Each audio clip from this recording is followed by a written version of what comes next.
Shiny hunting.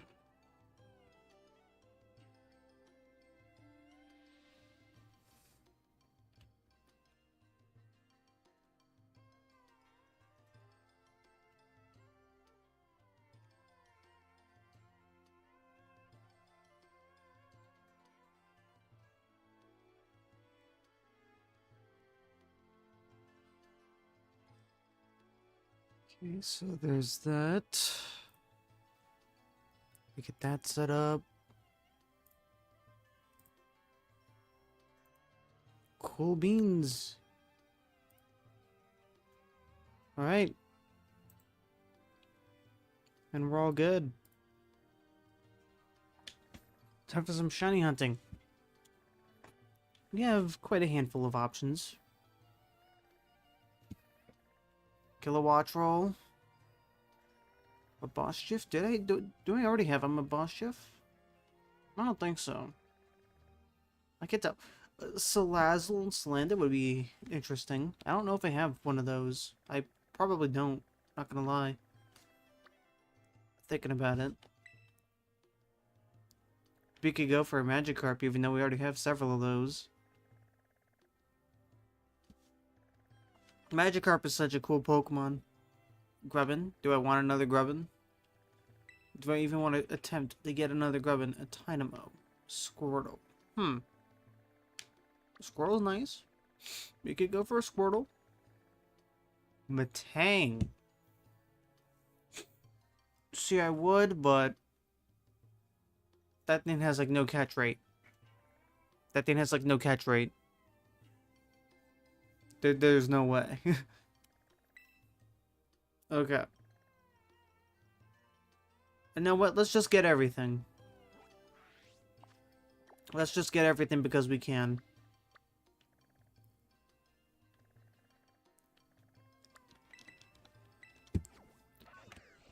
It's on the map. We have Pokeballs. Let's just get everything. There's no reason why we shouldn't get everything. We have the resources, the money. Time to buy some luxury balls.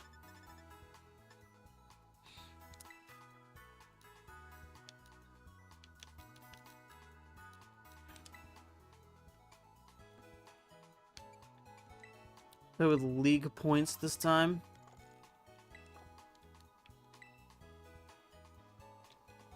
Do I have issues? Probably. Alright. Oh, I didn't even realize we have Choodle and Magnemite as well. Well, Magnemite's gonna suck because of how reflections and stuff work in this game. It's gonna be real bad. Then again, it also might not be.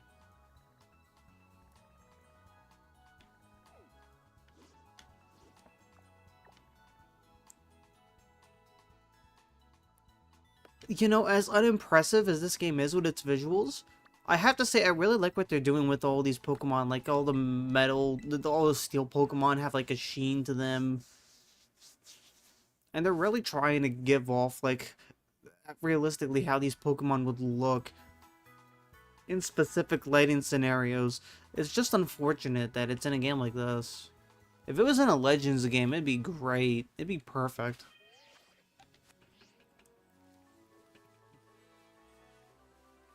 Then again, I think they started to attempt doing stuff like that with Legends Arceus. I wonder if they're going to continue doing that with Legends ZA when that comes out.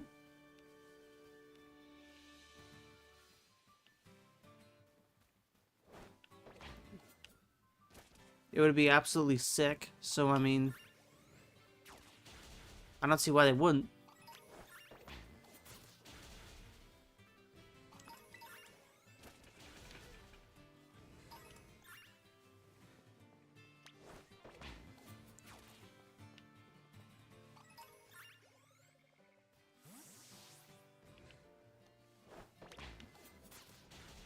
I've already got Magneton, but why not get Magnemite?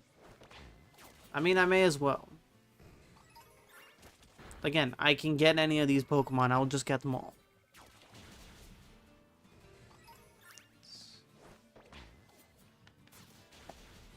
It's like that unspoken rule for like open world games and stuff. Like, it's there, you can see it, why not go there?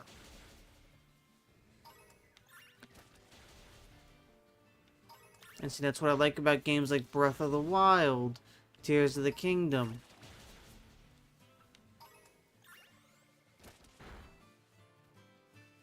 This actually reminds me, I've yet to play Skyrim. I hear a lot of good things about Skyrim. It's in my library, I just haven't started it yet. Why? I don't know. Maybe I just play too much Pokemon.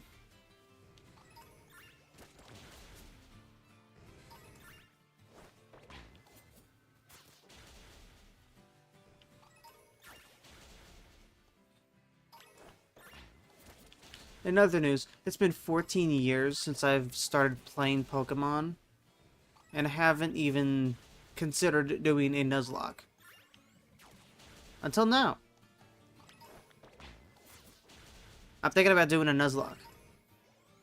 And I think it's going to be absolutely fun, and painful, and depressing, but fun.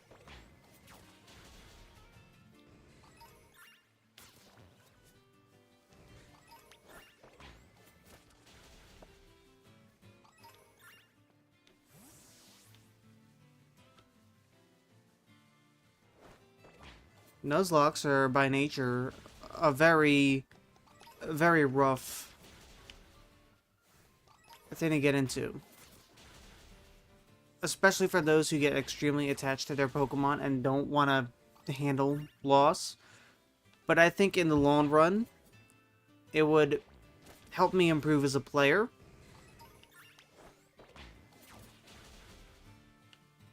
And it would really strengthen the knowledge I have and the understanding of the game mechanics behind Pokemon as a whole. It is not shiny. I know it is not shiny.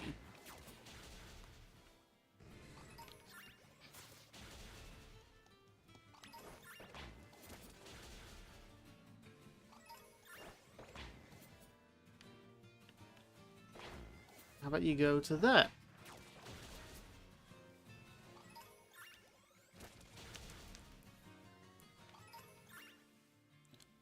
Personally, the kind of Nuzlocke I was thinking of doing was just a pretty casual and lenient Nuzlocke, simply because I've never done one before. I don't want to immediately jump into something like hardcore.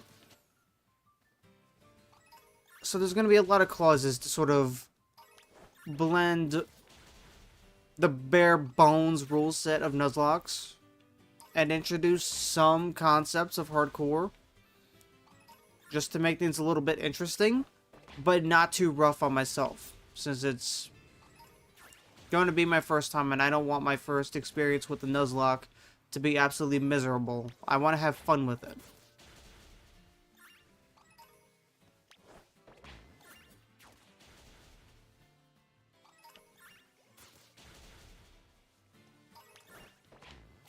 But overall, I'm looking forward to it.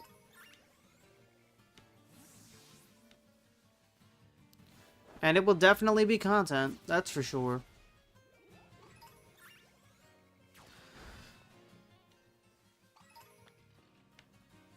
It's content and pain and suffering that I am willingly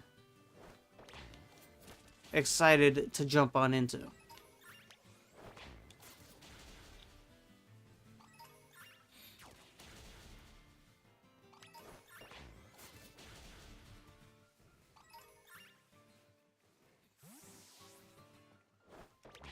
Of all the games to play, though, I'm not sure.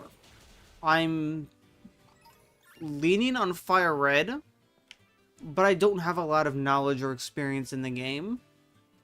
Especially compared to games like Emerald, Platinum especially, Heart Gold, Soul Silver. Especially because Heart Gold, Soul Silver can go on for quite a long time.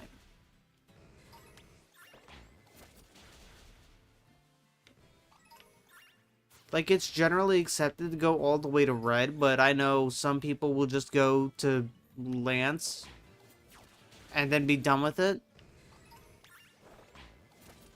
Me personally, I would just go to red.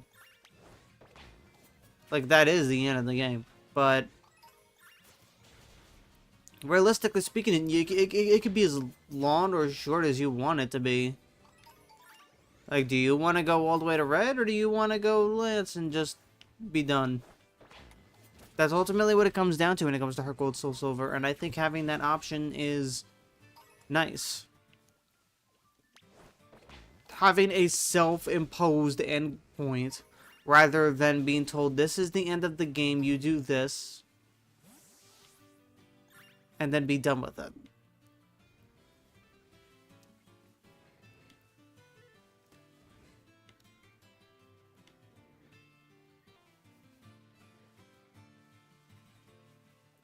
So yeah, of those 4 games, I'm uncertain which one I actually want to do a Nuzlocke on first. Because if I'm actually in the Nuzlocks, then I will eventually Nuzlocke all the games that can realistically be Nuzlocked. But my first one I'm unsure of. It's probably going to be Fire Red.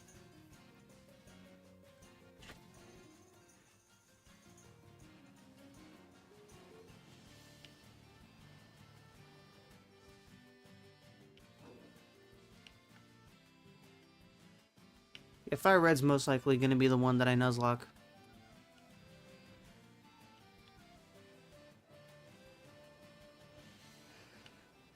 Either Fire Red or Platinum.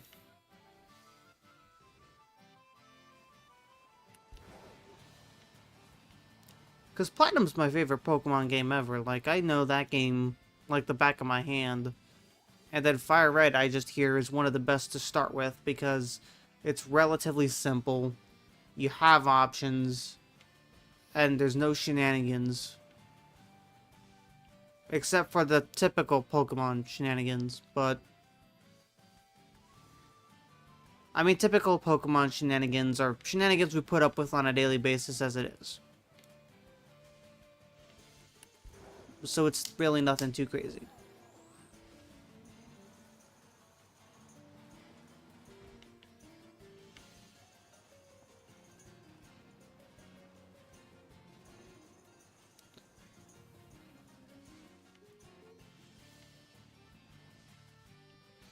Okay, honestly, this just sucks. I don't even know why I'm going after Magnemite.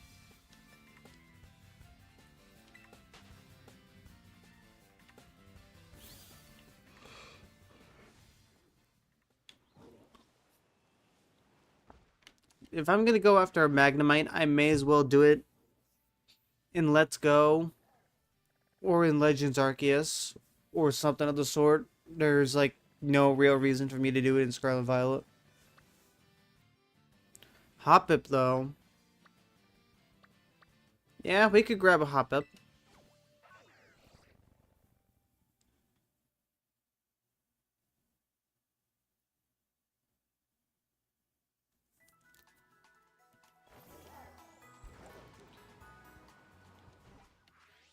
Jumpluff is honestly one of my favorite grass-type Pokemon that's not a starter. I don't know why. It's just such a cool Pokemon. It's cool. It's cute.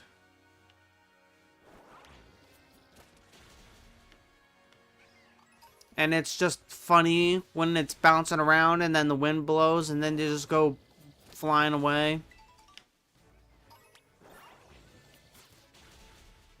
Like, it's genuinely hilarious to just see a whole group of Jumpluff, Hoppip, Skiploom just fly on by when it's very windy.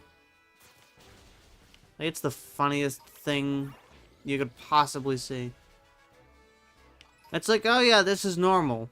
All of these Jumpluff that were down there are now just cruising on by because it's windy today.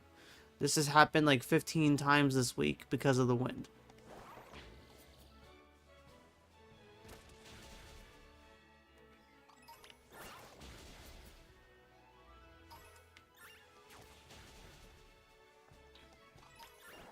It is rather unfortunate that it's not windy right now.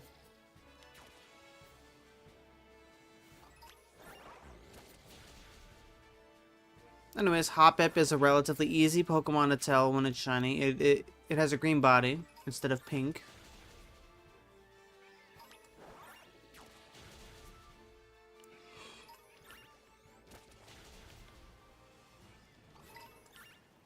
Also, I won't be using sandwiches for any of these hunts today. I see no reason to use sandwiches tonight.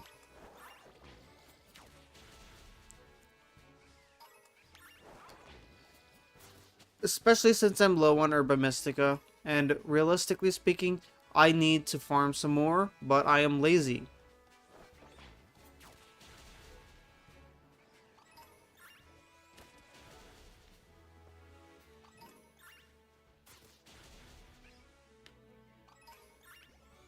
Yeah, I'm all too lazy. I can't focus on farming Herba Mystica too much.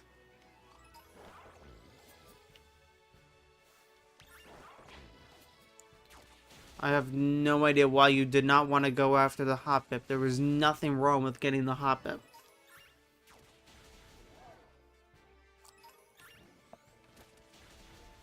Genuinely nothing wrong with it.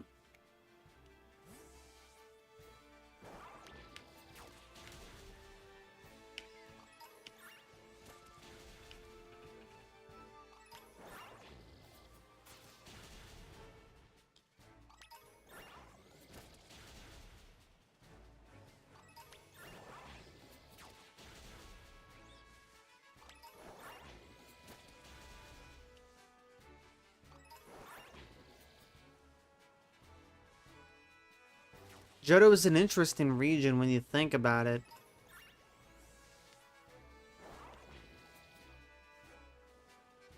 Because, I mean, like, it's literally Kanto 2. Like, all the gyms exist purely because they were not gyms in Gen 1. Like, they were basically every type except for Dark, so there was a gym for every type in Generations 2 and 4, except for Dark.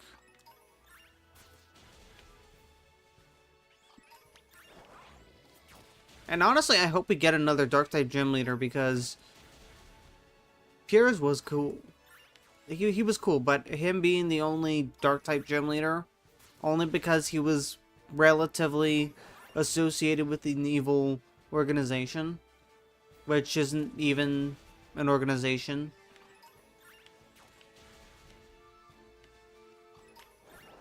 Like, you would think that Pierce is like a bad guy, but no, he's just a guy who's trying to run a gym.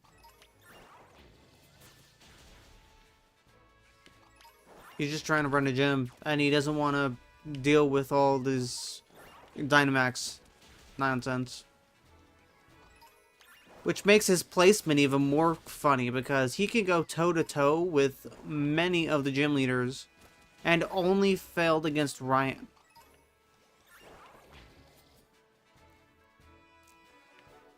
I just think it's hilarious that all these other gym leaders get absolutely dominated by Piers, and he doesn't even Dynamax his Pokemon, and all of his Pokemon are Dark types.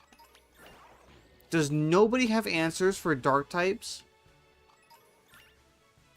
I mean, Ryan I don't think does either, but Ryan's a special case. I mean, he uses the power of weather.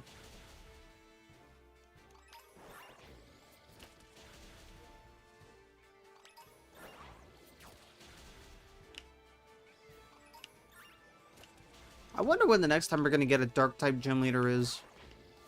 Because it is a type that needs to be explored a lot more than just being labeled as, like, the evil type and whatnot. And yeah, I get it. I get it's quite a mean, aggressive, and evil type. I mean, I partially specialize in Dark as well. Like, I love Dark types.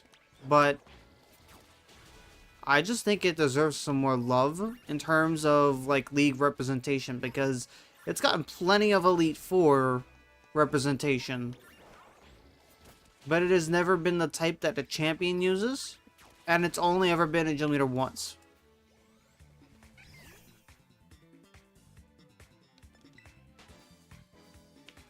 And I just think that's rather sad. Because the Dark type is home of a lot of really cool Pokemon that you only really see with like aggressive trainers or with evil trainers. So seeing some more league representation with the Dark type, I feel would do the type justice. There's not many left. Okay, so now we can just spawn in all of these guys.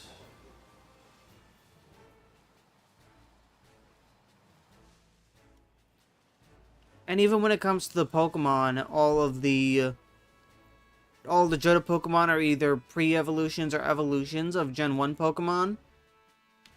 Or they're nothing too impressive to not take away from what Gen 1 had. They knew what they were doing with Gold, Silver, and Crystal. And it's cool. It truly is cool.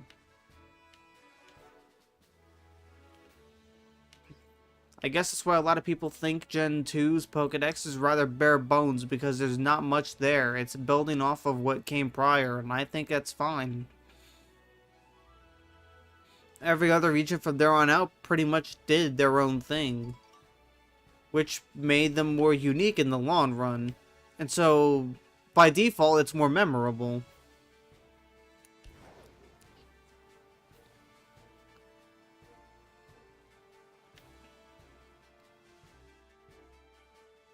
However, I wouldn't say it's fair to say Johto has one of the worst Pokedexes. I wouldn't even think Kalos does. Like, Kalos doesn't have a lot of Pokemon, but the amount of Pokemon that it has is really interesting. Like, you have to remember, we got some heavy hitters in there. There's a lot of Pokemon that we love that came from Gen 6.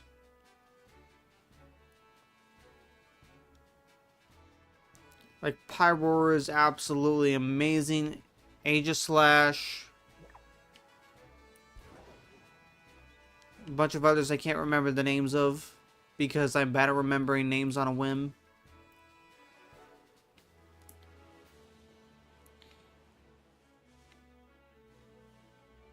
I'm pretty sure Klefki was a pretty popular to use in competitive. I don't follow competitive too much, so I don't know for certain. I could be wrong. But to my knowledge, it was a fan favorite for like status conditions and weather control. And I just think it's funny how a pair of keys is quite literally the key to a lot of strategies. I'm sorry. I couldn't resist.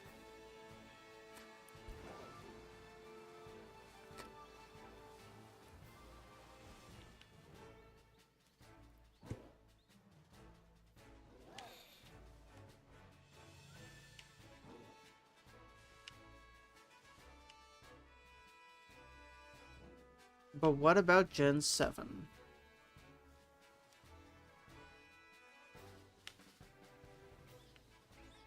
Despite being relatively boring to play through, Gen 7 does have a very unique Pokedex.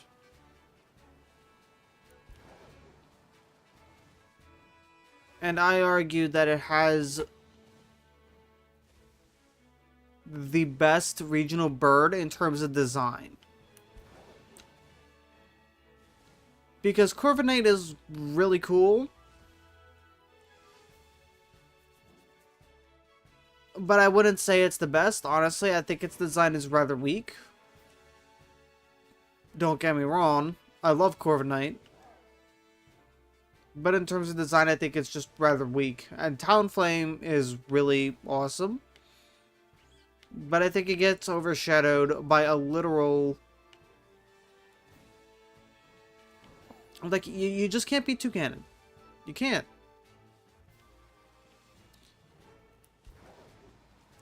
It gets overshadowed by a toucan. And those things are like the coolest birds because of those giant colorful beaks. I even shiny hunted one of them. Like, it's really cool. In terms of design, you can't get any better than that.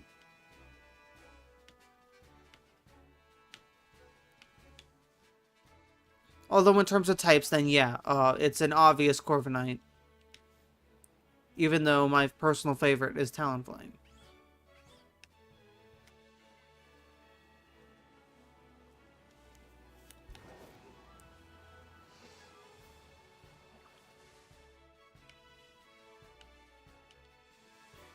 The regional bird of Paldea isn't anything too special to me.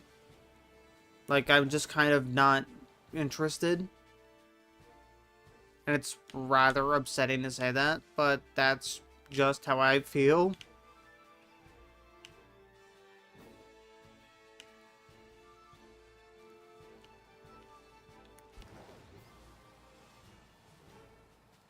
Especially when they have, like, so many other birds in the region.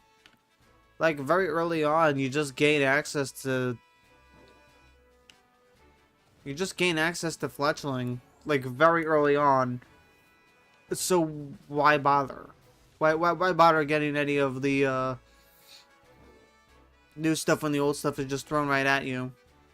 It makes the early game more challenging because you have to avoid all the returning Pokemon just to get to the newer Pokemon later in the game. But see, when you want your new Pokemon to be up in the forefront to showcase what the region has to offer besides shoving past Pokemon down our throats early in the game. Like, the first two areas, the very first area has new Pokemon, and as far as I'm aware, only new Pokemon. Except for maybe one. And then the immediate area after that has, like, all the babies. And it's like, why? You're just asking for people to go through this game with a National Dex team rather than a Paldean team. And I mean, I can't lie, I'm somewhat guilty of this myself. I used a couple of returning Pokemon, and I mean, it's not bad to use returning Pokemon. But when that's what you're showcasing in the forefront, I think it's kind of problematic and a little unfair to the rest of the region and its native Pokemon.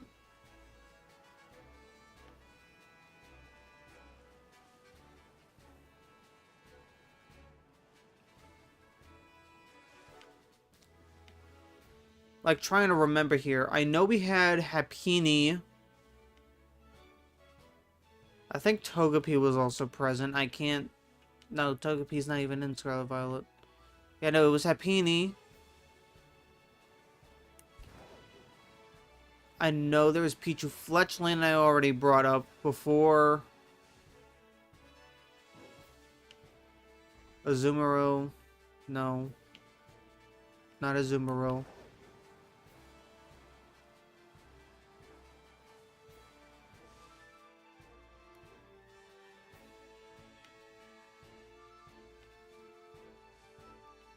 Yeah, my head's drawing a blank. I know what it is, but...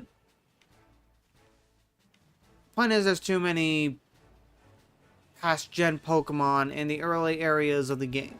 And that is... I don't think that had a heavy impact on other people's usage of the new Pokemon. But I know that some people that are too comfortable with certain species... They're just gonna default to the old ones since they're just given to you. And not even give a chance to some of the newer Pokemon.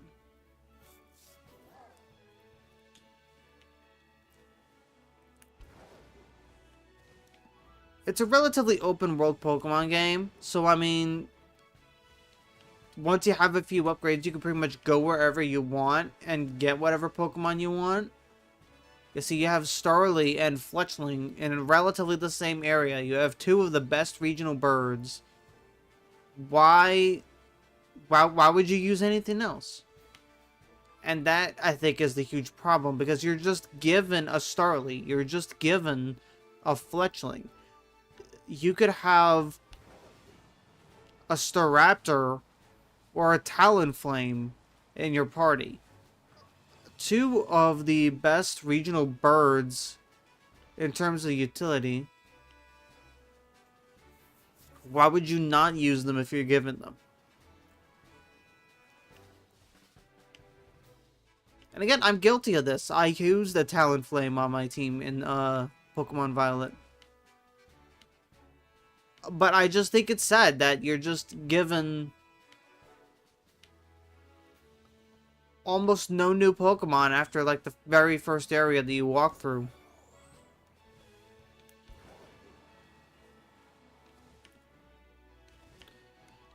Because the very first area has like what? A spider? A pig? And what else? Because I don't think there's much else over there.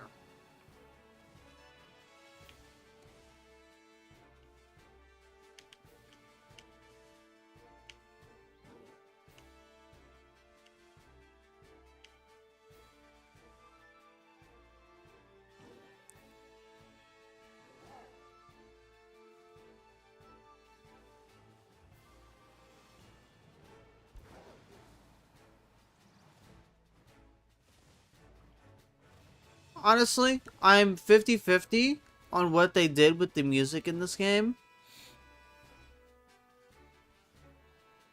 Specifically regarding the battle themes, like I'm not too big of a fan on the wild encounter themes being dynamic renditions of whatever the area theme is. I like having a designated wild encounter theme.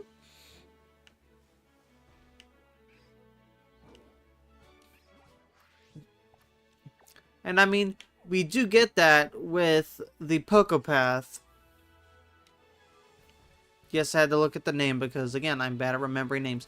But the Pokepath is essentially the wild theme for Paldea. And yet we only hear it in Pokepath or in areas that are not classified and marked on the map.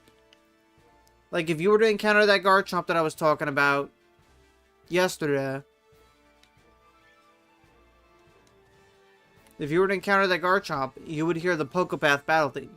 And you would think, wow, this is a relatively rare encounter. This is a theme that I'm not used to hearing, because the entire game you're listening to dynamic area themes that transition into like a battle theme when you get into an encounter. And there's nothing wrong with that. I personally just prefer having a designated regional wild encounter theme. Like, I wouldn't mind if we got... I don't mind dynamics. I love when music is dynamic. I think it's a really good way... I think it's a good sense of progression and storytelling. But in games like Pokemon, where it's not entirely necessary, and the music is one of my favorite parts about it, I like when things stand out.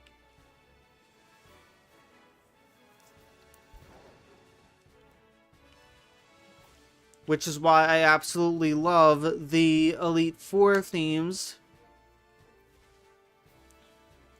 in Gens 5, 7, and in Gen 9. Because they definitely do not sound like Elite Four themes. Like, when you think of Elite Four themes, you're thinking of something very similar to what the gym leaders had, just a different key. Like, just a different key, maybe a little bit of different pacing, a higher level of intensity. Gens 5, 7, and 9 throw that out of the window and just make you feel like you're fighting against some of the strongest trainers in the entire Pokemon world. Like, its only purpose is to give you a heart attack.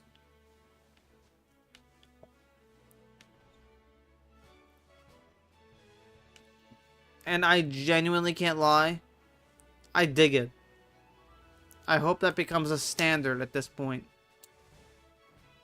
Because the Elite Four theme for Scarlet Violet sounds like if the ones from Alola and Unova got together and were like, okay, let's use the absolute best of our abilities together to create one of the best battle themes in the entirety of the franchise. Like, those first few notes. Those first few notes send shivers down my spine. It makes you feel like you're in a place you're not supposed to be. And yet you're taking the Elite Four test. See if you're qualified to battle Champion Gita. That is...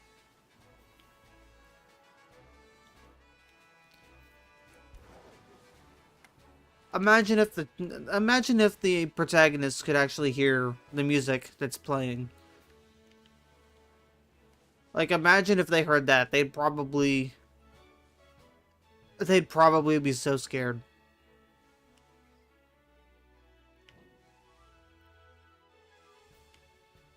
They'd probably think Rika is Hellspawn or something.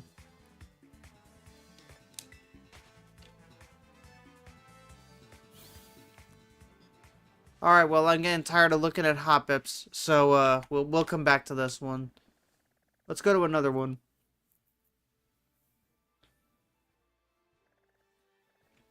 A Bushjiff.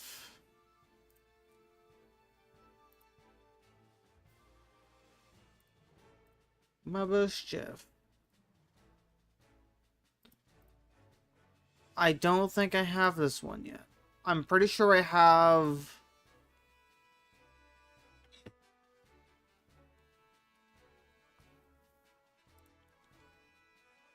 Why did I say Chiff? It's Mabustiff. Mischief. Oh, that's why. Yeah, I have Mischief. I don't have Mabustiff yet. Okay. Let's go for this one, then. We'll come back to Hop-Up. I do not feel like staring at nothing but Hop-Ups all day.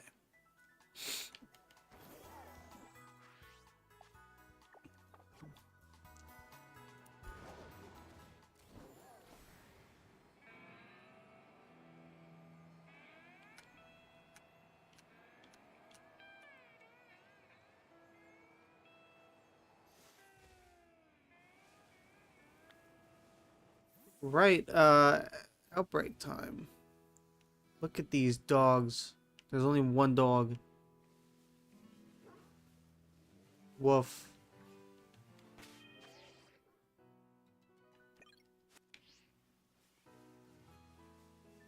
I'm getting chased by a dog.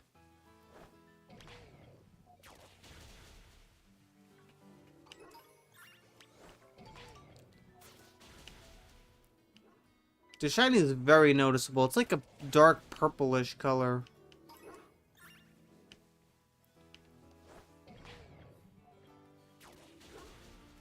I love how sinister these guys look.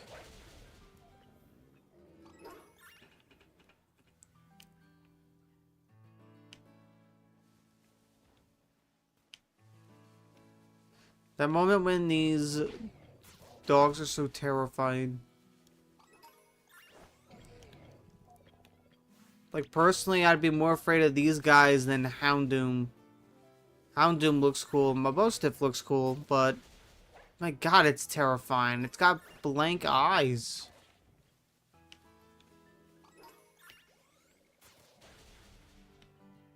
And the funny thing is, Arvin's looks adorable, and...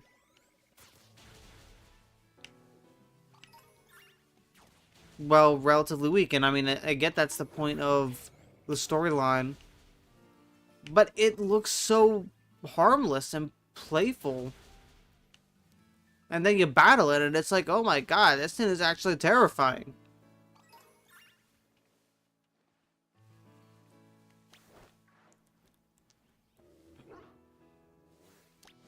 Go after the Mabustiff.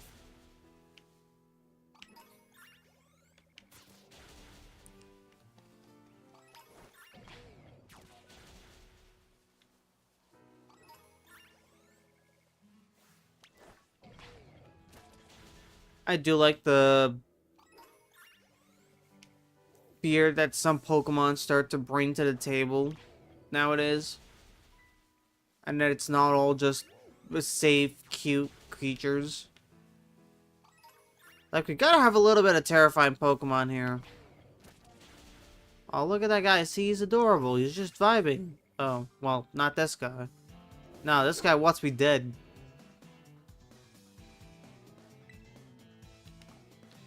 Oh, but now that I think about it, not only does he look terrifying, but it looks like he's making an Arvin face. I guess that's why the two of them are partners.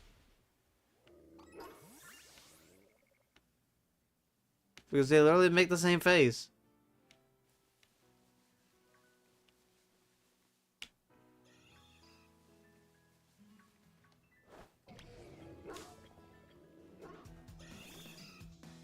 Really, Persian? Okay, well, that's not the shiny anyway, but... If it was the shiny and I just lost it because a Persian decided to pop in unannounced, I would have absolutely lost it. Okay, I am tired of using the slow iron hands. Let's bring a better fighting type Pokemon. Let's use a fairy type. Yeah, let's use Sylveon.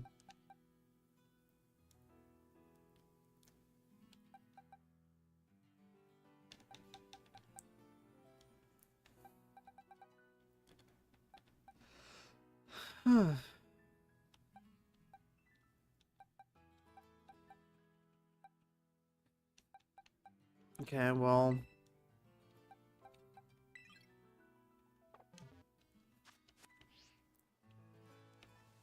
Yeah, I guess Sylveon will have to do.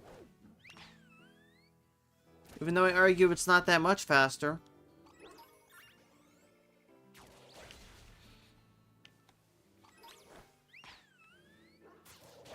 The number of Emotive is starting to go down. Whoa.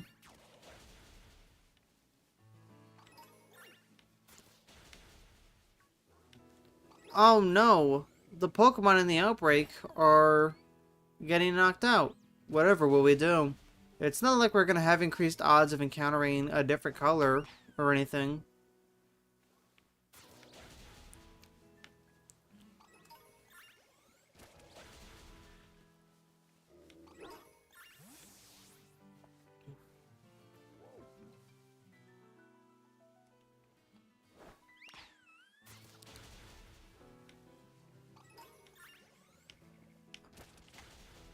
I'm gonna send this footage to Arvin and he's gonna absolutely hate me.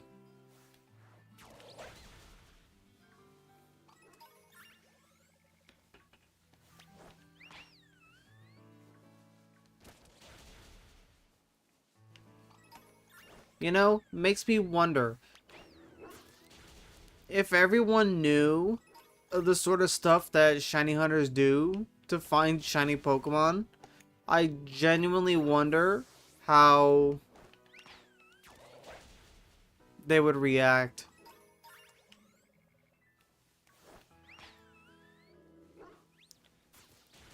Like, especially if it was their favorite Pokemon, like their ace in the hole, their partners. Like, what if Penny found out about what you do with EVs and evolutions to get shiny evolutions? Or Arvin with Mabostif? I'm not gonna lie, I think they'd be pretty pissed. Like, you're just pretty much committing relative genocide just so you could find a slightly different colored variation of that species.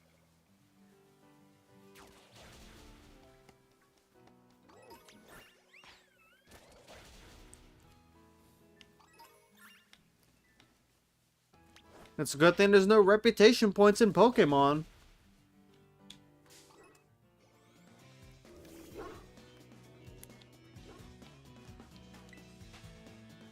If there were, that'd be pretty bad. Well, not gonna lie, it'd be interesting to have. But I feel like for Pokemon, that's a bit much. Considering for the most part, like, unless you're doing the gym challenge or doing the story, you're pretty much doing whatever it is you want to do.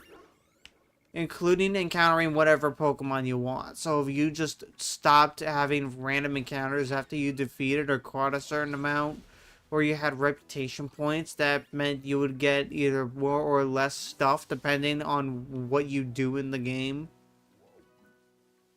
I feel like that would ruin the spirit of the game.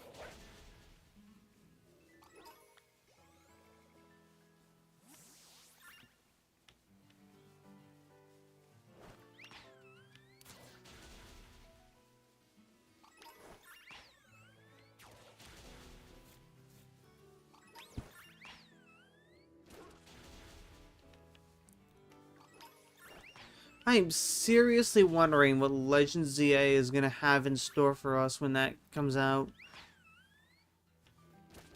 Like, it'd be really awesome to revisit the Kalos region in a new light. I just don't know what to expect from this. Because we know nothing. Like, aside from a few leaks. But I don't really 100% trust leaks. Not for every little bit of information anyway. Like, obviously, there are very reputable leakers out there. But I'd rather hear what the publishers and game devs... I'd rather hear what they have to say.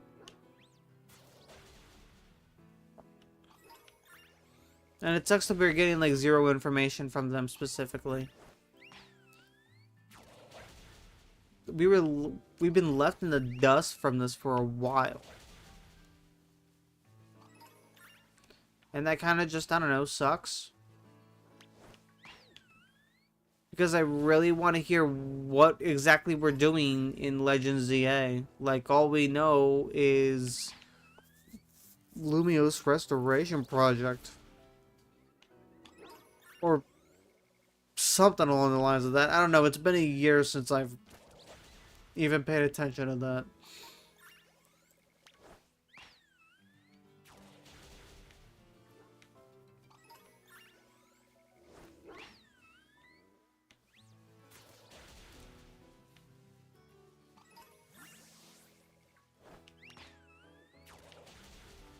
But it makes me wonder, is the entire game going to take place in Lumiose City, or are we going to go around the entire Kalos region again?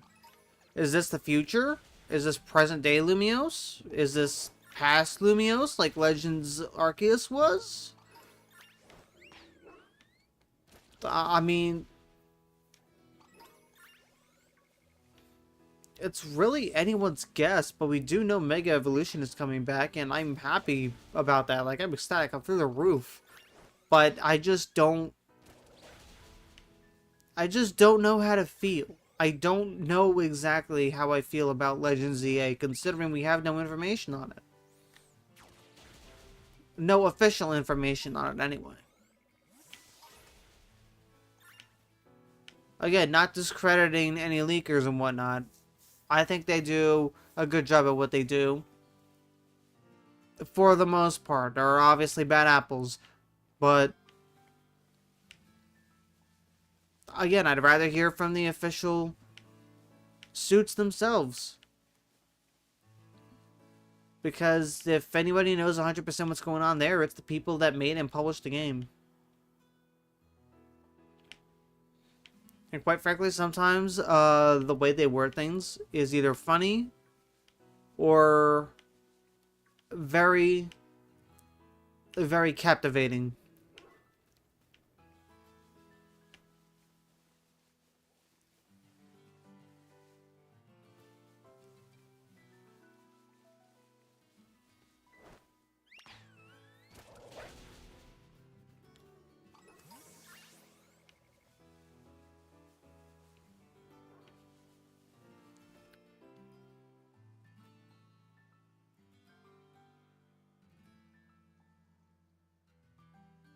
It's definitely going to be noticeable.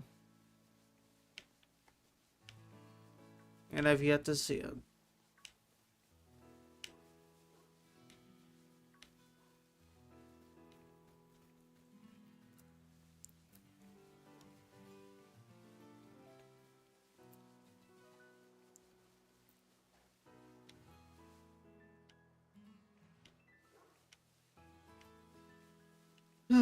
Pokemon Presents. I can't wait for that to...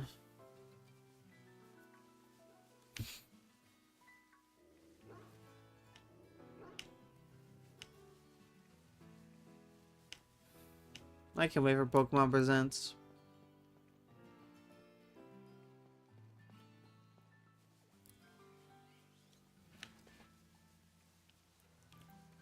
Oh, I don't think I did my TCG Pocket stuff today. Oops. I should probably get on that soon.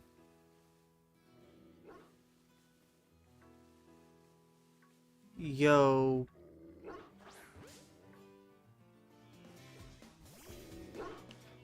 Oh no, it's just the lighting. Are you kidding me? This is very rude.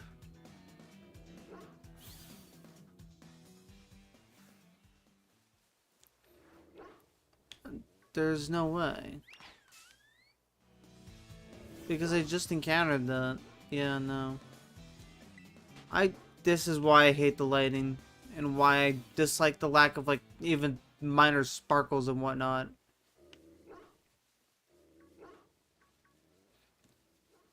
Like, I genuinely think Let's Go did Shiny Pokemon the best. Because, yeah, there wasn't a sound indicator, but you could see the sparkles on the Pokemon. You knew it was a shiny Pokemon. Legends Arceus, I feel like, fit the overworld. Like, the open areas of the game. I feel like that was extremely helpful in helping you gauge where the shiny actually is. And whether you've passed one or not. But I just think Let's Go did it best. In terms of, hey, here's a Pokemon, it's shiny, see the sparkles? If you see the sparkles, you can have it.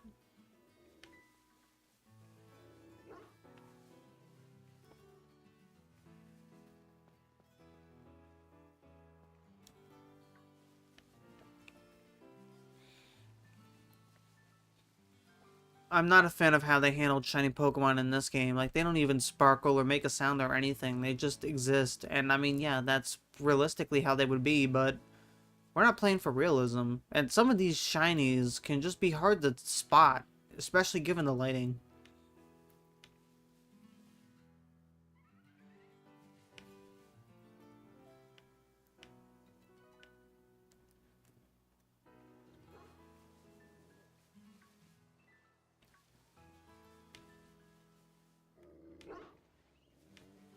Of the 3 friends that you make and tag along with for each of the storylines, which one do you all think is the best one? Personally, I'm very fond of Arven.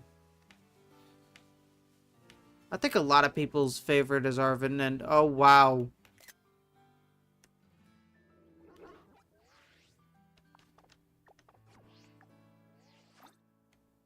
Oh, come on. It fixed itself as I was gonna take a picture. That's just mean. I wanted to take a picture of that big mouth.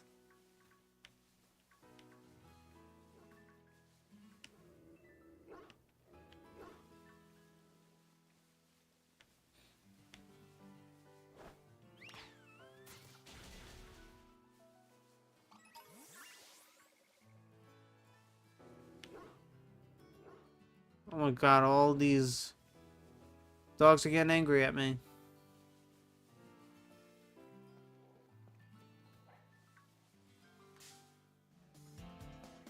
And then I run right into a Persian. It's Mr. Donut. Hey everybody, eat Mr. Donut.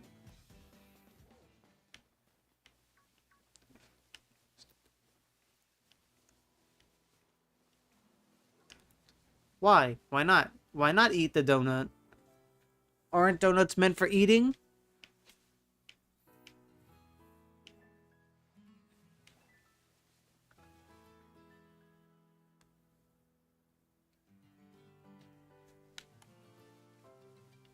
Skill issue. Anyways, he caught me shiny hunting. I'm trying to get him a boss tiff. And right now, no progress.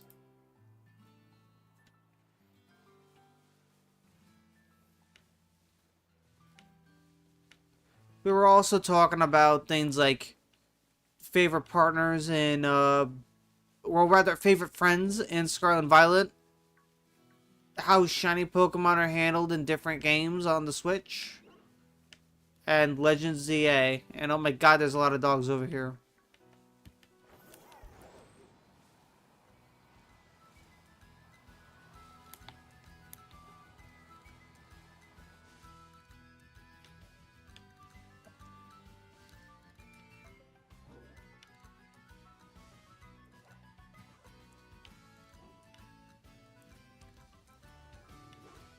Who knows? Honestly, I don't even know, and I'm not gonna know until after it's already done.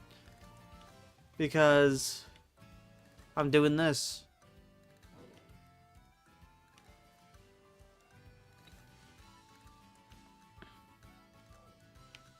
Personally, Pokemon is more important to me anyway, than whether it snows or not.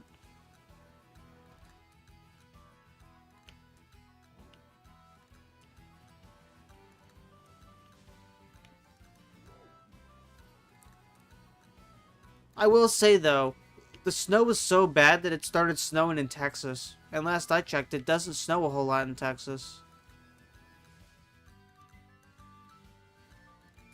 I think I just missed a shiny. I think I just failed a shiny. I need to double check that. Depends on where you go. I mean, I guess, but, like, isn't it close to the equator? Well, I mean, yeah, it is a huge state, but, like...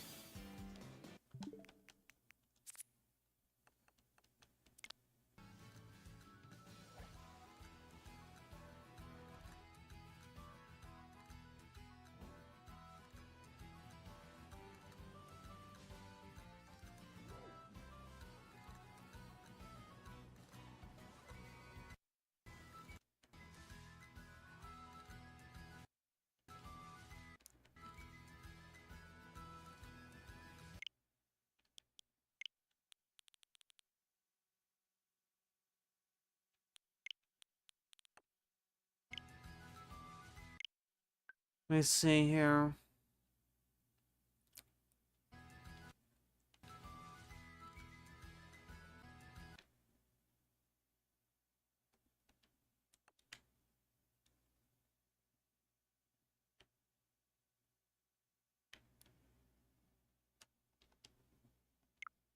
No, I'm not. I'm taking the term off. I'm gonna go back in, like, March, most likely.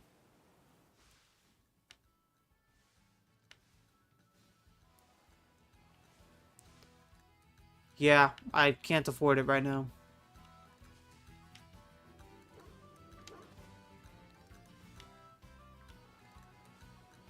Well...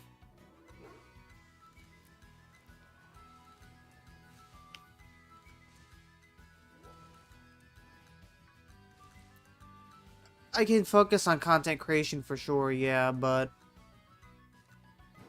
Right now, I can't necessarily call it a career. If it gets to be that way, then cool beans. But right now, it's just a little bit of a passion project for the time being. By the way, what do you think of me nuzlocking?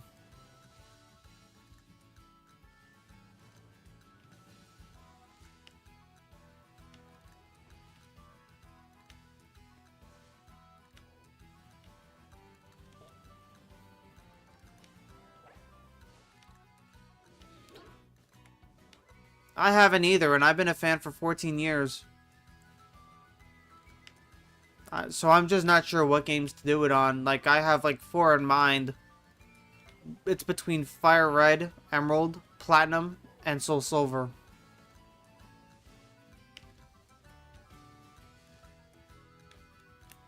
Because personally, I wouldn't mind doing any of those 4. All 4 of them are games that I would definitely enjoy playing through. But obviously some more so than others. Like, I know Soul Silver and Platinum more than I know Emerald and Fire Red. But I also know Emerald and Fire Red are generally the better games to do Nuzlocke on.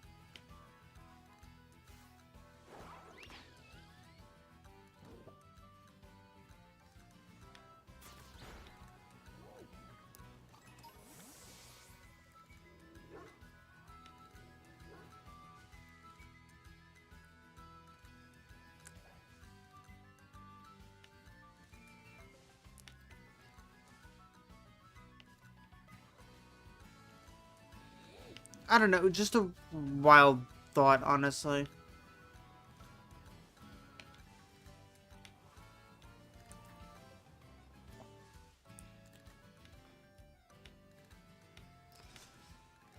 I just know that I'm looking forward to the challenge.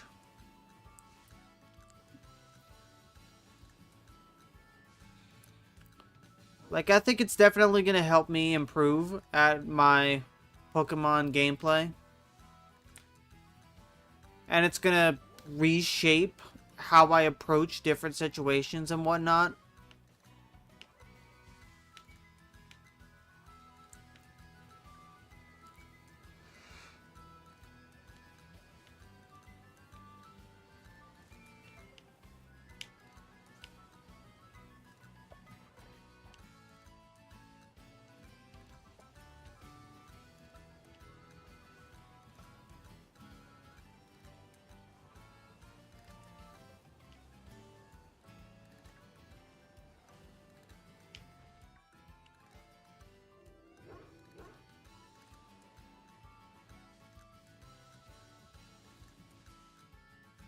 How is it possible that I have yet to get a single shiny and I have been here for an hour? I mean, yeah, I'm not using sandwiches, but I'm not going to make sandwiches. I'm low on Herba Mystica.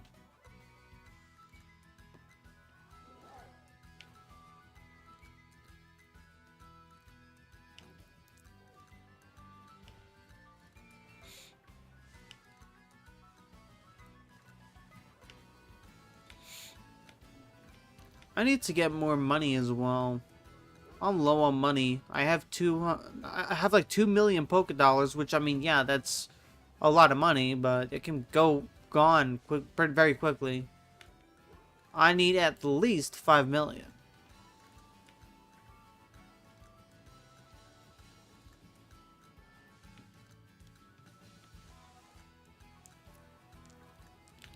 I'm gonna buy the entire luxury ball market.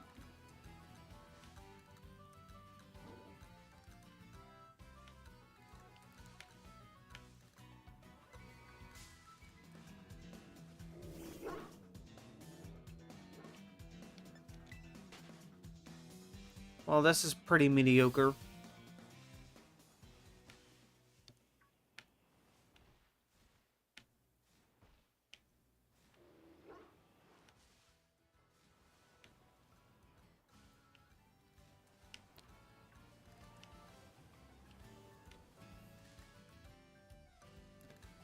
What other Pokemon do I have available? Uh, Kilowattrel, I guess. A Salandit. Not much in Kitakami unless I want to get another Grubbin, because... I mean, Volibee... And then Squirtle. Shiny starters are always an interesting topic.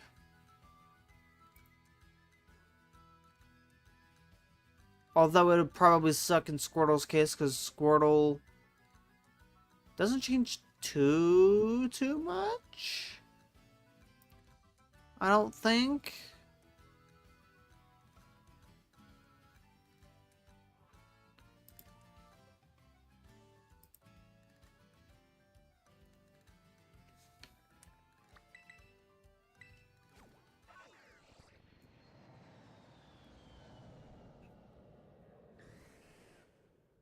Hey, look, it's Dragonite. Say hi, Dragonite.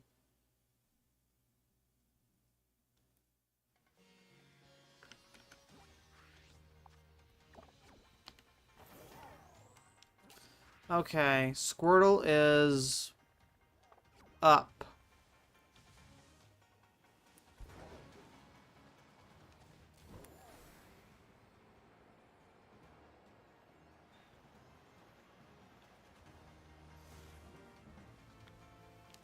And see, this is why it sucks. Wait a second, did I just... No, I'm seeing things.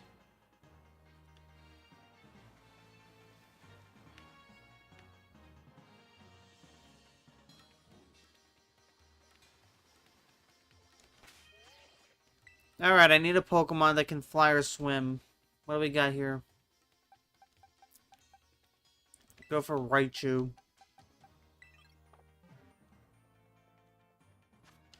Just get all these Pokemon outbreaks leveled out. God, this water's horrible. Can I turn off water effects in the game, please? There should be an update that lets us turn off water effects.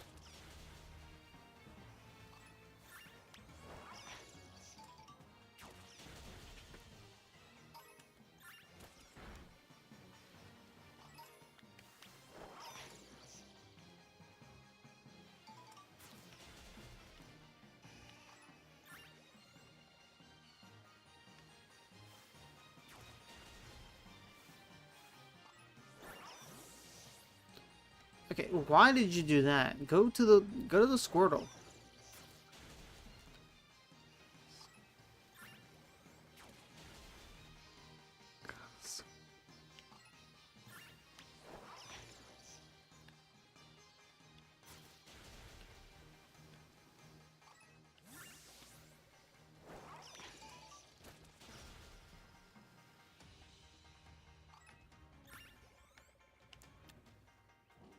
I personally find it hard to decide a favorite Kanto starter because I think all three of them are absolute beasts in their original region.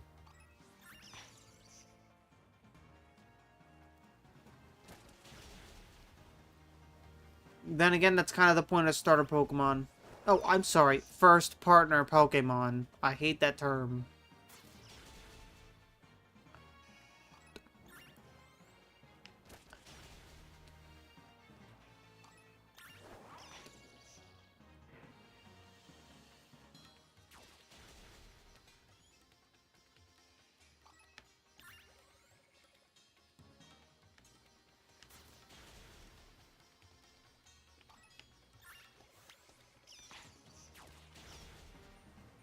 This is a whole lot of nothing.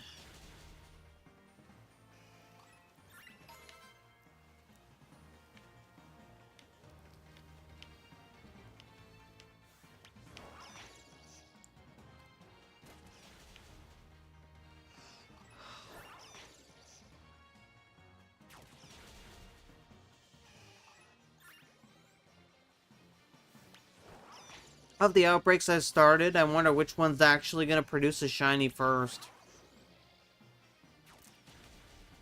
Because so far, I've gotten nothing. And that makes me very sad.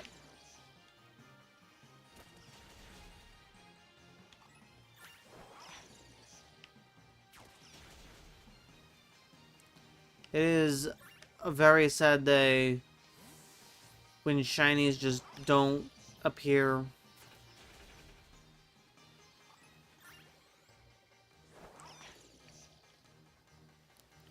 Why are all the Squirtle down there?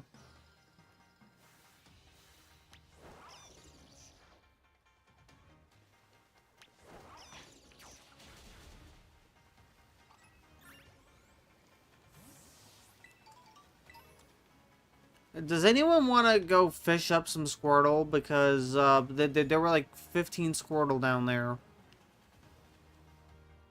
And I kind of need them to be up here to knock them out.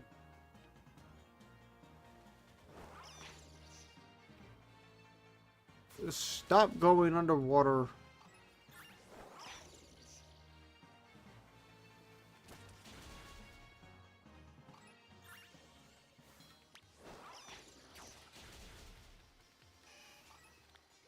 You are not allowed to go underwater.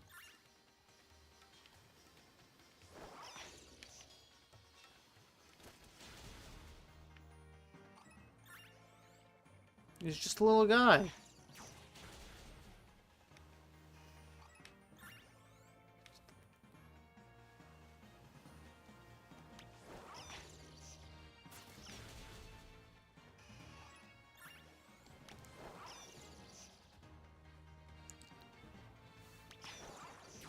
There's a Squirtle for everybody, except when I knock all of them out because the Squirtles in this outbreak are not shiny.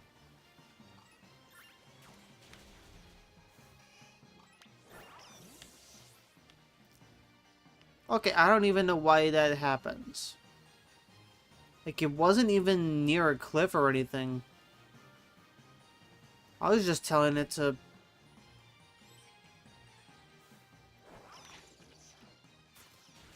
I was just telling it to go after the Squirtle.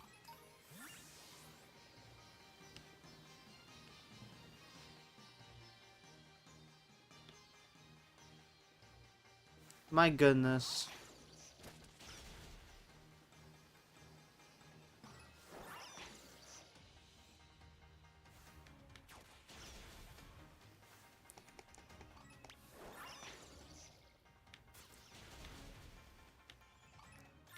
Surely everyone's got some favorite gym leaders from every region.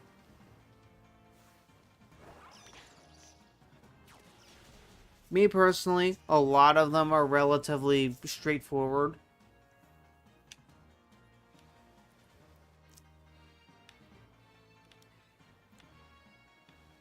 But from Paldea specifically, I really love Iono. She's just funny. She's just funny and only does things for the views and the clicks.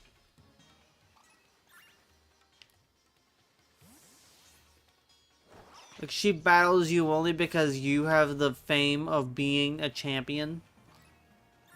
And she knows that if she did things with you, she would get more views. That is the only reason she does anything with you. Otherwise, she just would not care in the slightest.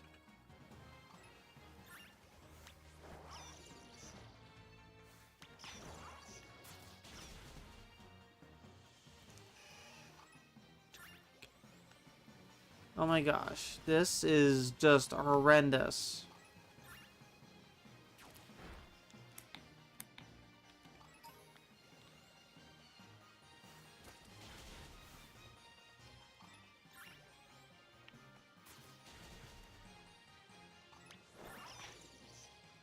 This lag is horrendous.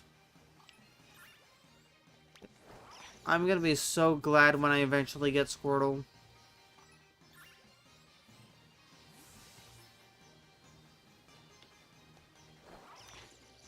It's hard to do anything here.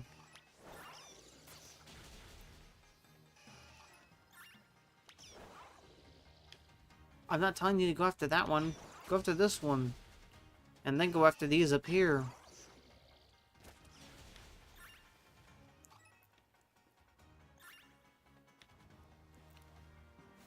Galar's gym leader selection is honestly kind of weird.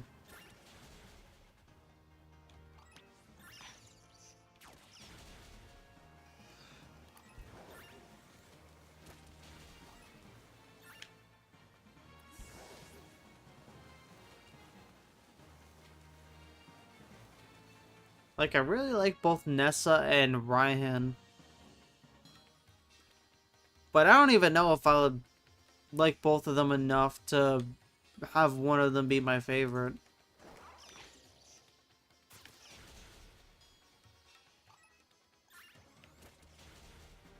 Although it is funny just imagining Ryan visiting Paldea every now and then, or Iono visiting Galar just to meet up. Like, the two of them just meet up and then they have collabs. I mean, they're both influencers.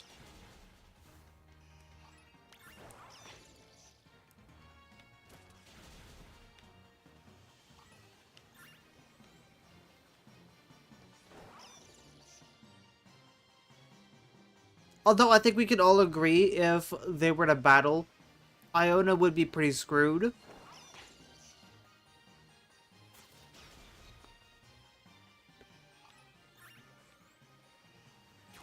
I mean, I'm fairly certain half of Ryan's team is ground.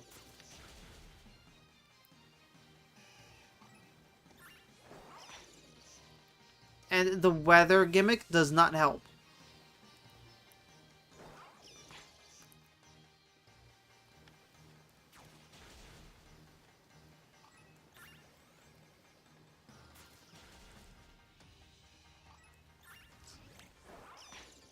It's just a funny thing to imagine the two of them meet up to collab.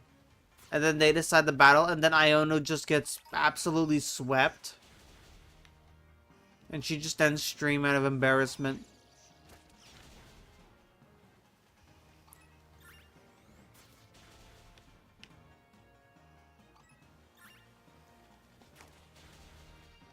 Although knowing her, she probably doesn't really care about losing, because losing means content. Because, you know, people like failure.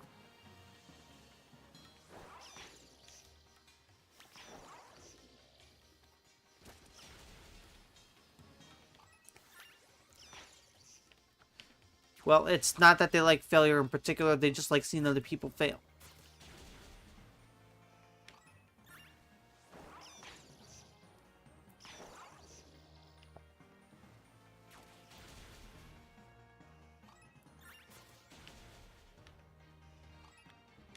You know, at this point, I would be happy.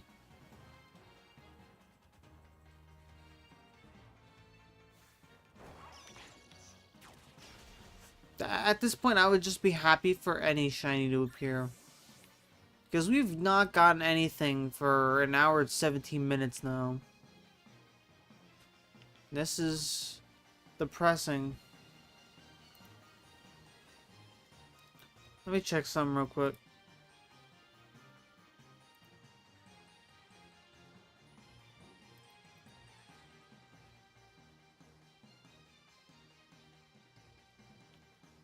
Okay, so its shell is definitely a different color.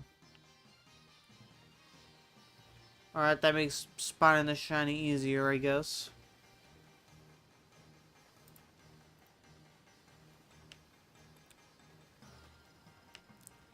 Of the shiny Kanto starters, I think Squirtle has one of the best ones.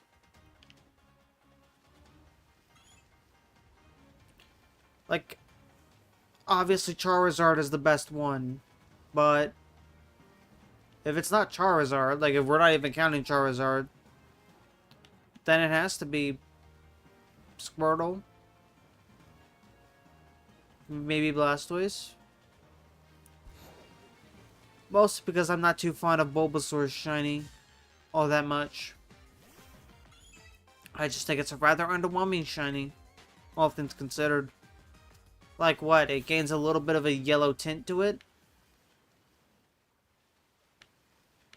I don't think that's too impressive.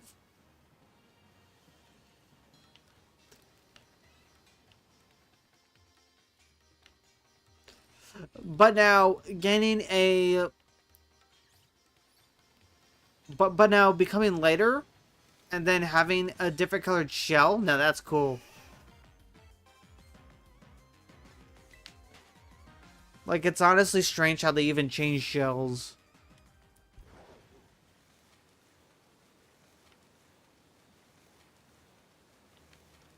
Which puts into perspective, there are quite a handful of other Pokemon that have things that you would assume is just an object that they're inhabiting, and then that changes when they're shiny too. So it's like, is this the Pokemon itself? Like, is the shell just a part of the Pokemon, or is the Squirtle what's inside the shell, and the shell is just a different color for no reason?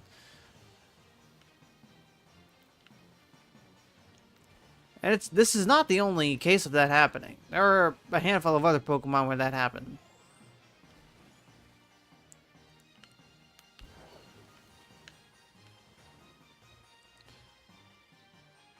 Like, if I look at Wobbuffet,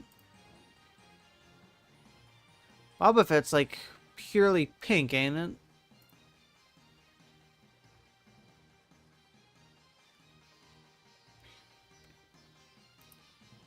Yeah, Wobbuffet's pink. But you know, the Wobbuffet Pokemon itself, that's just the puppet. That's just like a dummy puppet. The actual Pokemon itself is like the tail that's in the back.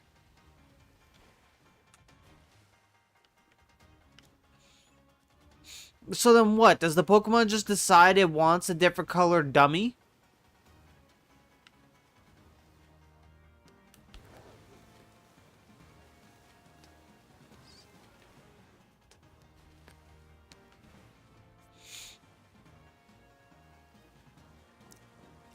Mimikyu as well. The cloth that it wears, like the Pokemon itself is underneath the cloth, but the cloth changes color. It becomes a very, very ghostly pale.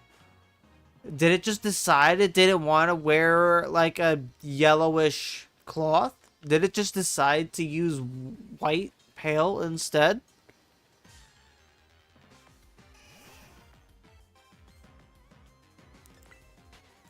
In that case, can we even consider these shinies to be relatively the same as like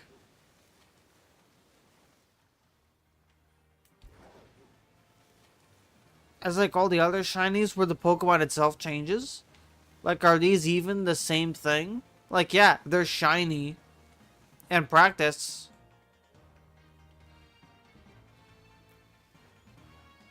But I thought we've always assumed that shiny Pokemon were just genetics.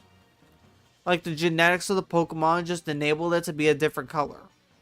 But in these instances, it has nothing to do with the genetics. Because the Wobbuffet, the Pokemon is the tail, and the dummy is what's shiny. The dummy is pink instead of blue. And again, Mimikyu is hiding underneath that cloth that it wears. And it is presumed that it just gains the cloth. But this is also like how Chansey and Happiny, when they hatch, they already have eggs. When a Kangaskhan hatches, it already has a baby. It's so weird. Like, all of it is just weird. Like, what constitutes as a Pokemon anymore?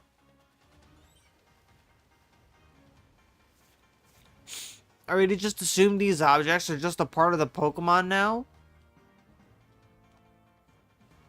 Like a Kangaskhan can no longer lose its child?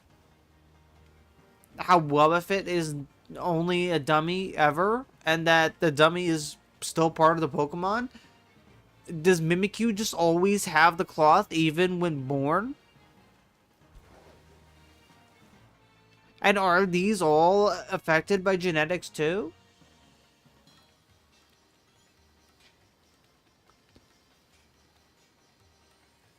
I mean, what do you think about it? It's just wild. You genuinely have no idea.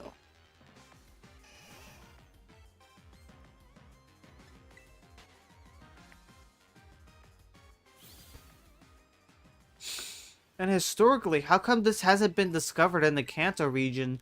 Like, obviously, gameplay-wise, Generation 1 was black and white. Like, you couldn't really do much with that. And so they ended up making a system based off of it for Generation 2, Gold, Silver, Crystal. And that's how shiny Pokemon were introduced. But that raises the question, did we just not know enough about Pokemon to where we couldn't tell if there was a difference between a regular Pokemon and a shiny Pokemon? Did we not understand the Pokemon genetics that well? Did the Pokemon genetics evolve? Or were they always like this? Because I refuse to believe Fire Red, Leaf Green, Let's Go Pikachu and Eevee, retcon Red, Blue, Yellow.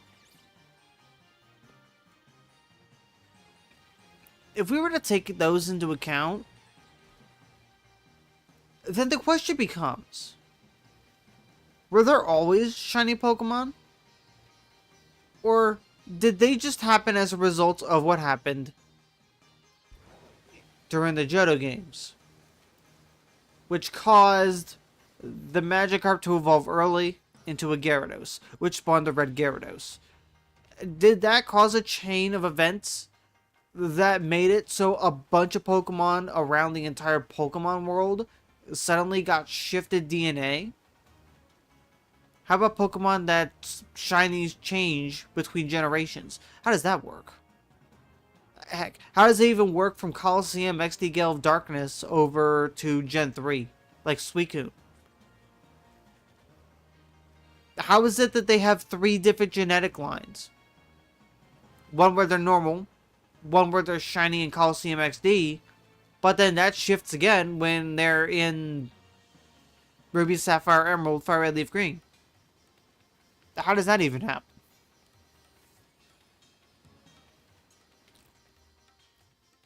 This just goes back to the idea that Pokemon are just data. It's something I don't really believe in, because these are creatures living in a world. We just have the technology to minimize them. It's technology that we've always had in... Because, I mean, they just have the ability to shrink. Legends Arceus confirms that. They just have the ability to shrink down the microscopic sizes. The Pokeball takes advantage of that. So then... That doesn't explain much, though. I mean, they have the power to shrink. So then, are small Pokemon naturally small? Are big Pokemon naturally big? Do they have the ability to grow as well? Can they technically be bigger? Well, I mean, Alpha Pokemon exist, so I suppose they do. But then that begs another question. If they have the ability to change sizes, then do they also have the ability to just change color at will? Because that could explain all the inconsistencies with the coloration. That doesn't explain much in terms of the lore of the Red Gyarados.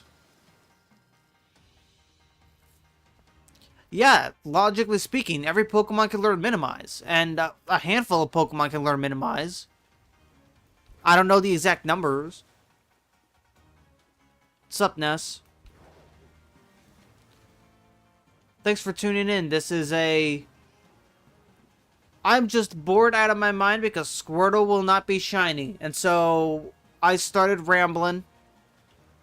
And I'm digging myself into a rabbit hole. Yeah, I'm aware. Yeah, I'm digging myself into a rabbit hole trying to figure out Pokemon lore, I guess. Because it's better than not thinking about anything at all and just brainlessly waiting for a shiny Squirtle to appear. Because, like, it is interesting when you think about it. Because there are so many questions that we don't have answers to. Like it's canon information that Pokemon shrink. They shrink, and then we take advantage of that with the Pokeballs. And the Pokeballs are made in a way to basically allow for a Pokemon to accept or deny being captured. And then, even then, it's like, how is it that they only shrink? Do they grow as well? Again, Alpha Pokemon exist, so maybe they do. Maybe they can grow, and then the ones that are the strongest, like the leaders of the packs, they're the ones that choose to grow. So they're able to assert their dominance over all the other Pokemon in the vicinity. But then what would that have to do with coloration? What would it have to do with coloration? Are they able to do that as well? I mean, size also has to do with genetics. Like, if you come from a tall family, you're most likely going to be tall. If you come from a relatively short family, you're probably going to be short. Unless, by some miracle, there's some hidden tall genes in you. So would the same apply to Pokemon as well? And if so, then that means if a Pokemon can shrink and grow, theoretically speaking, they also have the capabilities of changing their own DNA to allow for them to change color at will. Because that's the only way that we can explain the inconsistencies between colorations for shiny Pokemon. Because some shinies have gotten better or worse between generations or outright games in the same generation. And see, they do. And the only games that do that are Gen 2. Because of the shiny gene. The shiny gene is a thing that's only available in generations 1 and 2. There's no breeding in Gen 1, so you can't do it there. But if you get a shiny Ditto from Generation 1, transfer it to Gen 2, that not only gives you boosted odds of getting an egg because you're trading a Pokemon from a different game, which means it's an entirely different trainer, and naturally that encourages eggs a lot more. But the shiny gene passes down as well. So you have like a 1 in 60 something chance. It's not the same as the Masuda method. It's not the same as the Masuda method. That's a slightly different thing. Masuda method is breeding two Pokemon from different origins, from like different nations. So like a Japanese Ditto with an English Mawile, for example. But I guess you could say the Shiny Gene was like a precursor to that.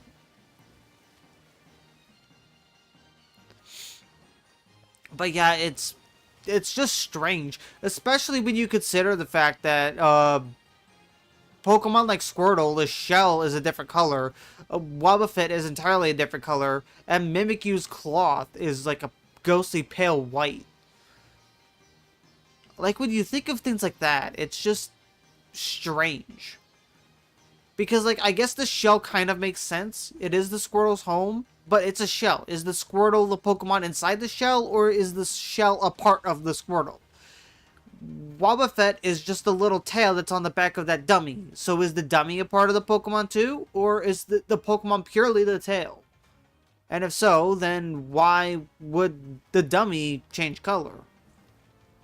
Because, like, we've seen from Pokemon like Flabebe that the flower is not part of the Pokemon. The Pokemon is flying on the flower. So the shiny Pokemon itself is the thing that's on the flower. The flower does not change. And yet, Mimikyu's cloth is pale white when it's shiny. So is the Mimikyu just... Yeah, Kangaskhan's born with a baby. Yeah. That's a relatively similar concept. So was the baby just a part of the Pokemon too? Because, I mean, it was born with the baby. It just hatched out of an egg. And it already has a baby. So is the Kangaskhan kid inside just a part of the Pokemon itself?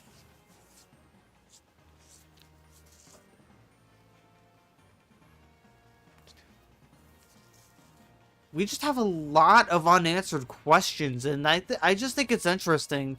Because we're probably never going to get real answers to any of these questions. And we're probably thinking too hard on it. But, I don't know. It's just interesting. I love Pokemon. Pokemon is very mysterious.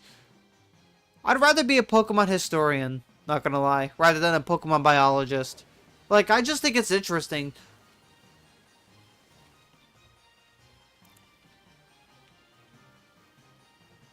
They had to have existed in Gen 1, probably. Like, I mean...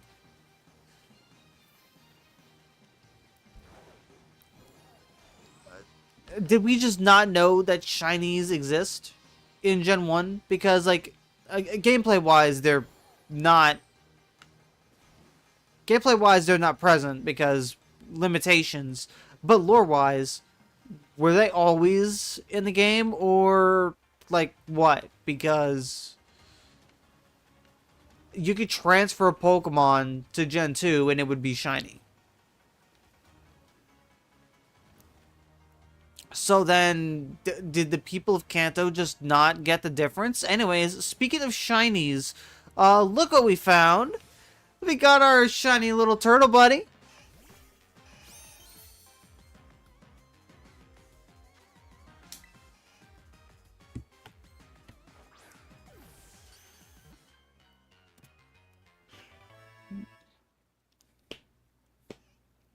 I would either be a professor or a historian, or why not both?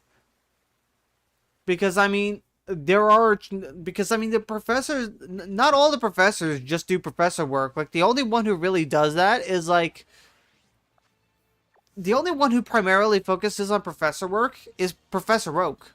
All the others have something else that they're studying alongside it, just because they can and they want to and they're passionate about it. I personally would probably be a professor and a historian at the same time. Kind of like what Sonia does. Because her whole thing, though, is the history of Galar. But I'm more interested in the history of the entire Pokemon world. As well as all the inconsistencies and the weird things that happen.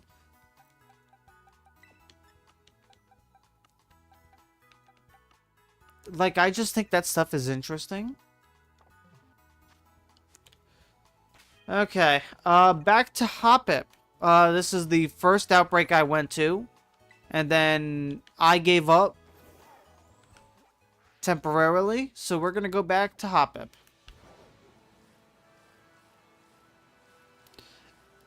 It is 100% interesting. Like, I can't even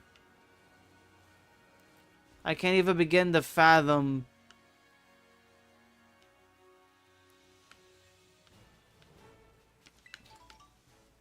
Like, especially if we're taking into account the discussions that we just had about about what constitutes as a Pokemon or not, or how shinies came to be. Like, when we start to think about that stuff alongside the history of the Pokemon world and its species, that opens up a whole lot more mysteries that we have no leads on. Such as, when was the first Mimikyu born?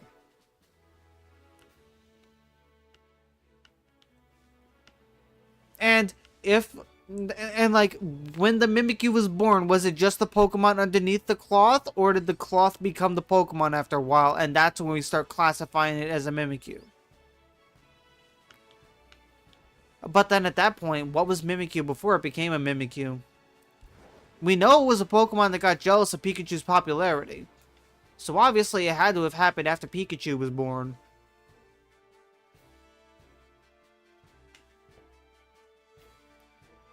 So then was it just a random Pokemon that just became a Mimikyu because it decided to wear a cloth and then it just carried the cloth down over time?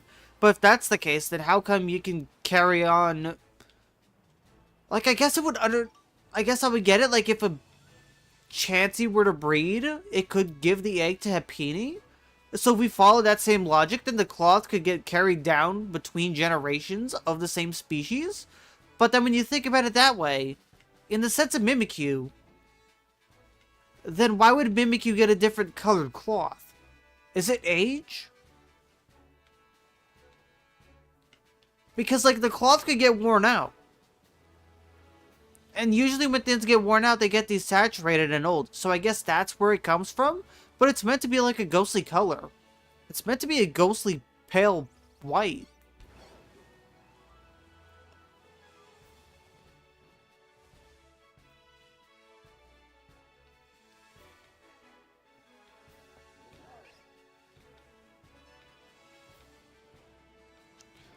On top of that, how come legendaries can't breed?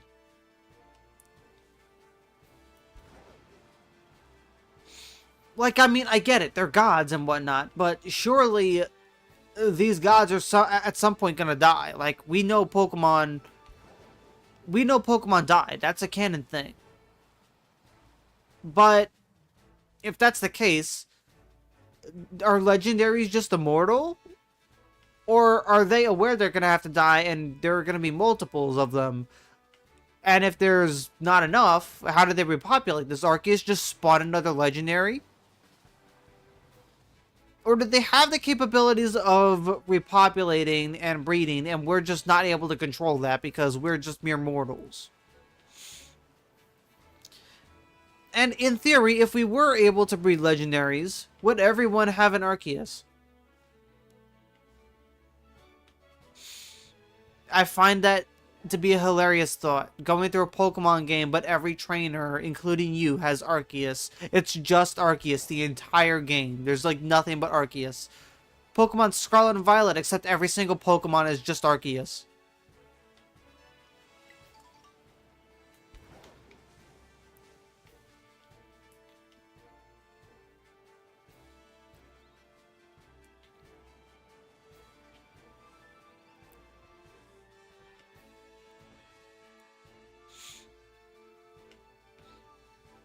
It's no longer Legends Arceus, it's just Arceus. True. Pokemon Arceus.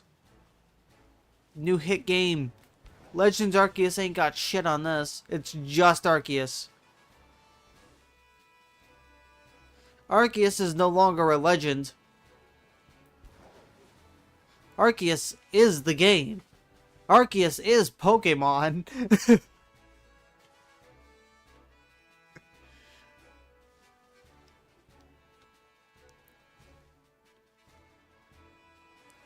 That's gotta be one of the dumbest things I've ever heard. We were already going too deep when we started questioning what is and isn't a Pokemon.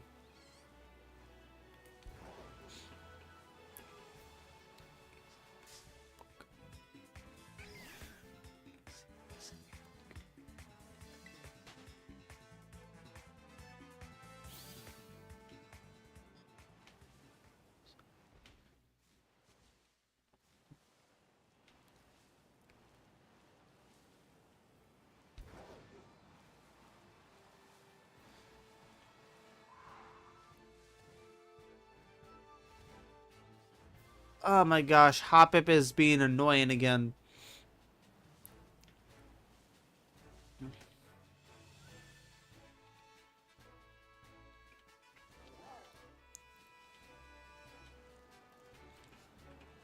But yeah, back on the Hoppip.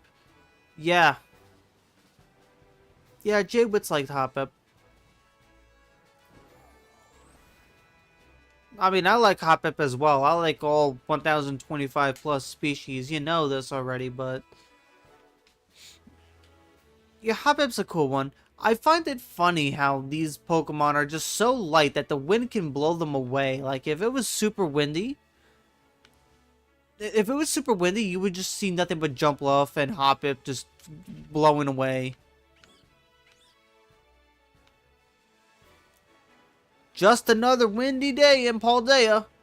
Watching all the Hoppip and Jumpluff get blown away in the wind. Well,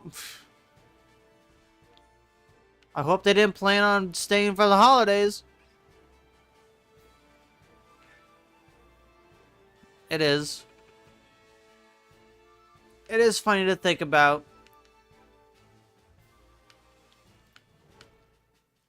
But at the same time, it's just realistic. I mean, their whole thing is that they're very light and floaty, and they just ride the wind, essentially. That's basically all it is. A least favorite? I'd have to think about that one. It's kind of hard because I love every single Pokemon, so picking a least favorite is tough.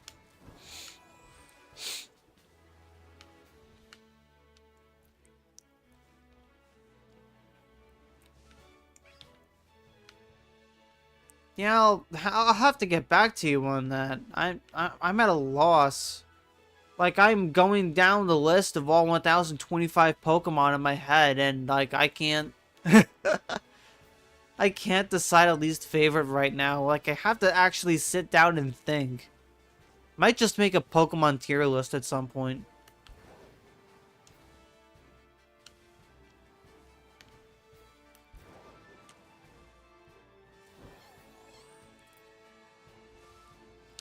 A tier list of all 1025 Pokemon. God, that would take forever.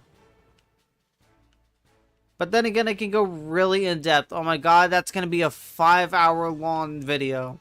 That's going to be a 5-hour long video. Just me sitting there talking about every single Pokemon in detail.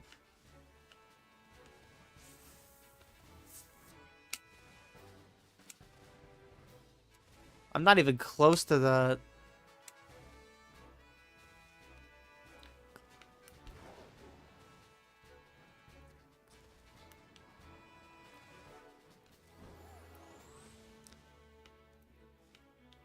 Eventually. Oh, what do you think about me nuzlocking? Think I should do it? It's been 14 years and I haven't done one. And I'm honestly very much considering doing one. Because it sounds fun. Alright, what game do you think I should do it in? There are 4 that are on my mind right now. Fire Red, Emerald, Platinum, and Soul Silver. My heart says Platinum, my mind says Fire Red.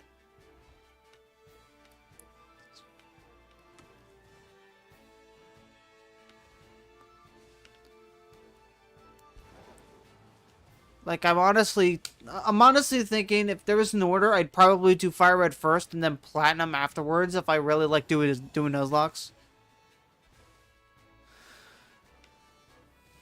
Platinum is my favorite. Platinum is my absolute favorite. It is my favorite of all time.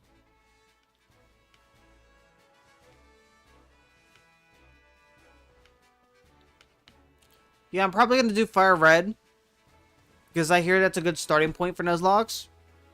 And then if I'm very much into it, I'll do Platinum. Because Platinum is one of the harder games in the franchise.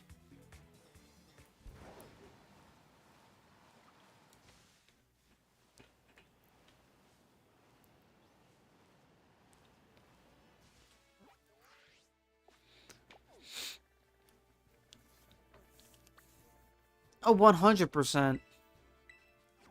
Especially having to go against Cynthia.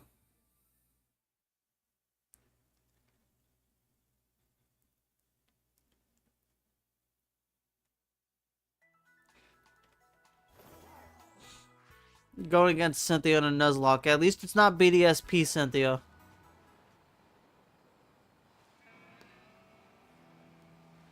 Imagine going against BDSP Cynthia in a Nuzlocke.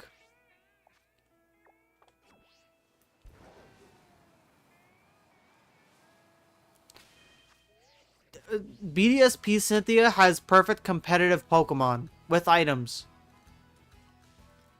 Like, good items, a very balanced move set, perfect IVs and EVs. And that's not even her rematch team. That's her base game team that you have to beat in order to get the items that she has on her Pokemon.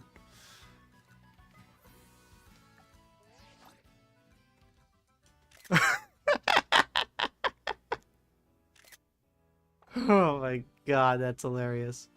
I want to get another angle. Dang! Okay. That's a reaction image right there.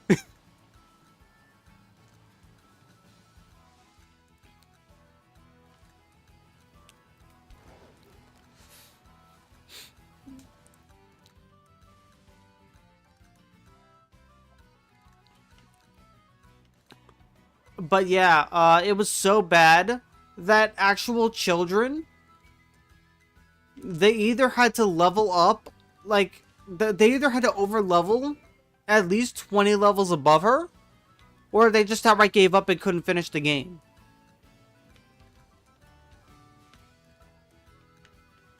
Like, Cynthia was just that difficult in BDSP. The Elite Four was also tough. No, it didn't. See, here's the thing. It's not even a fair challenge. The gym battles were fine. They actually had some sort of strategy, and they were tough. But they were fair. And BDSP, the Elite Four, they were also pretty tough. Like, they also had good IVs and EV spreads. And they actually had very valid strategies. Well, for the most part. Screwflint's strategy. Minimize on... Yeah, minimize is not fun. Like, minimize spam on Drifblim with Will-O-Wisp is just evil.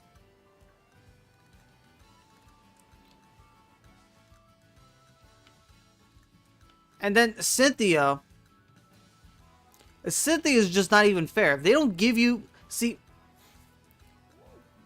the problem is that it's artificial difficulty. In Diamond, Pearl, and Platinum, the difficulty was the Pokemon choices and them having citrus berries and whatnot. Like, that was the challenge. In BDSP, they're having you fight perfect... Well, almost perfect competitive Pokemon 5 times in a row without Pokemon centers in between, and they don't give you all the tools necessary. They don't give you all the tools necessary to combat it. You have a playthrough team, not even half of the items that would benefit you, and you have to go against that. And some people say, I like the challenge, it makes the game harder. Yeah, I like challenge too, but there's a difference between like a main game challenge. Oh, hi Espion. And a post-game challenge. The type of challenge that a perfect competitive team is, it should be post-game when you have the options and the tools to make a team to combat those sorts of those sort of team compositions and builds. When you're in a playthrough game, your EVs are all over the place. You likely don't have good IVs. You probably just have Pokemon that you like, look cool, or found shinies of. And that's it. That's your team.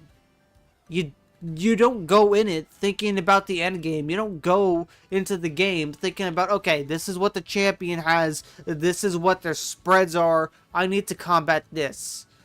And you don't have the items that would greatly benefit those sort of compositions.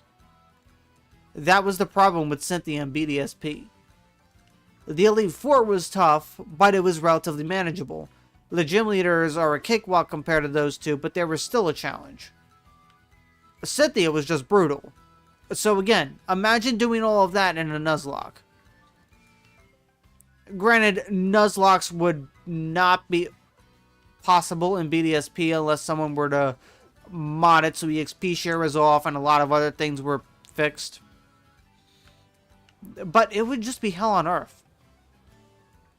But Platinum is still one of the harder games in the franchise.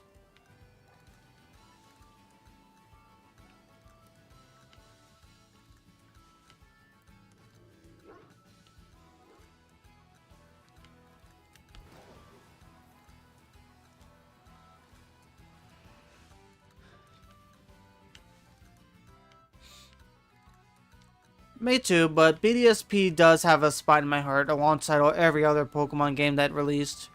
It's definitely not the benchmark for Pokemon remakes, but I mean, it's serviceable, I suppose. At the very least, it allows us to actually get Shiny Arceus.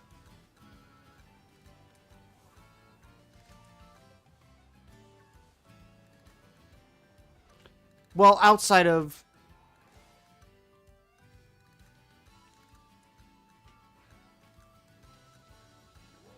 Alright, I'll see you around. Thanks for tuning in.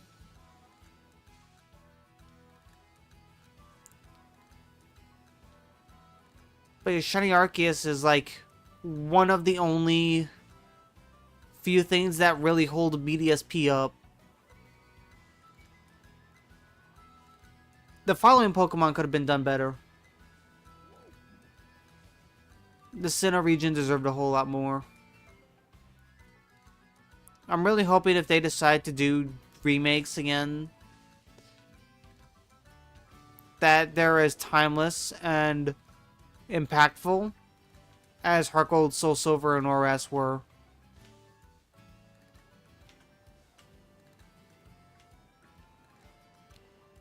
BDSP feels like the Fire Red Leaf Green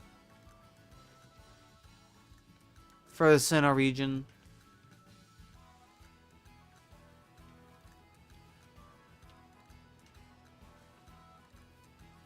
Now that I think about it, that's a good analogy. Not bad, but not super great either.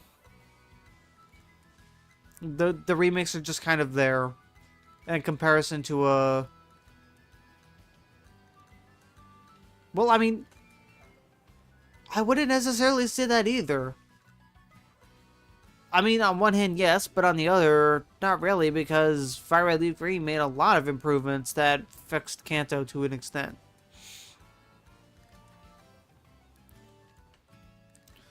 Like, Ghost types could actually hit the Psychic types. Dark moves could exist. And Magnemite, Magneton were Steel types. And there wasn't a single Dark type in sight. But this was still before the physical special split.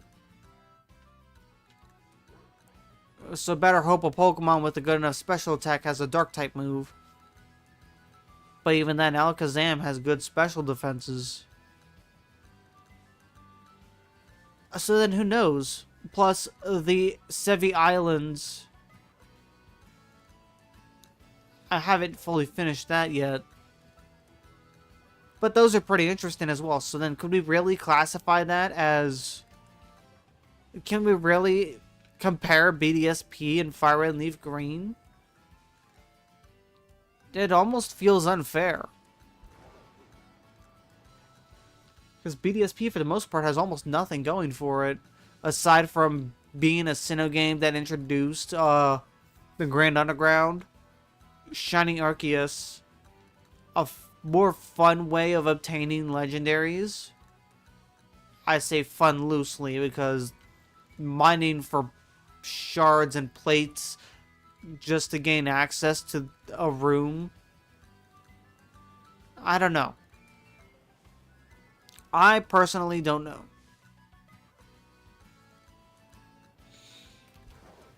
But I know for a fact the battles, especially the champion battle, they were not the highlights of BDSP. Okay, well they were, but not for the right reasons. Like, it didn't feel impactful or meaningful or feel like a showdown. I remember it almost as if it was a traumatic event because there was no reason it had to be that difficult. Like, that was crazy. But easily the worst launch in the franchise. Without a doubt.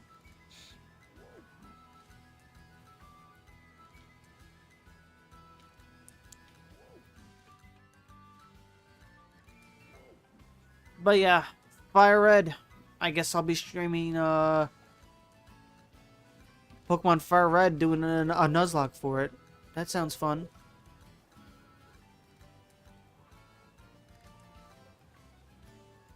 I'm looking forward to that.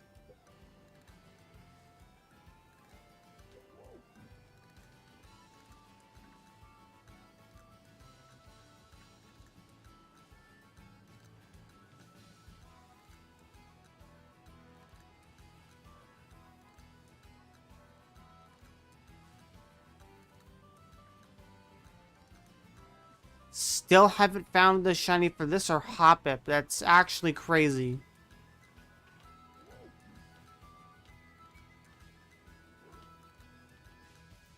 These guys are just avoiding me at all costs. That's genuinely insane. I guess maybe they didn't like I took a picture of the funny guy with the wide open mouth. But I don't know why they wouldn't be a fan of that. It's funny. I'm totally gonna make that my profile picture.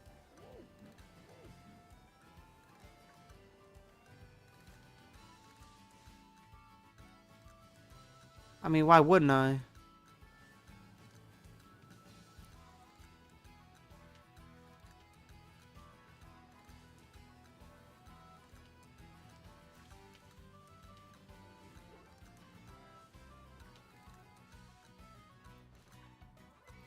Still not a sign of a dark blue, purplish dog. Well, this is just not nice.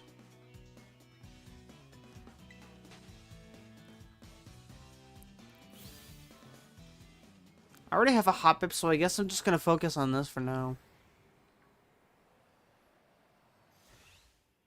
Yeah, I'll just focus on my Bustiff.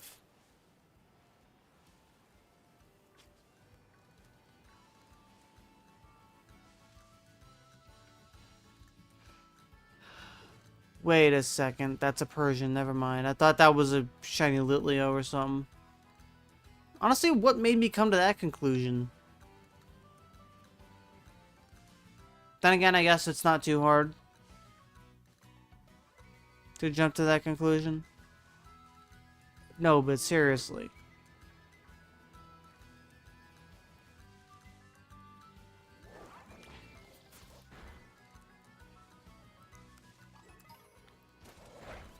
That's like insane.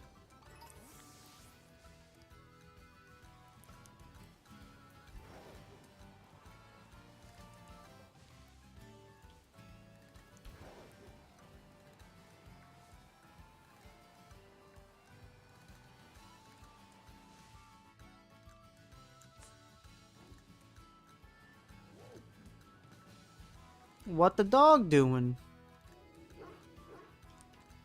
Barking at me, that's what they're doing.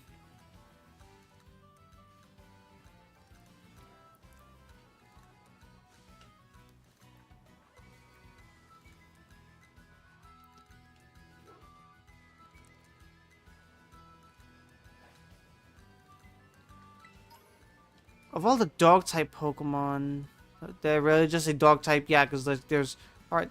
Of all the dog like Pokemon in the games, I don't know which one would be my favorite. Because I do like Houndoom a lot. My Bostiff is a funny guy. Funny, lovable, intimidating. I guess it'd be a top contender. But I'm not sure.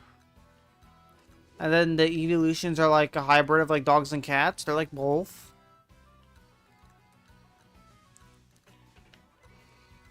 I don't know what sort of amalgamation nonsense they are.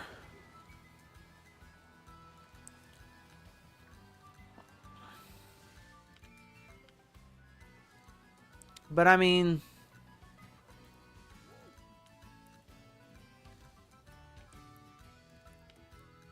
Also, is it me or are all of the... Are almost all of the dog, like, Pokemon dark type? I mean, the only ones that aren't are those ghostly ones that came from this game.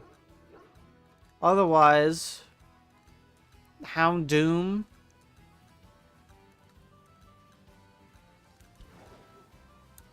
Mabostiff, like these Pokemon are all dark type. Are the dark? Are the dogs just dark? I guess. Oh, Dachshund is also that's also a dog, but not dark type. It's normal. I think. Pretty sure it's normal.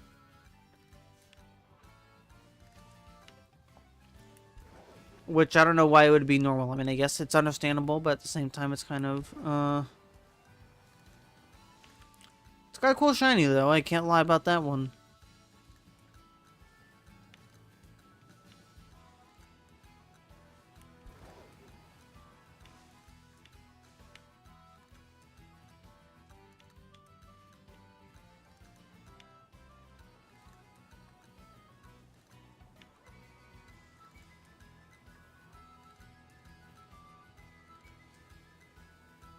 Still no sign of shinies.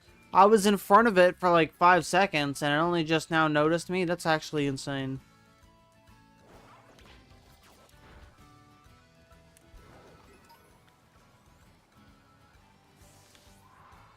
Wow. I almost weaved in between those guys. That's actually crazy. You know, who would have thought? Who genuinely would have thought I'd be able to almost weave in between two Pokemon like that? I mean, I guess it's not too hard to do, but considering I wasn't even paying attention to where I was going, I think that's crazy.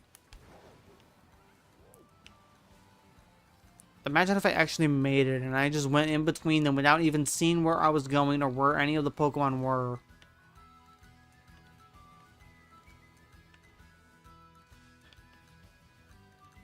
Initial D this.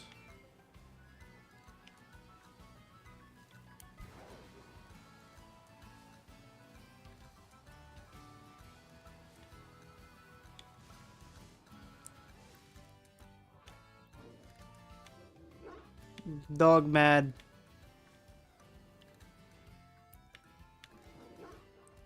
Dog is angry. All these dogs are angry at me.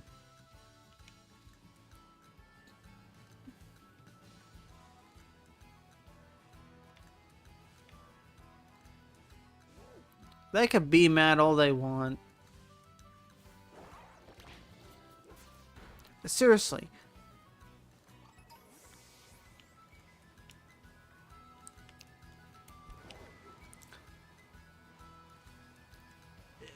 not even a speck of hope. This is crazy. How many Mabostiff have I seen so far? And not a single one of them is a shiny. I think I'm getting to the point where I'm over odds. And that's over shiny charm odds, mind you.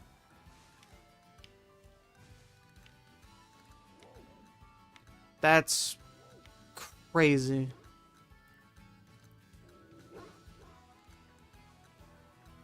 You know, I wonder whose dog was volunteered to bark for this.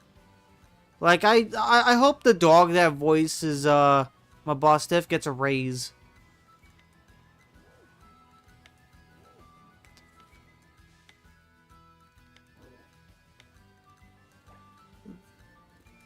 Yeah, the dog deserves a raise.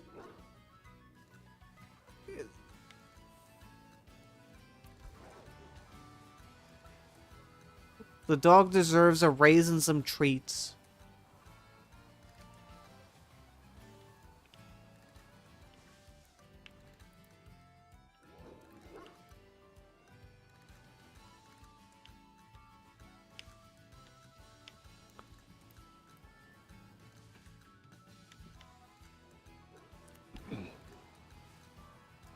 I do like how over time, all the Pokemon start sounding like actual creatures and not synthetic. I kind of wish they would redo a lot of the older generation Pokemon though. That way they don't sound synthetic anymore and they fit more in line with the newer Pokemon. Because the newer Pokemon have like actual cries and whatnot. Older generations though, they're still stuck with the synthetic cries that were made on like the Game Boy and DS. And that honestly makes me sad. Especially because for a while, Pikachu and Eevee had their own cries. Like, Eevee got its own cry in Let's Go Pikachu and Eevee. And that carried on over. And then Pikachu had its anime cry since Gen 6. And then it got taken away in Legends Arceus for whatever reason.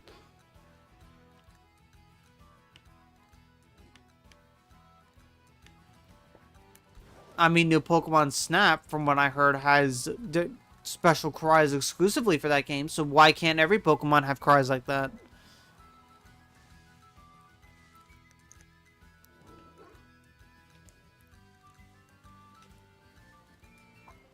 Heck, I don't even think it would matter if they were dynamic cries like the one in Snap.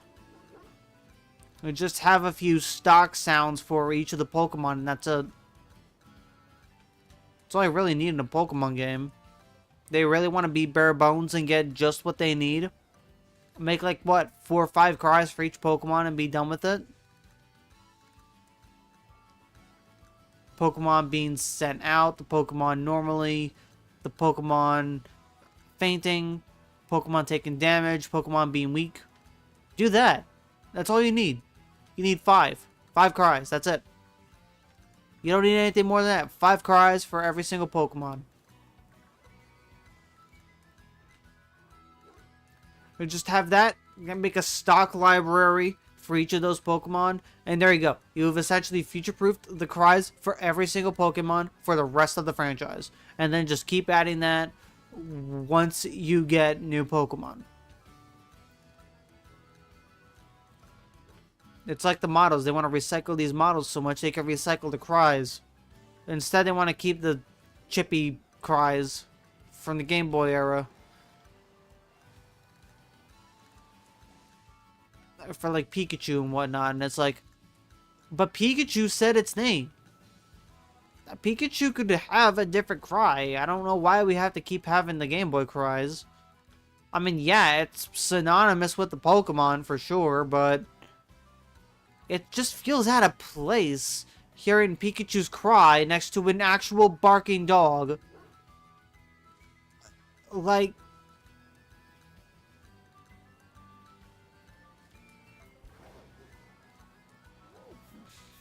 I don't know.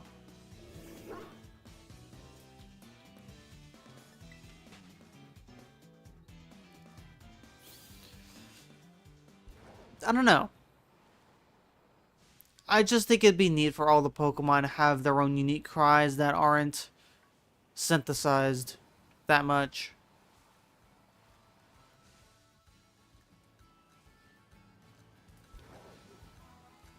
I don't think that's too much to...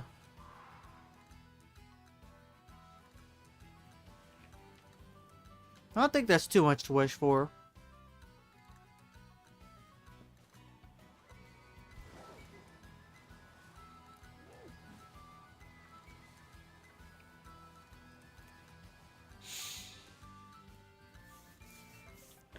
We don't even need the anime cries either.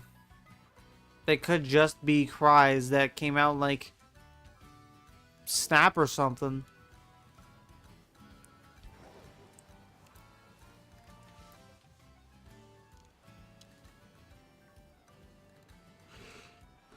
I don't know what Snap uses. I haven't played Snap yet.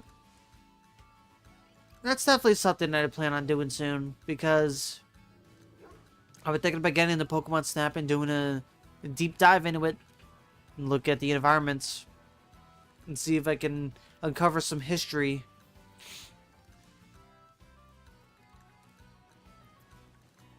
And some ecological advancements.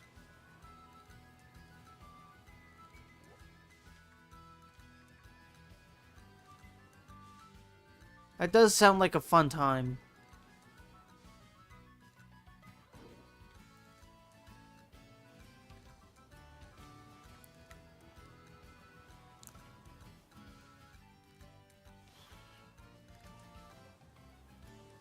Might change my schedule to be Saturdays and Tuesdays. That way I can do this for a very long time and I can safely do this overnight without having to worry about work in the morning. That doesn't seem like a half bad idea.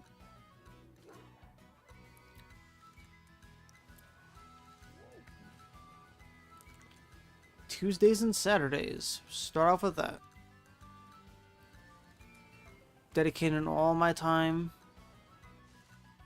Probably not the smartest idea. Dedicate a couple of days a week. Why not?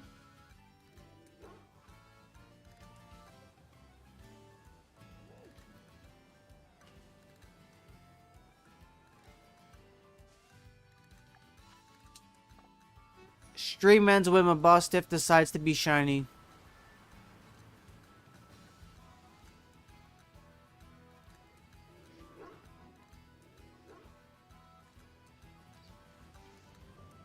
It is storming out here. Look at that.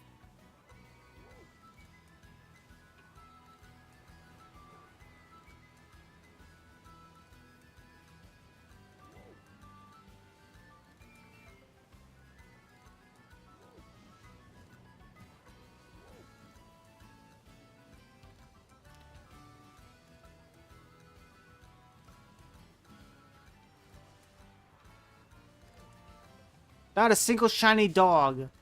And then it run into a pig.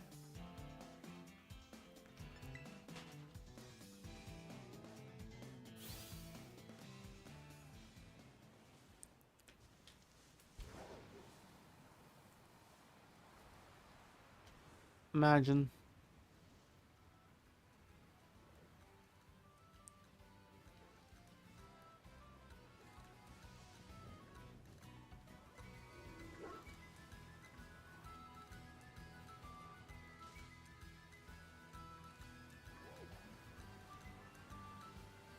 You know, this makes me wonder, what were the ancestors of these Mabustiff? Are they similar to the ones for Houndour and Houndoom?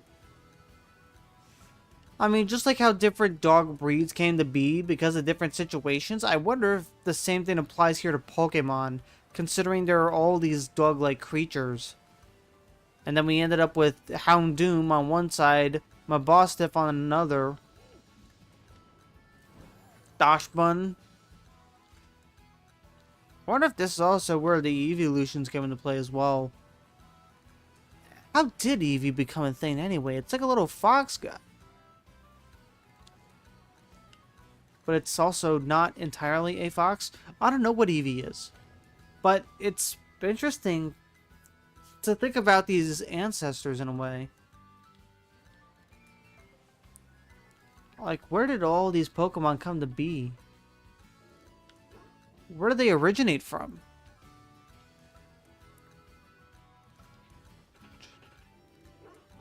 What were their ancestors like? Which Pokemon shared what ancestors? Where would they have initially lived?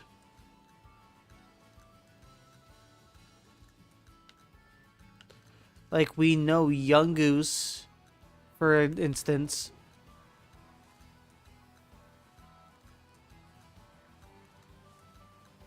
Yungoos was not natively in Alola. It was brought to Alola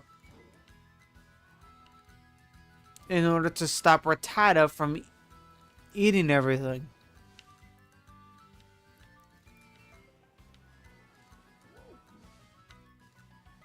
And so yeah, now it's native to Alola because it's not anywhere else, but where did Yungoos initially come from? Like, where was its natural habitat? And then what other Pokemon does it share the same ancestors with?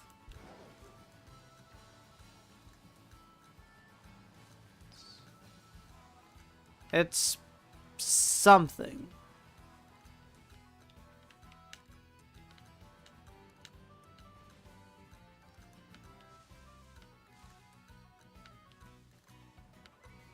It's something I like to think about quite often when I'm looking at these Pokemon. Oh my gosh. I really don't want to make a sandwich for this. I really don't want to make a sandwich for this.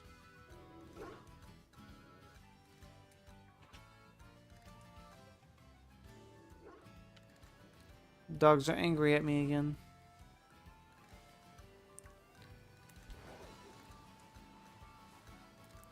Gosh, I am not a fan of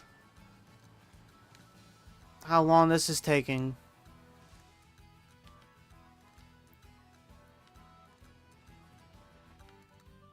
There's not a single shiny in sight.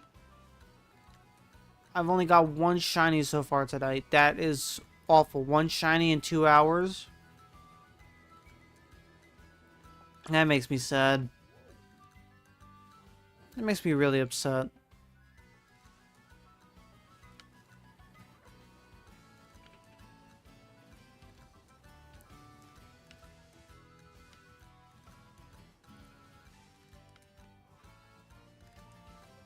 Me, personally, I don't know. I think the odds should be slightly more increased once outbreaks are at a certain threshold. Because this is at outbreak plus shiny charm odds. No sparkling power because... well, no. But you know, maybe I could just go to Blueberry Academy and get that Academy special.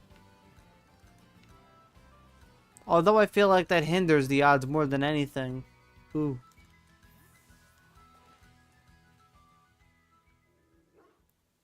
It's a funny guy.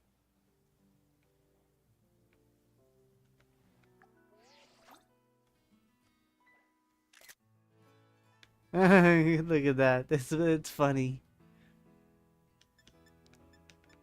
Ooh. The fisheye lens. Wait, so I'm gonna get a little closer.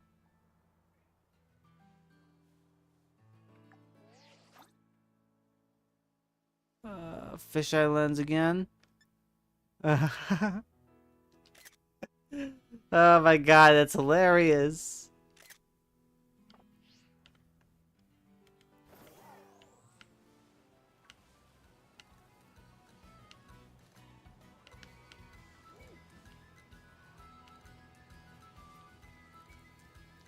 Right, so...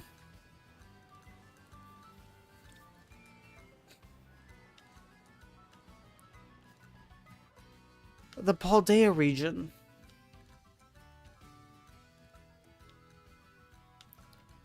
Wow, so mysterious. There's a crater. How did that get there? I wonder how this crater came to be, and there ended up being really powerful Pokemon down there. I wonder if it has anything to do with the meteor that hit. Because if there was a meteor that hit, then would that be the work of Deoxys? Does Deoxys have a hand in what happened here?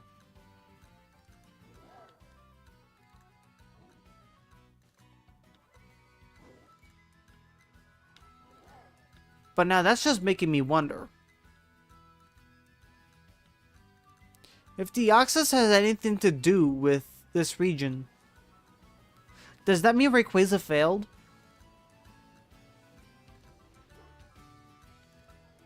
But then again, this can't be the same meteor because that meteor was heading towards Hoenn, and this isn't Hoenn. We know it's not Hoenn. This is Paldea. This is a different region.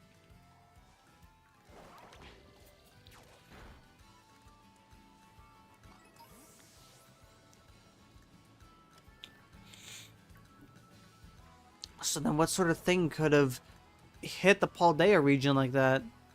It's unlikely it has anything to do with Kalos. Unless maybe it does. Maybe...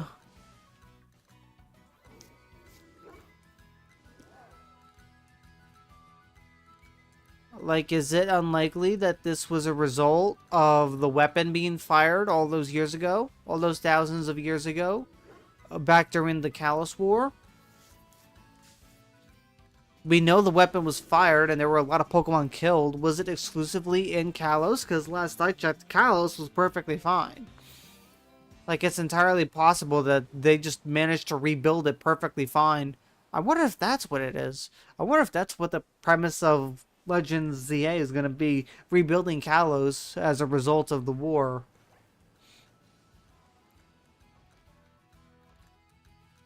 That could be it. But also, if the weapon was fired and it wasn't necessarily in Kalos, then was it here in Paldea?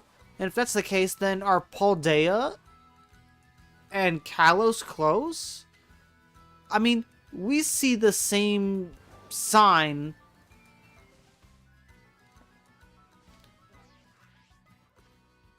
Like, somewhere around here in Medali, I think. It was either in Medali or Zapapicho. I think it was in Medali. There's a sign there. And we see that again in the trailer for Legends ZA. So they have to have some connection. Does that mean Larry is from Kalos? Could he be a businessman from Kalos? Or maybe the residents of there are just from Kalos. Maybe they just have Kalos origins in general. But we know in some way that they have to have some sort of connection because, yeah, they like to stick Easter eggs, but they usually don't do that unless there's a specific reason. Like that strange souvenir that we get in Gen 6, which predates the souvenir that we get in Sun and Moon. Like, it's a souvenir that the guy got from Alola and gave it to us.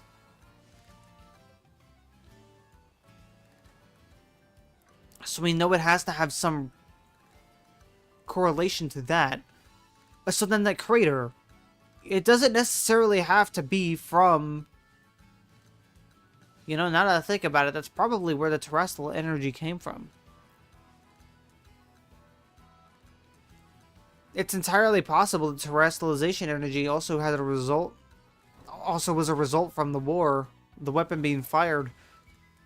It probably hit some sort of materials down there, and that materials became the Terra Shards, which then powered up the terrestrialization energy. And they didn't know how to harness it at the time. But over time, they did figure it out. I don't know where the Treasures of Ruin would fit in with this. I know they have little to no correlation with the terrestrialization phenomenon. But there's also Terrapagos.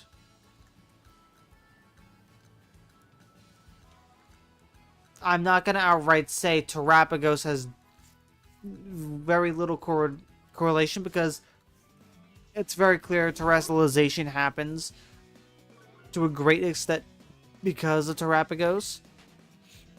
So then, was Terrapagos originally from Kalos as well?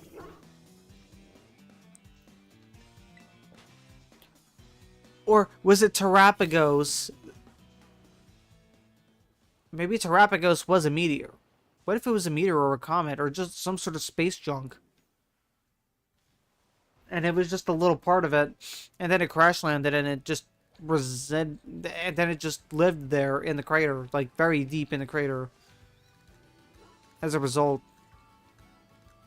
But then where did that energy come from? And how is that energy even a thing in the first place? How can it affect other Pokemon if it's never been around other Pokemon?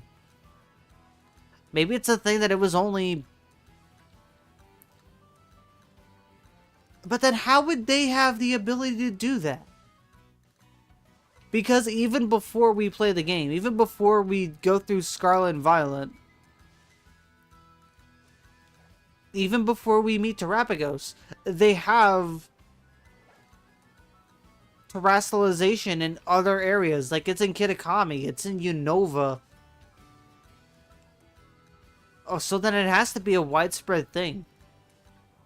It's not like in Galar where Dynamax is only a thing in Galar because of these power spots or anything of the sort. Terrestrialization is just almost everywhere. It pretty much is everywhere. So then when you think about it like that,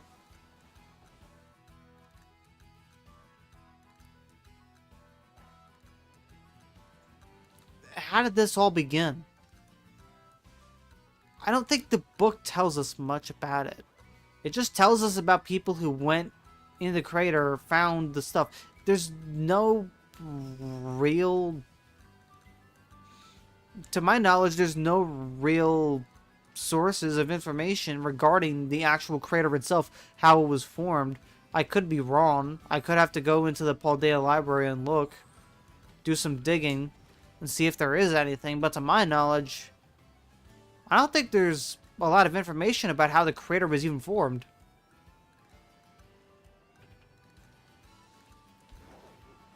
Whether it could be as a result of the war, maybe the comet, maybe both.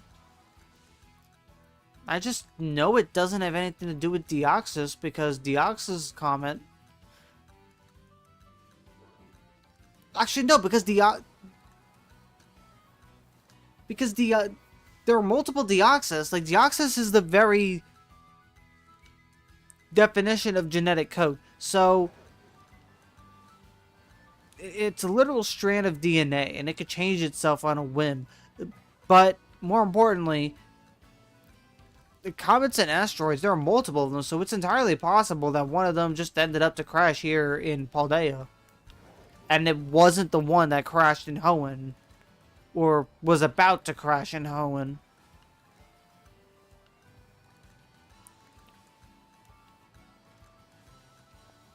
I know it has no correlation with that asteroid specifically, but...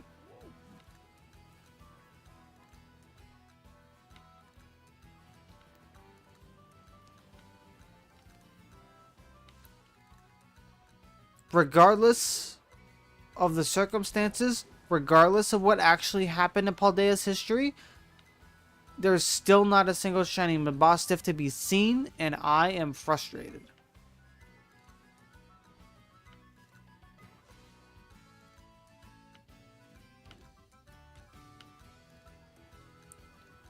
This is like actually mean. This is very mean.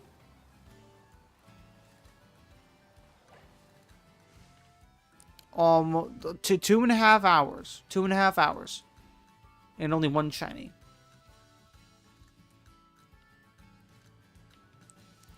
I refuse to get the Academy Special. I refuse to make sandwiches. But this is just mean.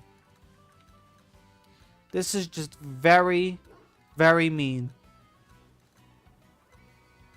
The game is just dunking on my luck right now. It is not nice to me whatsoever. I'm I'm in pain.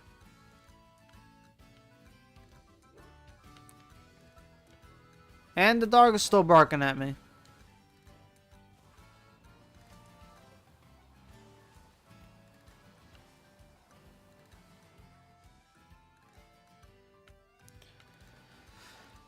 I wonder...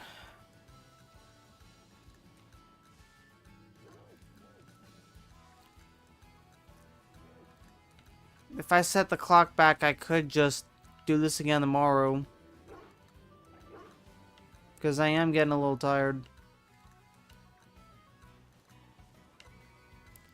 But at the same time,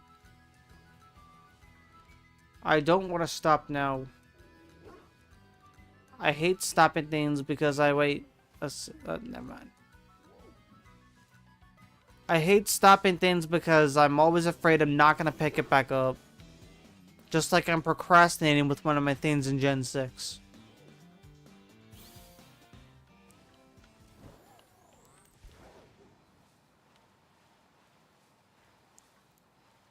I have like a Ribbon Master in Gen 6. And I need to do the Battle Mace on. But I didn't start it. I dropped it as soon as I had to do that. And like that was one of the last ribbons I have to get for Gen 6. I never picked up Gen 6 since. And that was like a month ago. No, not a month ago. It was like, what, 20, 30 days ago? 20? It was 20 days ago. Yeah. I just didn't. And see, I'm afraid of doing that again. Although in this case, it's just a shiny that I could just get another time. But I already made so much progress, especially with the Outbreak. The Outbreak is ready. It's just... the shiny is not appearing. The shiny is just being mean and avoiding me. It is evading capture.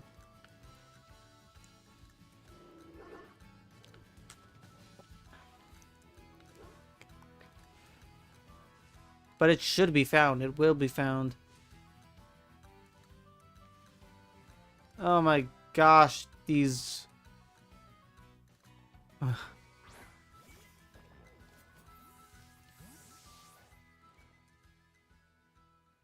Look at the funny guy.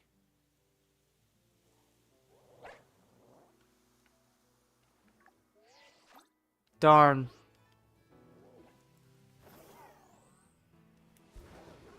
I have no idea why I'm still trying to take pictures of those guys when their mouths are wide open and the game bugs out. Oh, I was not paying attention. The shiny is like a dark bluish purple. It's very noticeable. It is extremely noticeable. So even in the dark, you should be able to see it perfectly fine. And I'm like 90% sure I would notice as well. But it doesn't help that when it's in like shade and whatnot, it also looks dark.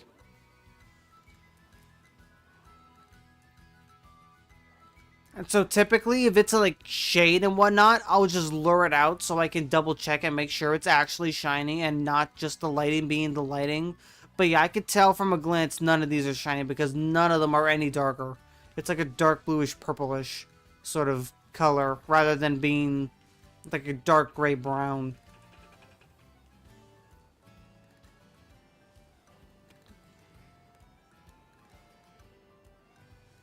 Oh my god, Slowpoke. Yeah, no. Hunting like Slowpoke or any Pokemon of the sort, that sucks because you can barely tell whether it's shiny or not. And if it's an outbreak where you have a limited number of Pokemon before the outbreak disperses, it sucks. Because unless you want to encounter every single Pokemon, you're going to have no choice but to use Let's Go because of the feature where it won't attack the Pokemon if it's a shiny. And then you're going to end up killing the entire outbreak.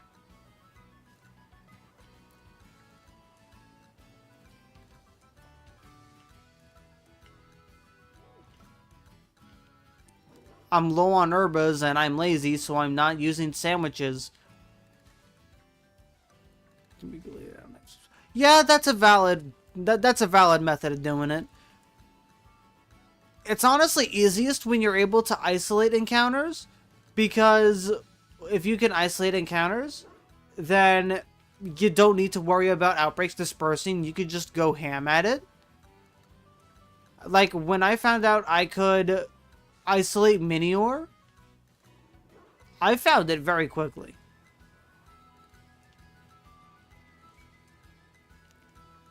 Prior to that, I always assumed it was only mostly possible to encounter in, like, outbreaks and whatnot. Otherwise, it would just be a rare spawn. I didn't realize it was genuinely an isolated encounter.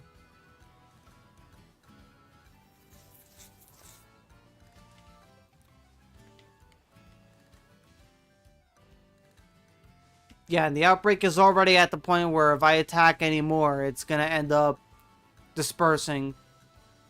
So I'm literally just... sorry, I missed the notification. That happened to me one time, and I got very upset at myself for not paying attention. Like, I genuinely thought I had more time, but I didn't. Like, it really sucks when you don't pay attention, or you think you have a few more Pokemon to go, and then you just keep going, waiting for the notification, and it never shows up, and instead, you're met with the dreaded message, the outbreak has dispersed. Like, it is the worst thing in the world.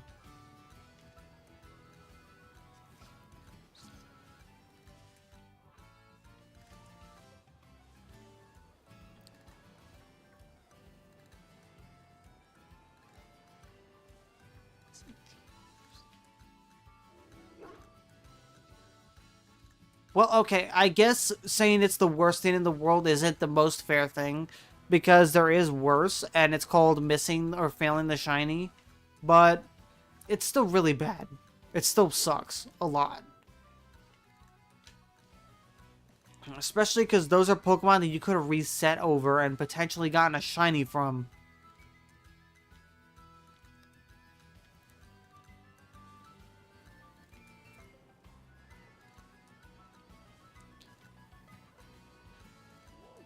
I'm very close to getting the Academy Special. Just for the tiny little bit of...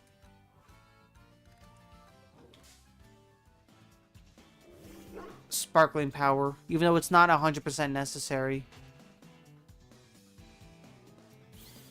2.5 hours and I've only gotten one shiny and it was a Squirtle.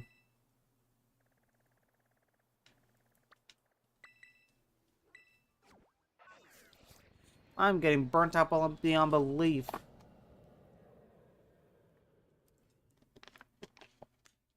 Shinies are mean.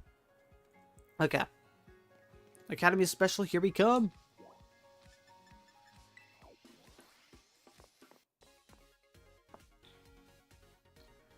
Ah, you didn't save beforehand? Dang.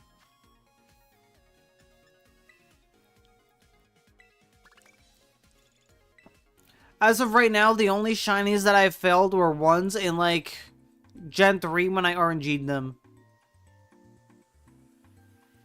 And it was specifically a shiny Rayquaza. Like, I was trying to get a Rayquaza, and I failed it like 5 times before I finally got it. Because it would always struggle.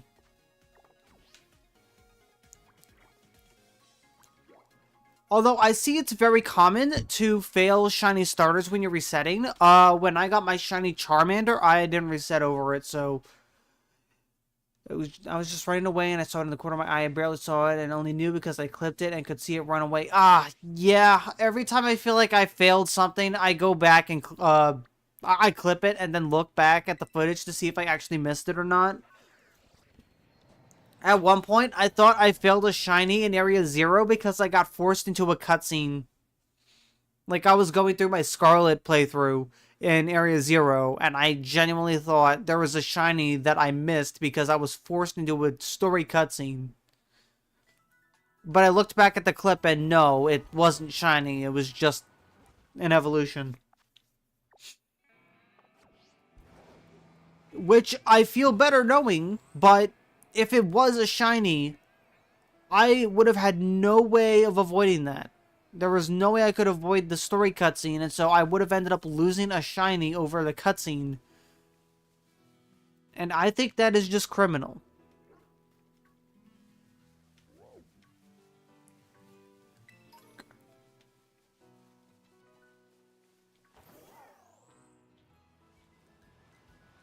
Like, if I fail a shiny, it should be because I wasn't prepared or anything, not because the game told me, hey, this is the cutscene that you need to watch at this point in time. My friend got a shiny Necrozma in Sword and Shield Dance, but dropped his controller and accidentally... Oh! Wow!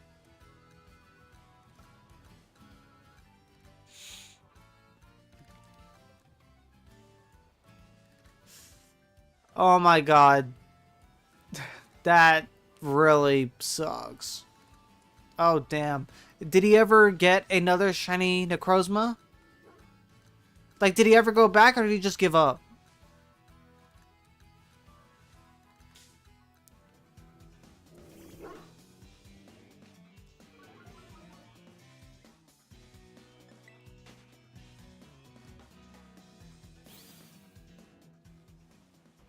Nope. Oh, I never got a new one. So he just gave up? He never tried to get another one or anything? He just didn't want the shiny anymore?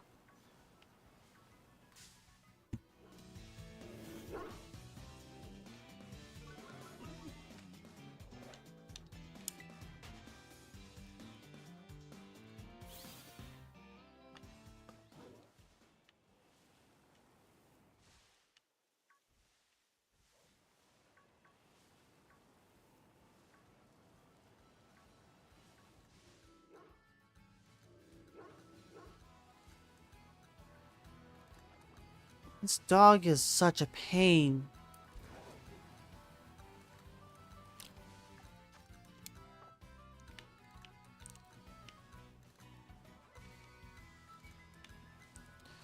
He only did a few attempts and was super lucky. He'll go back for it at some point. Okay, well, that's good. That's good, at least. Obviously, shiny hunting's not for everyone. It requires a lot of patience and persistence. But I can 100% see how something like that would make someone not want to do it ever again. So, at least he's not giving up entirely.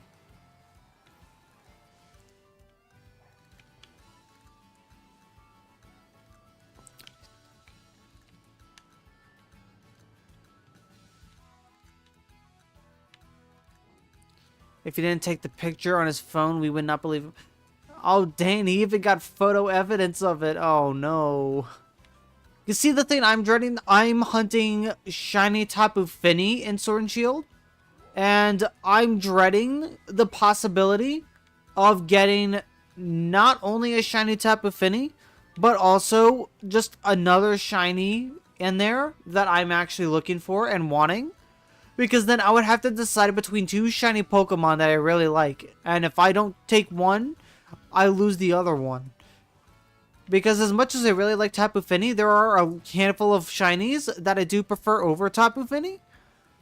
It would be crazy, and it would also suck. But then again, I have the shiny charm, and the odds are already increased to hell and back. So it's a 1% chance. So if I get a 1% and a 1%, and I get two shinies, then I'm going to have to choose. I can't have both. I get one, and then the other one is lost. It would suck so much. I hope I never experience that.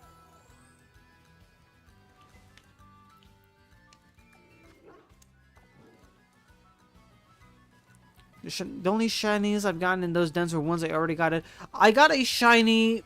The only shiny I got from the dens, I'm pretty sure, as of right now, is Caparaja. And I mean, that was a shiny I've been wanting to hunt for a while, so I'm not against that.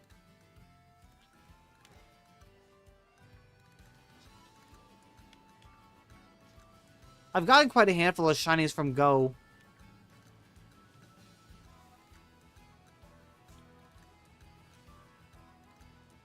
Like, I got every single Slowpoke shiny from Go.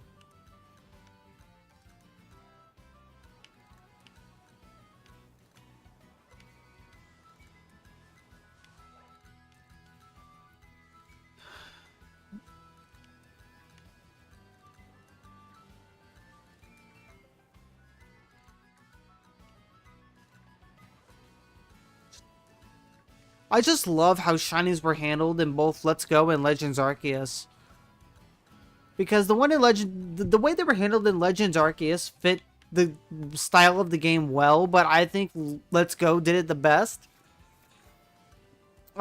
In general or tonight, because tonight it's been 2 hours and 46 minutes.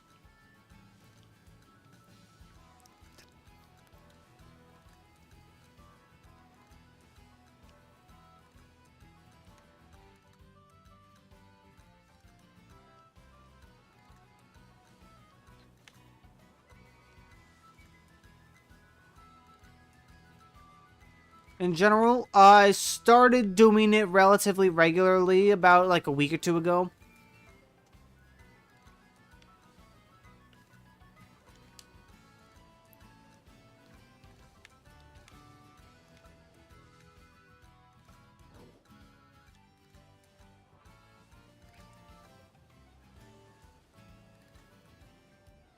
I'm not super new to content creation. Like, my channel right now is full of random stuff, but I want to focus on Pokemon.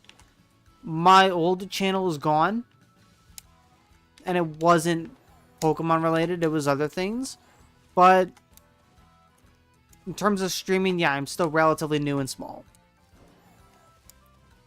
But I'm at least having fun with it and enjoying conversations that I'm having with people that are watching. And I just love Pokemon, so I'm always having fun regardless.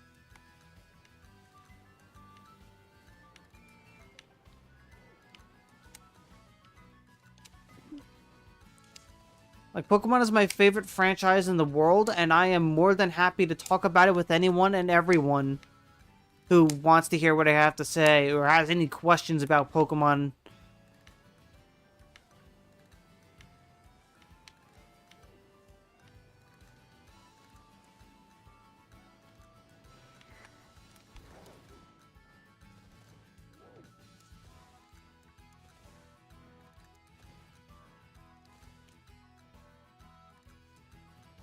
Still no dog.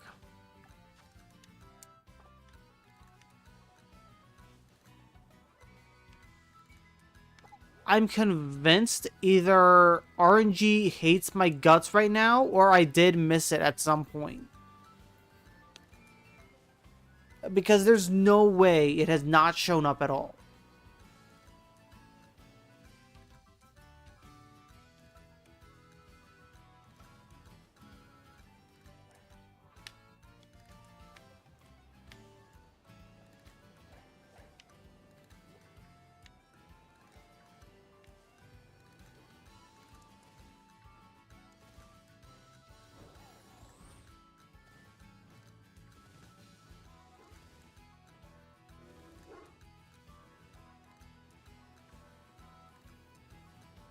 If you want more herbs for sandwiches, streams there are Twitch to get 10 herbs each. I don't know about the legality, but I can make herbs for very easy.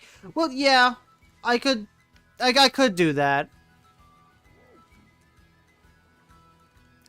But part of it is I'm lazy. Like, don't get me wrong. I have a handful of Pokemon that can easily clear out certain raids, but I'm just lazy. On top of that, I know streams like those are very popular. And so the chances of actually getting into a raid can be kind of difficult. And so even if I wasn't lazy, even if I was willing to do it, it would still take a few tries. And by then I'd probably run out of patience and just shiny hunt. Because in that time I probably could get lucky and get a random shiny without getting a Herba Mystica sandwich.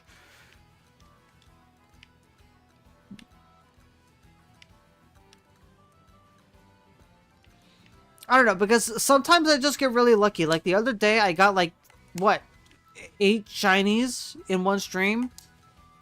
And today, I've been live for 2 hours and 50-something minutes, and I've only ever gotten a Squirtle. My luck is just inconsistent. I'm not having a good lucky day today.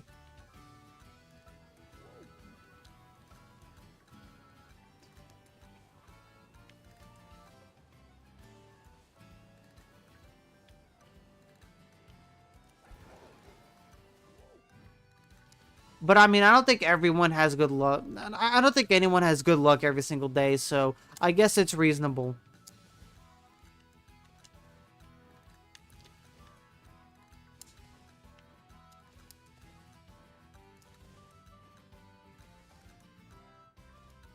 The other day I was streaming and me and my cousin went 5 hours both without a shiny. We only ended up getting the most 5 hours in. Wow.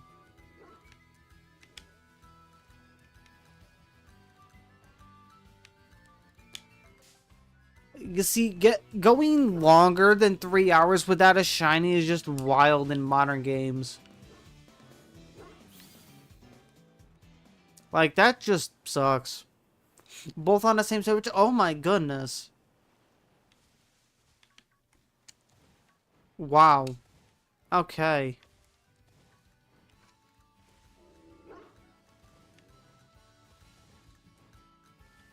That's something. Wow.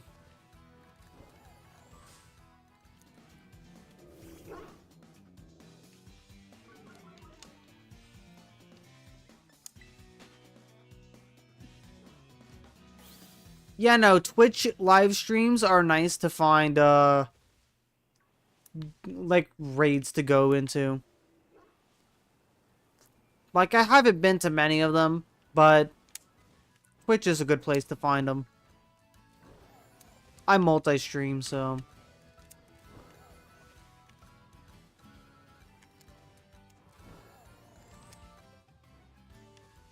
Where's...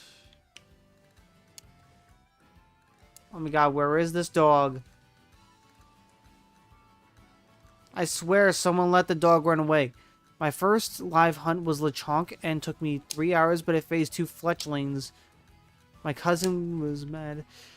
Yo, you just got a shiny Litten? Oh, that's such a sick shiny. That's great. Congratulations.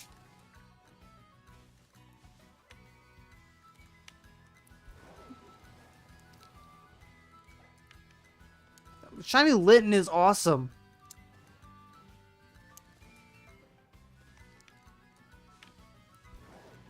Like, I honestly don't like when it evolves into an Incineroar because I think shiny Incineroar doesn't look that great, but I mean, as a Litten, it looks really cool. It's adorable. As do all cat Pokemon. But dang, cousin was mad because he got it quick and was bored of my normal sham. Let's go, Premier Ball. Didn't bring False Swipe or it's Rule Edge, so it has Flash Fire, so it can kill it. Yeah. Yeah, that's the way to go. There's a reason why I bring Rule Edge with False Swipe. Because it invalidates almost any form of self-harm. Takedown? Nope. Flare Blitz? Nope.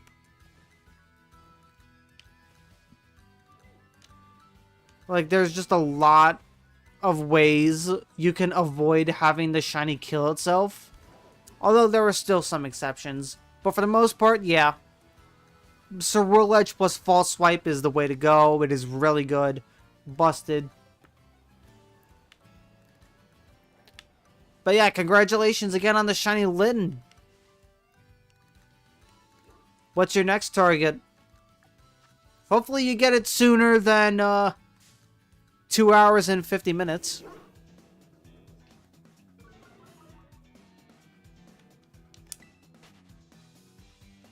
First try didn't show up. Failed one when synchro killing. And then I got it. Wait, so was the Litten like far away? You never use False Swipe because crit catch. Yeah, crit catches are easy. But I always end up using either Premier Balls or Luxury Balls, and so it's helpful, especially with Pokemon that are like evolved or with low catch rates in general.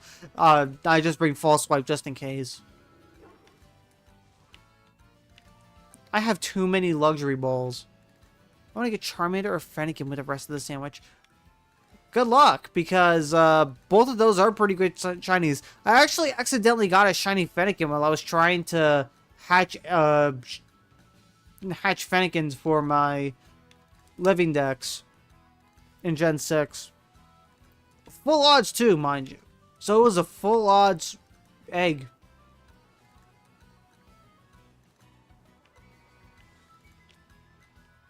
I don't have any footage of it because I don't have a capture card. What software do I use? Oh, I just use OBS. I just use a plugin that streams to YouTube, and I mainly stream Twitch. But I know some people use Restream, and I use Restream for integrated chat. So, like, if I were to say something on my Twitch chat, then, yeah. It combines both of my chats. That's what I use it for. You just got the shiny charm. Yeah, the shiny charm does help a lot. It is very helpful.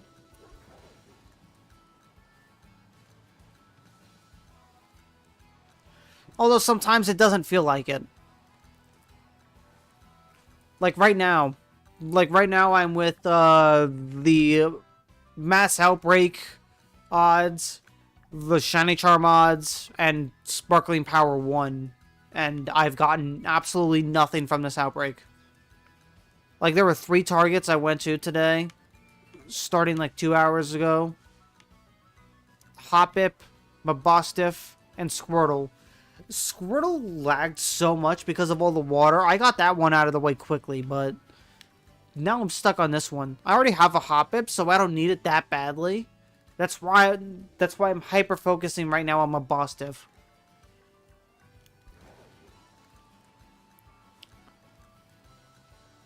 You got Shiny Blitzel, Litten, Luxray, Charcadet, and Growlithe all in 2 days of having a charm. Oh, that's sick.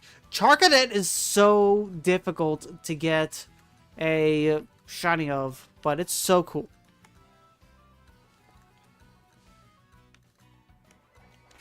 But yeah, I do have a shiny Ceruledge, so I mean, I went through the pain of having to find one, but Restream does it. So Restream allows you to have your chats all bundled up together, and you can use it as an overlay.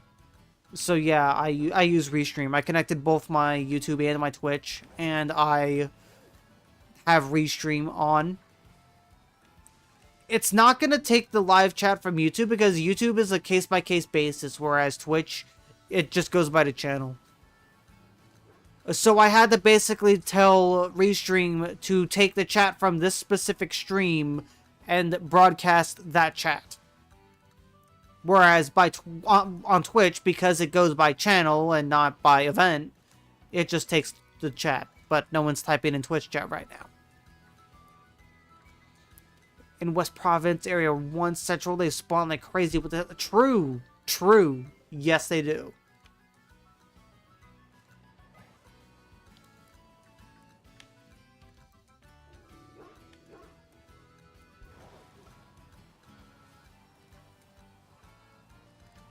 Better than Outbreaks anyway, because I mean, Stream Elements has been really annoying, so I might swap so I can multi-stream on it.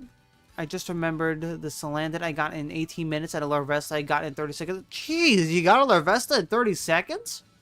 I still don't have one, I don't think. I might have one. I don't know, I forgot. I'm gonna have to check my Pokemon Home.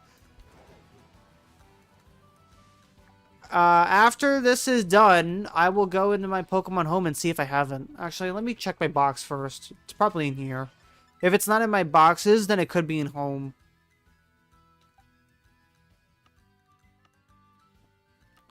I have way too much...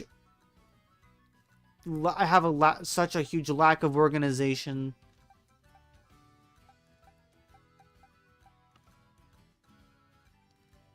Near the watchtower in Asado Desert with the same... Dang! Oh.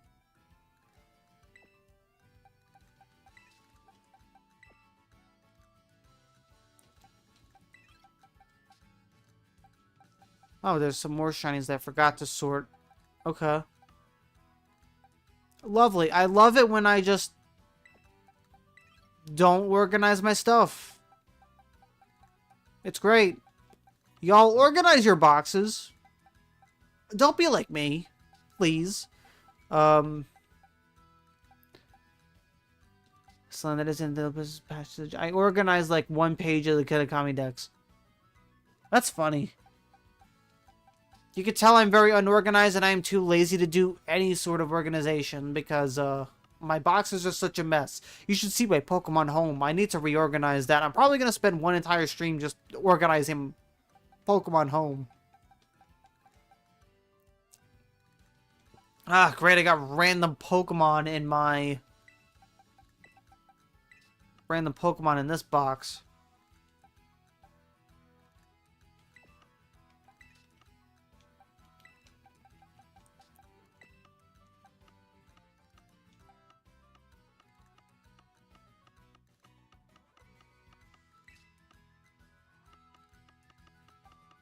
I still need to go get all of the trades from all of the friends in the club.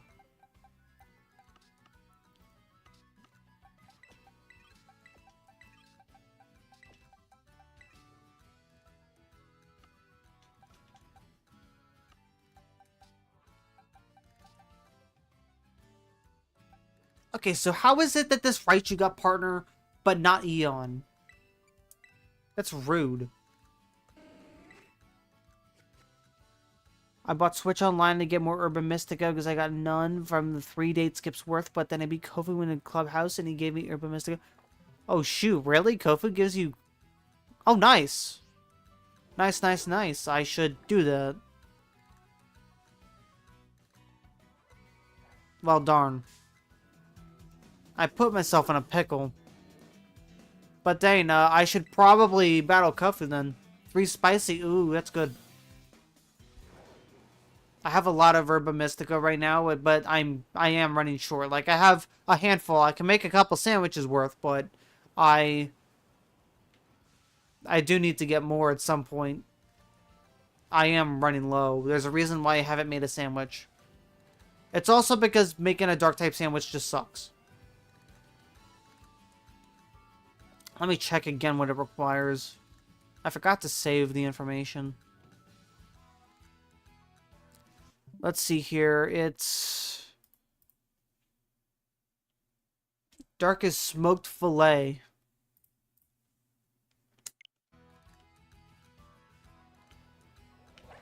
So I just think it sucks, but...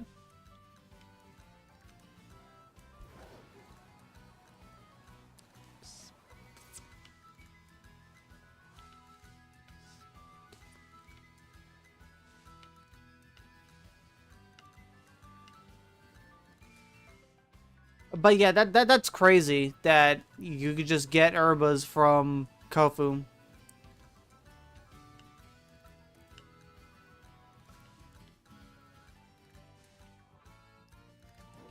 I know there's an Herba bundle that you get for getting all the tablecloths. I think it was 2 streams ago I got all the tablecloths just to get those Herbas. Gonna finish the sandwich and then come back. Okay. Enjoy your sandwich.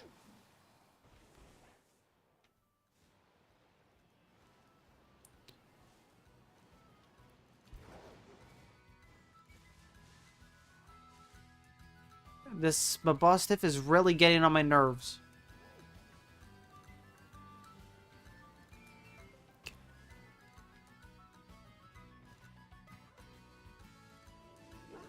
Still no signs of the shiny, and this is just crazy.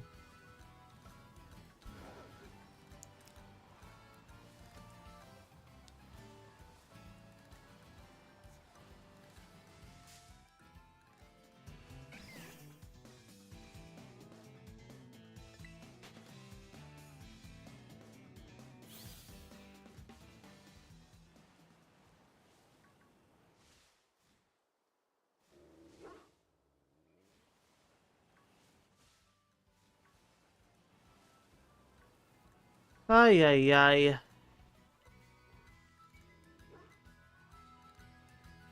My luck has been horrible tonight. Hopefully everyone else's luck is better.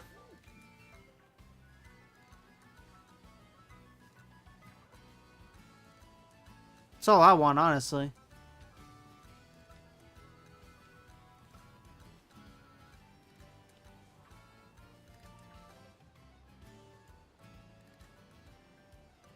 Dang, these dogs really know how to not be purple.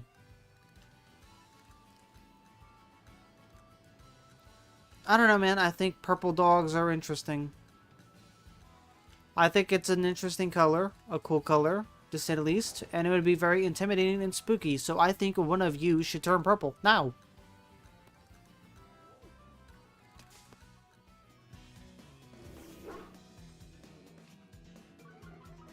Or you could just not, but I mean, why would you not be purple when you could instead be purple?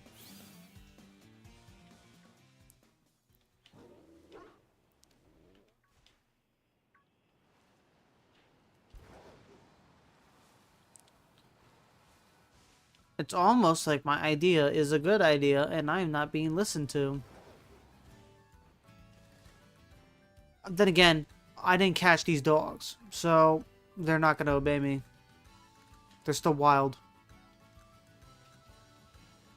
If only that's how that worked. You just catch a Pokemon, tell it to be shiny, and it just be shiny.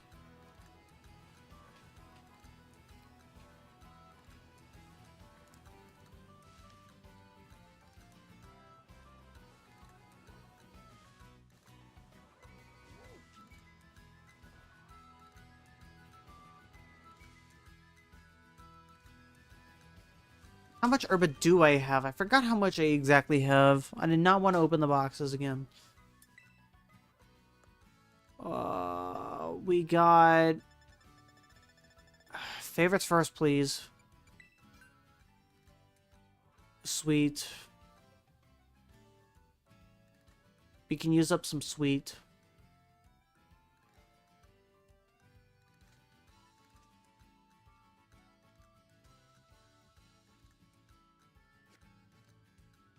I guess if I want to use sandwiches.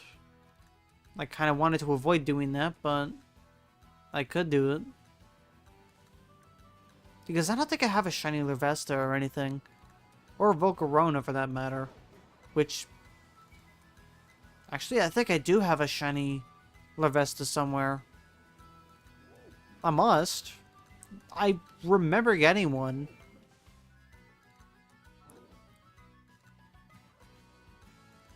I'm gonna check the Pokedex once I'm done with this. If it's in the Pokedex, that means I've gotten it somewhere. Therefore, it's in my home somewhere. If my phone was near me, I would pull up home on my phone and take a look.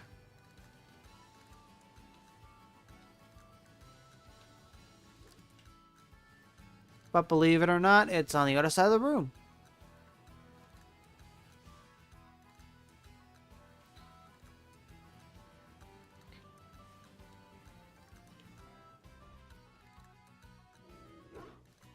Wow, a whole lot of not shiny pups.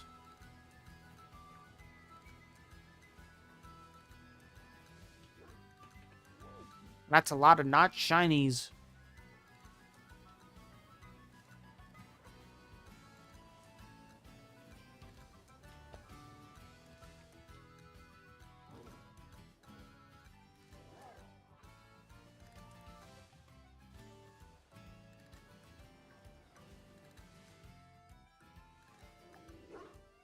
Oh my goodness.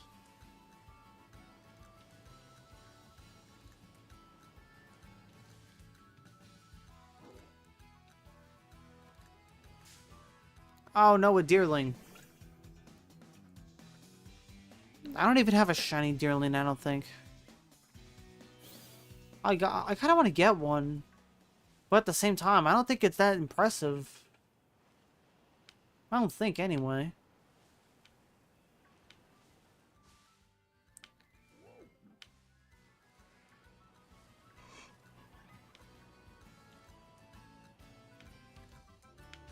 I'm willing to bet the moment I make a sandwich for this, I'm gonna end up getting it, like, immediately.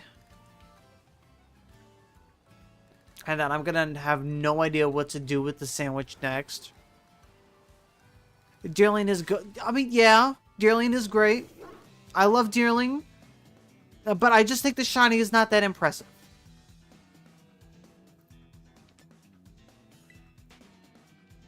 Like, let's see here.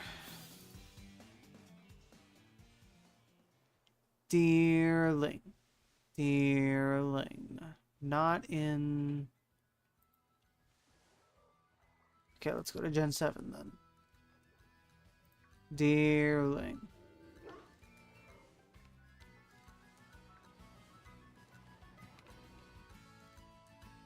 Still no purple dogs? Seriously? Bruh.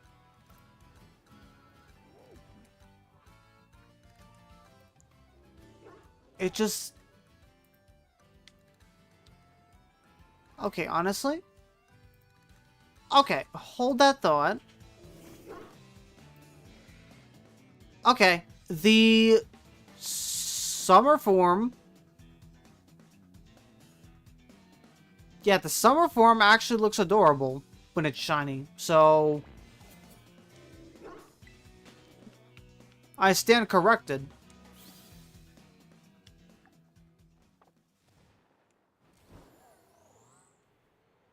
I don't know, I guess I was just looking at the winter form and thinking it was not that impressive, but summer looks adorable.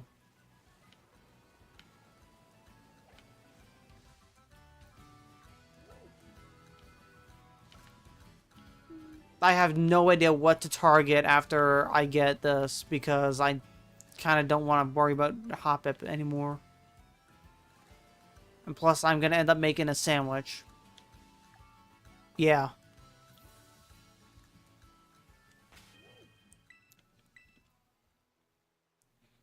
Alright, time to look in the Pokedex and see if I did actually get a shiny Larvesta. I found a winner by accident once. I'm willing to bet I passed by several shiny Deerling without even realizing because of how little it actually changes. Like, what? The flower turns pink? Like, you think I'm going to pay attention to the flower on its head and whatnot every time I pass a Deerling?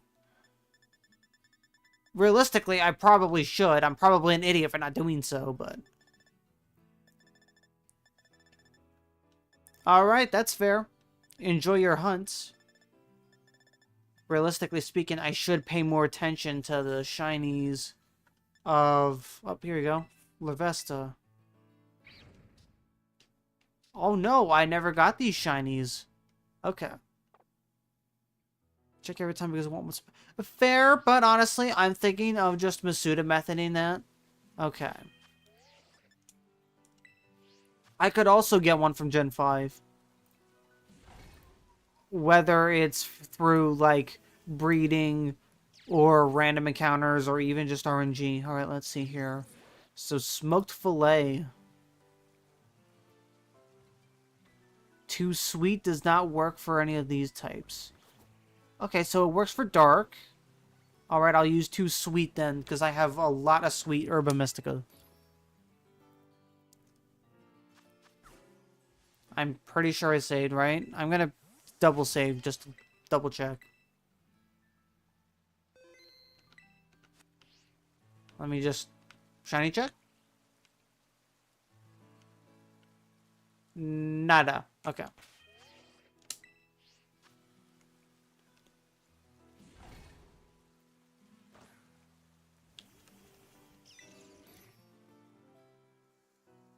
All right.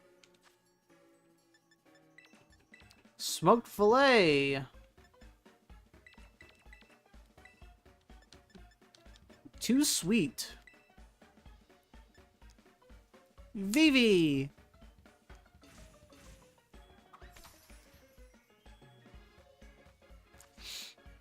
All right.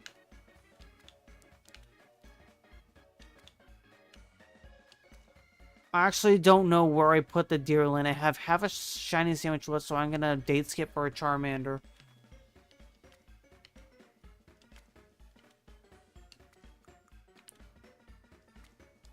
I have a shiny Charmander in Fire Red. I actually got it very quickly. Like, I only got it in, like, I think a couple hundred resets. I stopped keeping count, but I know I never went to odds. Oh no. Pickle go here? Okay, good. Okay. I really did not want that cucumber to fall off. Pretty mean shiny Charmander spawns in a spot where it blends in next to the laggiest place ever, the bog. Yeah, Yeah, that isn't very fun.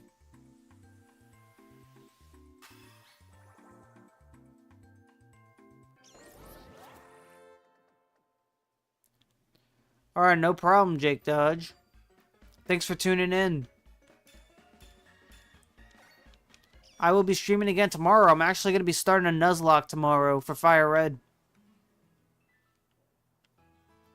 Okay.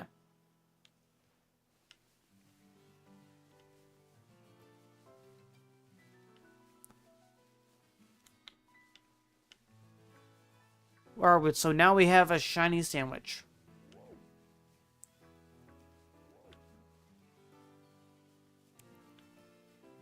Yeah, 14 years of being a Pokemon fan, and I'm only just now starting with Nuzlocks and stuff. Better late than never, but I'd say it's long overdue.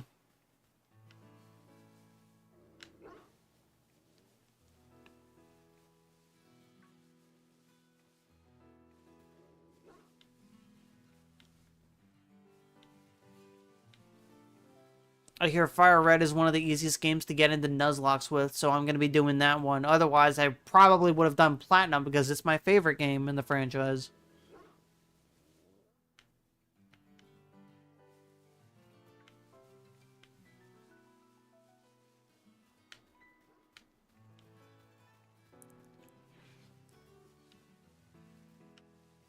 And honestly, I think it's for the best that I don't do Platinum first as well, because I don't want to immediately start hating my favorite game because of bad Nuzlocke experiences.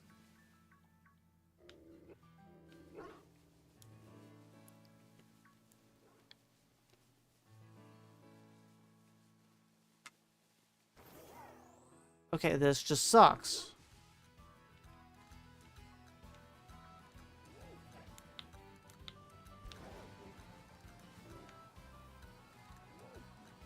First try, Charmander Outbreak next to me. Dang, congrats! Can you share some of that luck, please? Because I'm not being very lucky right now. I just want these dogs to go away. Oh, man. But seriously, congrats on the Charmander. Charmander is such a cool shiny and evolves into a Charizard, which is one of the sickest shinies in the franchise.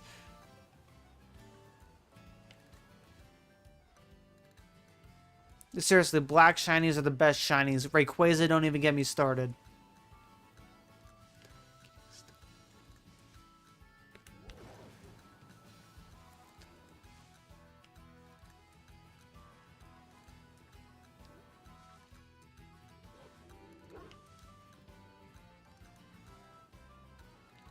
Well, I guess now you have the rest of the sandwich to get a Fennekin.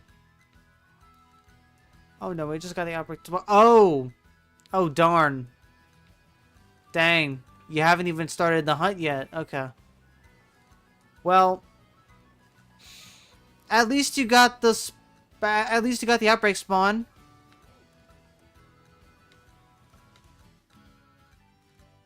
I misunderstood. I apologize.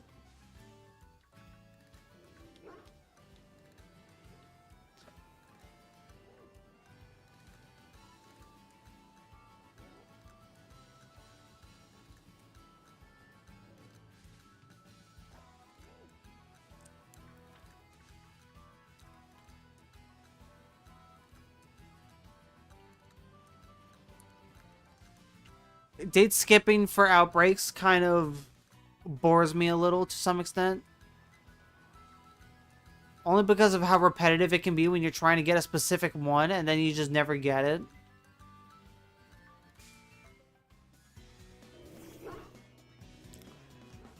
Okay, I have like 29 minutes to get this shiny and it's not showing up. This is actually horrible.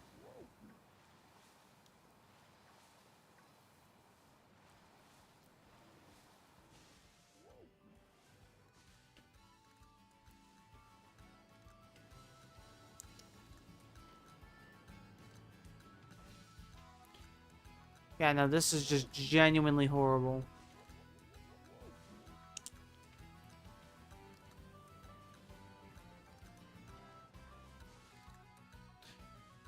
You know what? For once, I won't mind the lag because the lag actually doesn't...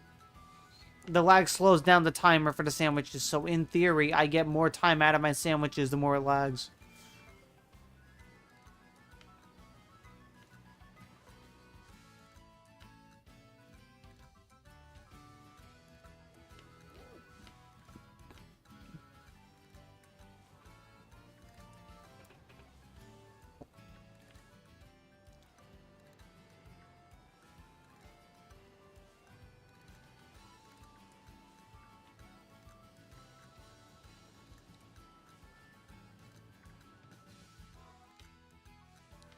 I'm gonna be so happy when I finally get the shiny Mabostiff. Because then I don't have to worry about...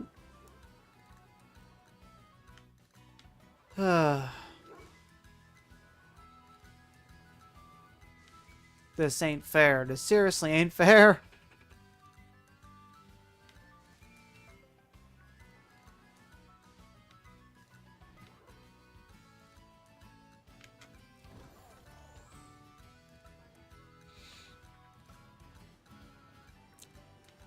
Shiny hunting can be fun, and it can also be painful.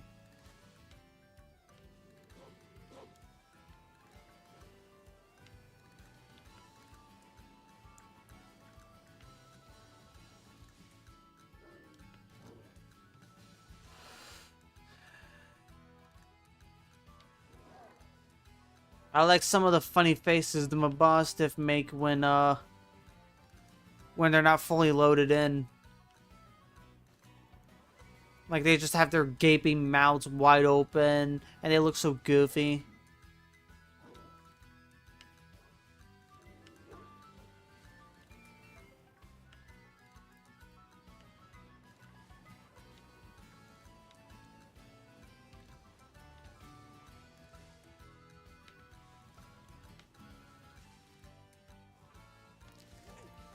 Jeez, how am I this unlucky? Is this even mathematically possible?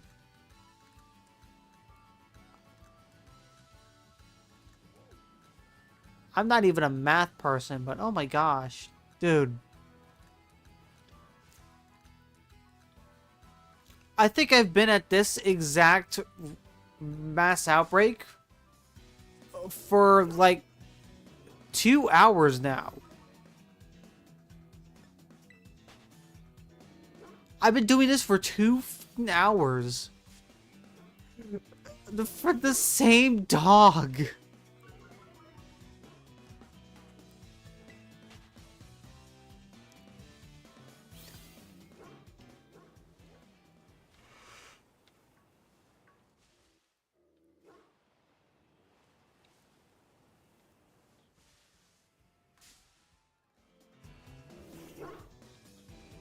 Jesus.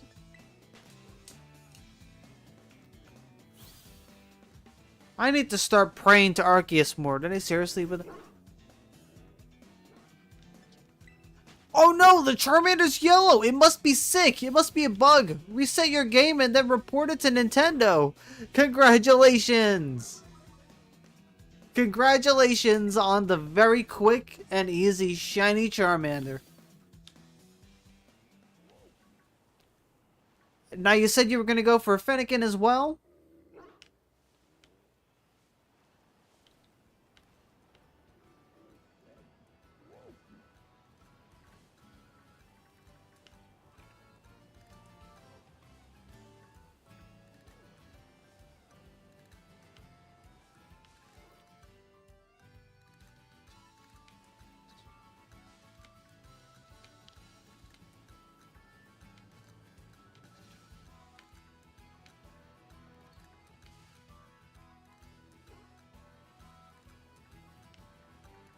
Goodness, this is not...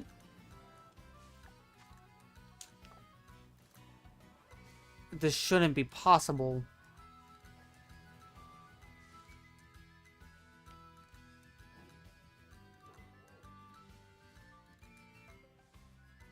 Look at all of these Mabostiff, and not a single one of them is the shiny. 4, 5, 6, 7, 8, 9, 10, 11, 12, 13, 14. I'm not messing around with you. I'm going to repeat bowl. Thank you for...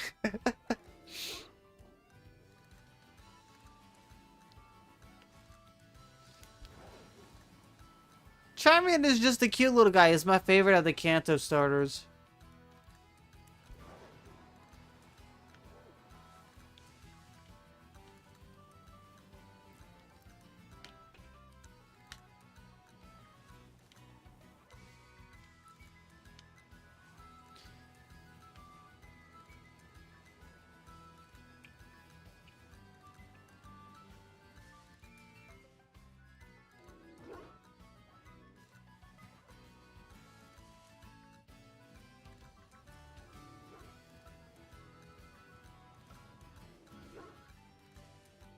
Where to find Fennekin?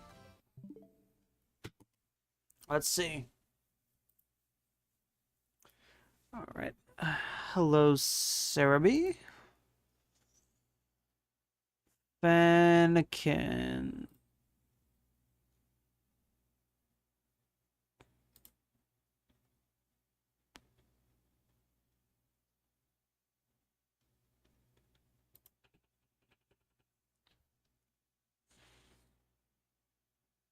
So right next to the border to the mountain biome, like there's a good chunk of area where you can find it. It's not near the bogs.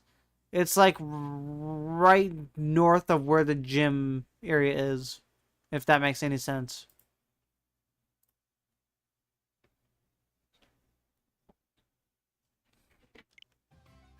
No problem.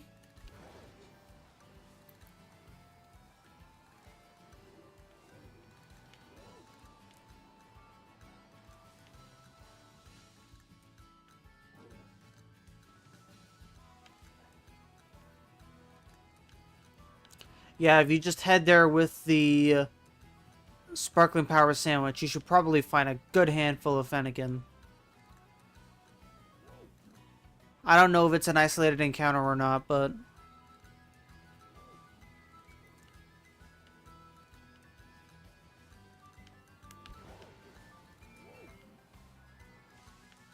I remember when I tried shiny hunting Snivy in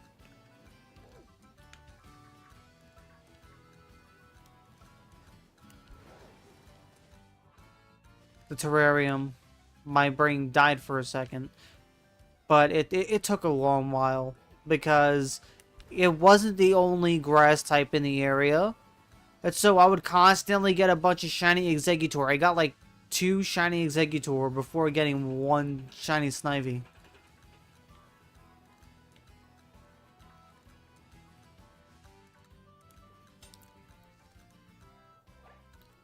Took hours.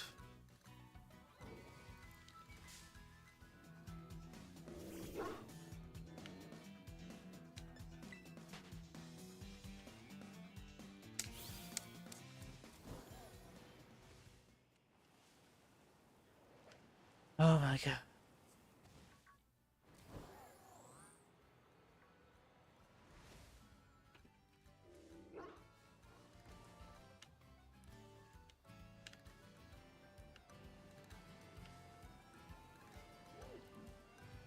Local Pokemon enthusiast loses his brain over Pokemon.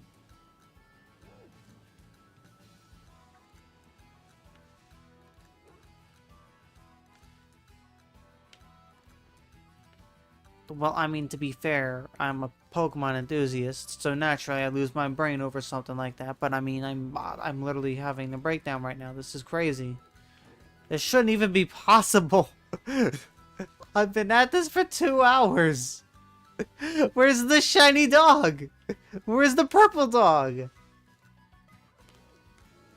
Where's the purple guy?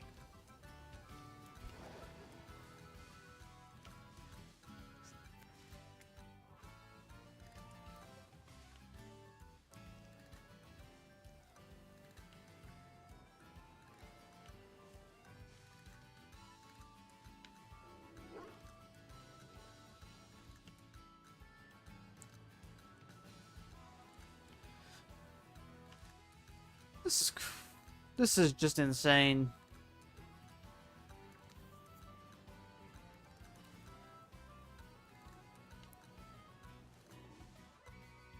You know, now I'm wondering lore-wise why some Pokemon look so different in their shinies and some just don't.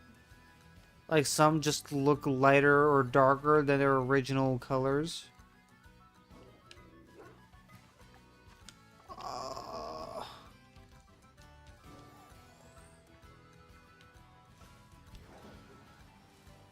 Like, we know it has something to do with their genetics and whatnot, but what makes their body decide to be a different color and what colors they should be in the first place?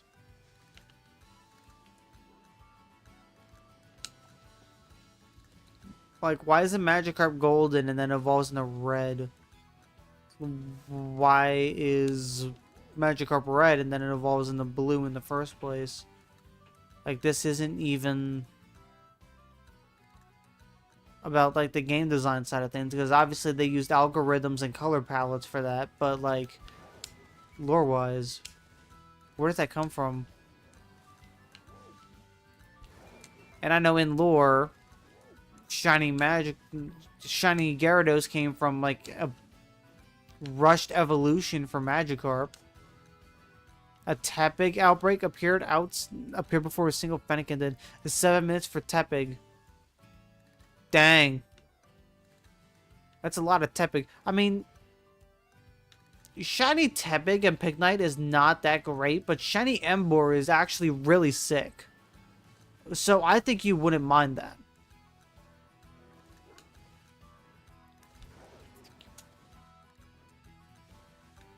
Like, I genuinely think shiny Emboar is the best looking shiny out of all of the Unova starters.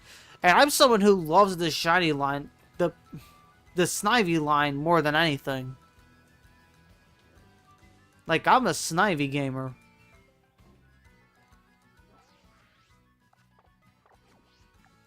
Breed the Delphox with it later. I mean, yeah, I guess you could. 14 minutes. Oh man.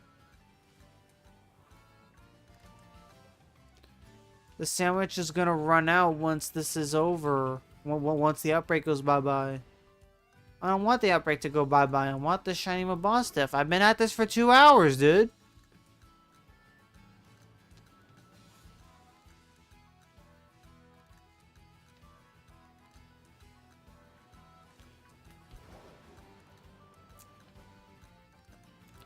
This is just genuinely rigged.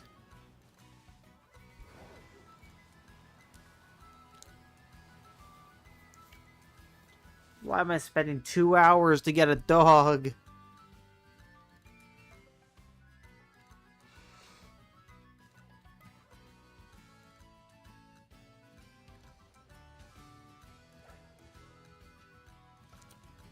Come here, doggy. We got treats. We got Scooby snacks.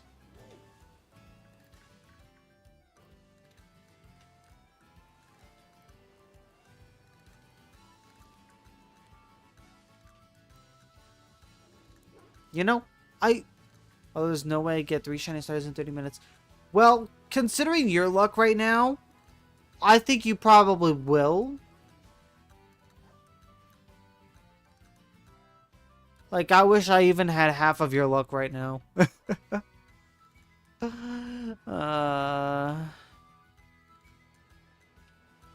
You probably will.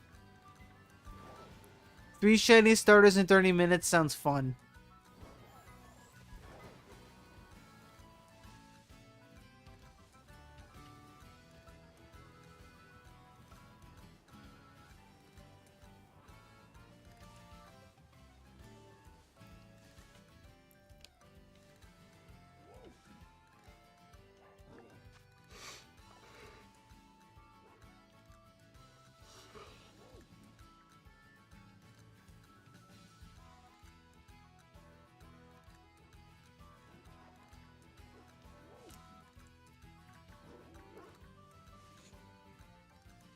The odds go to 1 in 512.68 with Charm level 3 sandwich and 60 plus separate kills. Yeah, all of those are in effect right now. Like, for the longest time, I just went with the Outbreak and the Charm, and that's it. I got the Academy Special, like, an hour ago. And now I have a level 3 sandwich right now. I am genuinely suffering right now. Because I've gone 2 hours without this shiny dog. Look, where's this purple guy? Where's the purple doggy?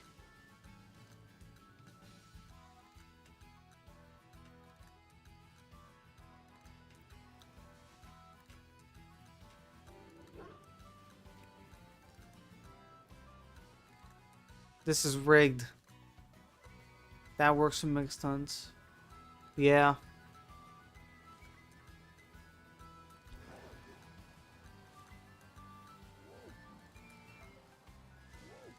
Yeah, I just wanted to save my Urbas. But now I'm kind of desperate because the outbreak is going to go away in 13 minutes. And I could just time travel back a few hours. But I'm only going to do that when it's like 5 minutes till. Because right now anything can go. And the sandwich ends right when the outbreak goes away as well.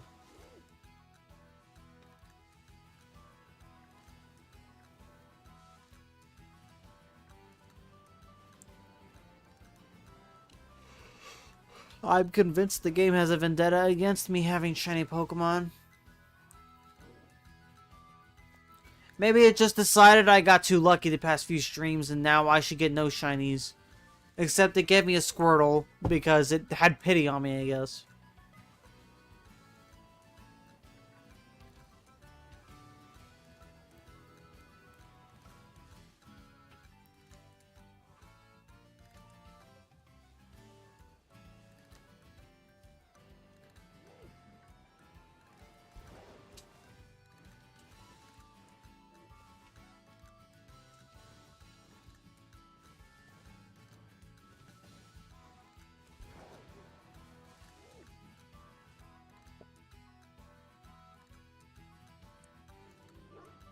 Jesus.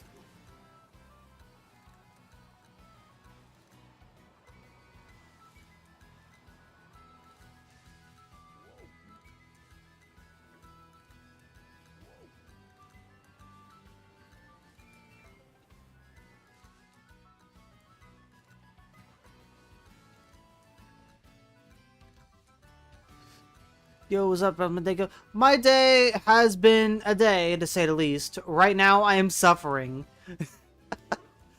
I spent 2 hours trying to get a purple dog, and I still don't have it.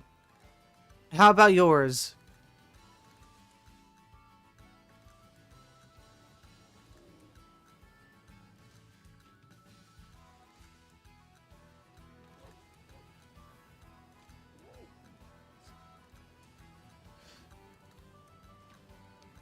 Well, mine's been alright. That's good to hear. That's great. That's great to hear. Yeah, we're just vibing, doing some shiny hunting. And it's not going super well for me. I'm having a very unlucky day today. My past few streams, I got quite a lot of Pokemon, so I guess the game just decided, alright, no shinies for you today. I only got a single shiny in the past almost 4 hours of streaming.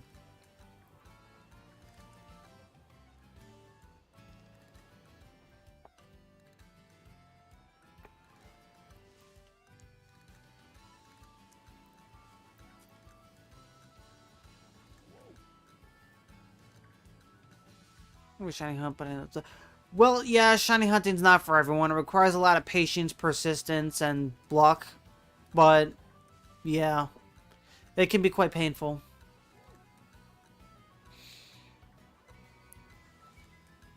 The most painful thing, though, is the outbreak is going to go away in 9 minutes.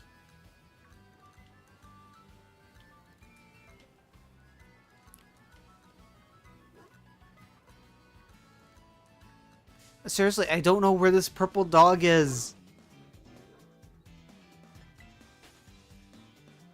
I don't know where it's been for the past 2 hours that I've been hunting it.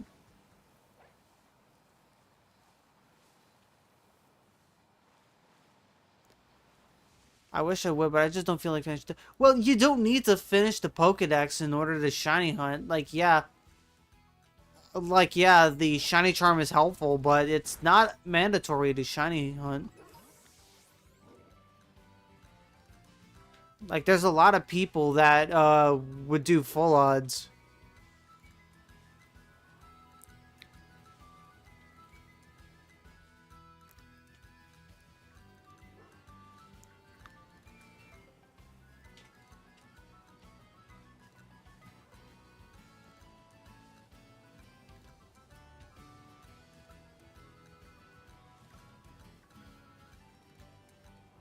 You're probably right, but if I'm being honest, 1 in 4096 is scary. It's not as scary as you think it is, believe it or not. I got like 2 full odds shinies on 1 in Gen 6, 1 in Gen 7. I was breeding for Fennekin in X and Y for my Origin Dex. And I ended up getting a random full odds shiny Fennekin out of the blue. And so I had to breed another Fennekin, so that's 4 Fennekins total. And then in Ultra Sun, as I was getting all of the Sun exclusive Pokemon and just some other Pokemon I need to tidy up for the Alola portion, I got a random shiny Cutiefly. And yes, full odds as well. So 1 in 4096 isn't as bad as you think it is. Keep in mind, right now, I have 1 in 512. And I haven't gotten shit for 2 hours. It's so fun.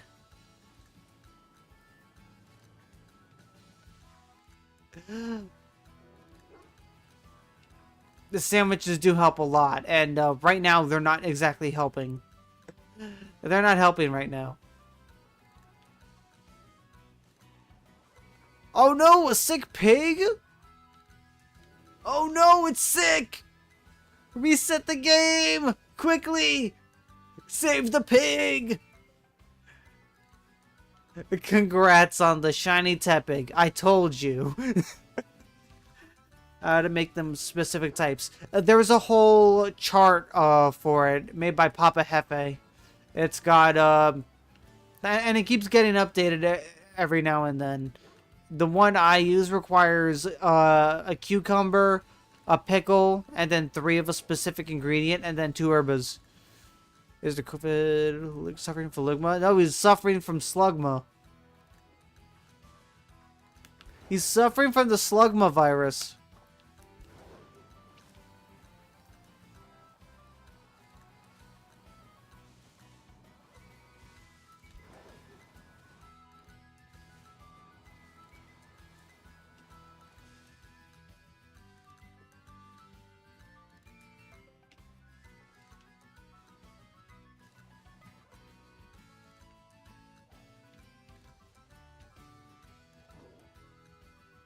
I swear this game is just disrespecting any sort of luck that I had over the past few days.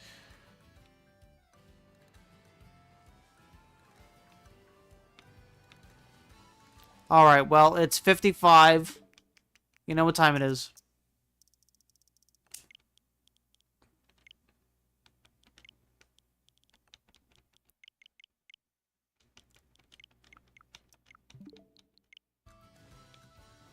Oh, come on.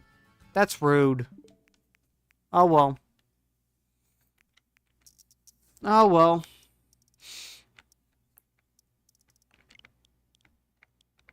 I guess going back in time was not the most helpful thing. Oh, well. Let's see what we got now, then. What are our outbreaks like?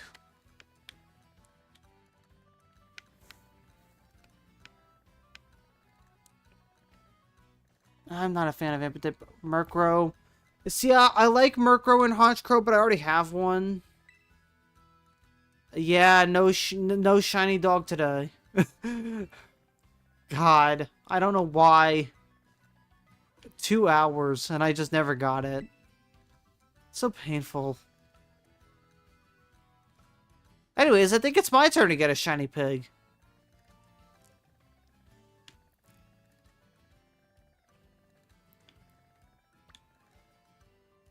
I could also get a shiny Scrafty. Let's see. What does shiny Scrafty look like?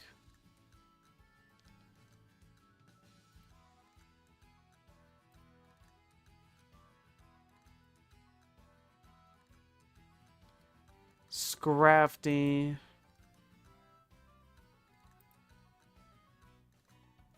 It literally just...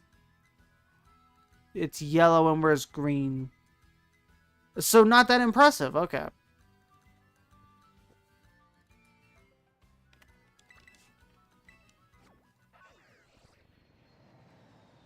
It really is funny.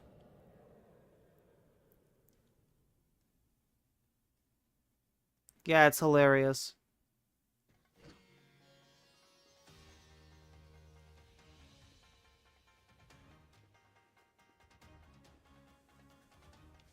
Okay.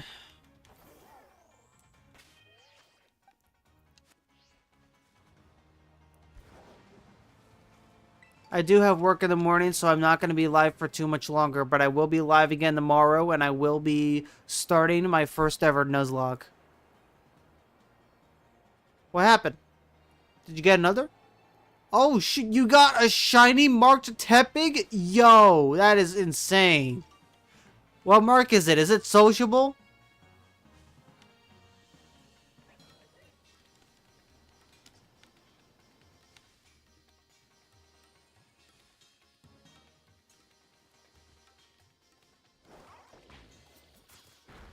Check it.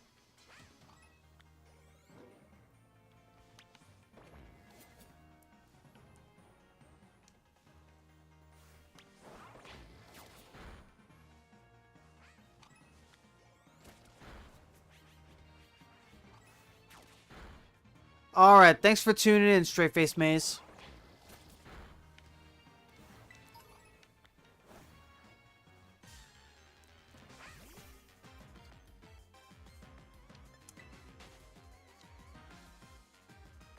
Peckish. Interesting.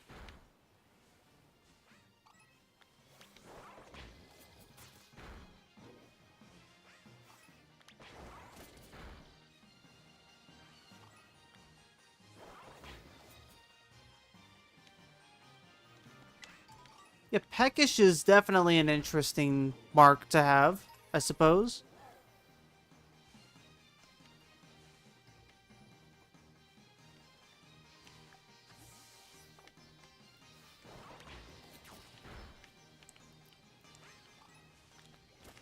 Let's see, fire requires peppers. That's not bad. Yeah, no. So when... I guess I'll go ahead and make a fire sandwich. Oh. Okay. That was rude.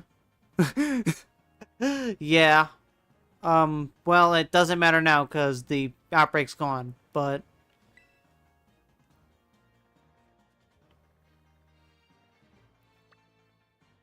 Okay.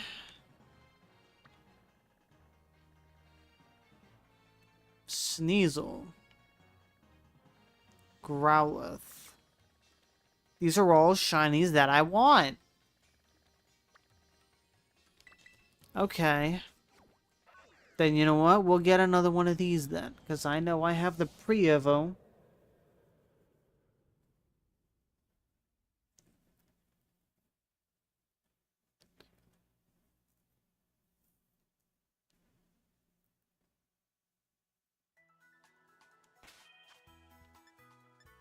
Let's see here. Yeah, because I have one shiny. I have a shiny Mischief. I just wanted the two popular shinies. What is the best shiny in the line? Let me check Brion.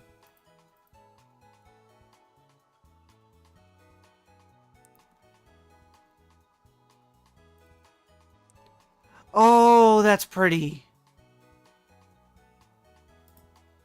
I mean, Primarinas is also pretty cool, but... Yeah, Brion. Ooh, that's gorgeous. That's such a gorgeous indigo.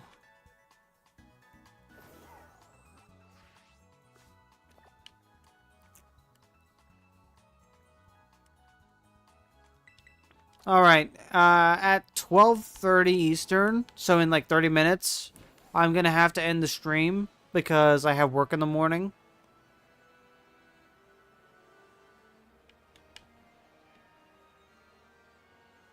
But I will be back tomorrow for a little bit more shiny hunting, and then the start of pain and suffering. Yeah, I know. It sucks. I wish I could stream all night like I did on like Tuesday.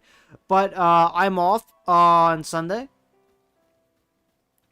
which is tomorrow technically, so the 12th, which means I will be up pretty much all night. Okay. Let's try. Thanks for the sub.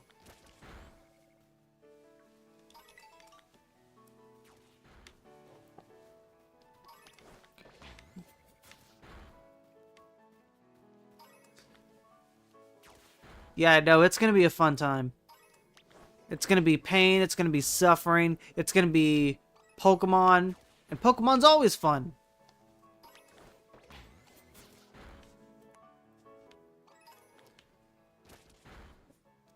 Don't forget, you lurkers. If you're lurking and you're enjoying what you're seeing, make sure to sub and follow. There's gonna be plenty more shiny hunts, there's gonna be Nuzlocks, there's gonna be so much.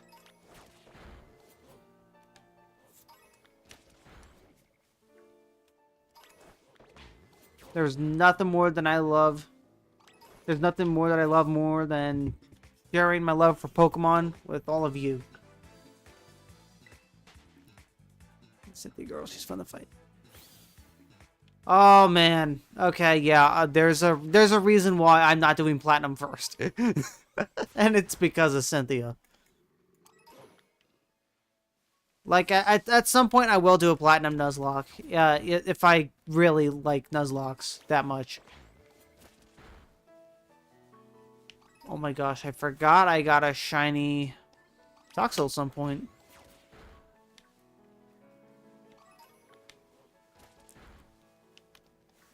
Yeah, no. Cynthia's... I'm not looking forward to fighting Cynthia in a Nuzlocke. It's... scary, to say the least.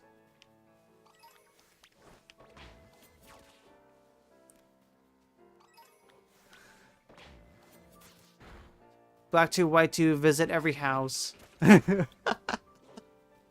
Oh, no.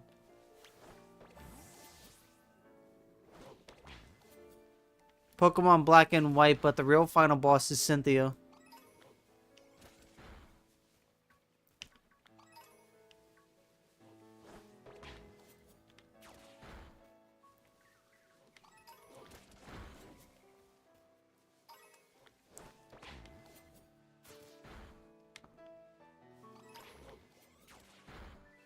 As early as possible. Oh no! That would be awful. That would be so awful. No.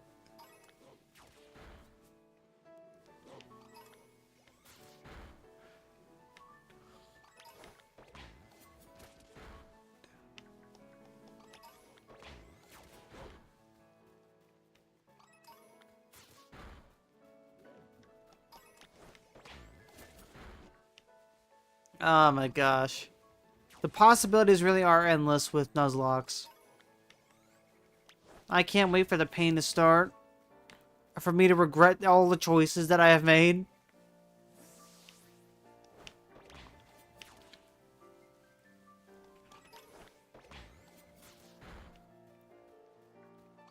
But at the end of the day, as long as me and Pokemon coexist on the planet, I will be a happy camper.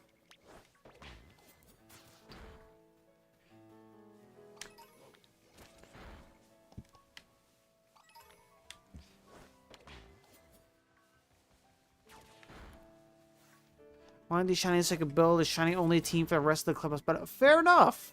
Fair enough. I still need to do all the clubhouse battles and stuff so I can get the shinies. Not the shinies, the trades. I don't even think you need to battle them for the trades. I know you need to battle them for the gifts and stuff, but I think they just need to visit 3 times and they could trade. We're not sponsored.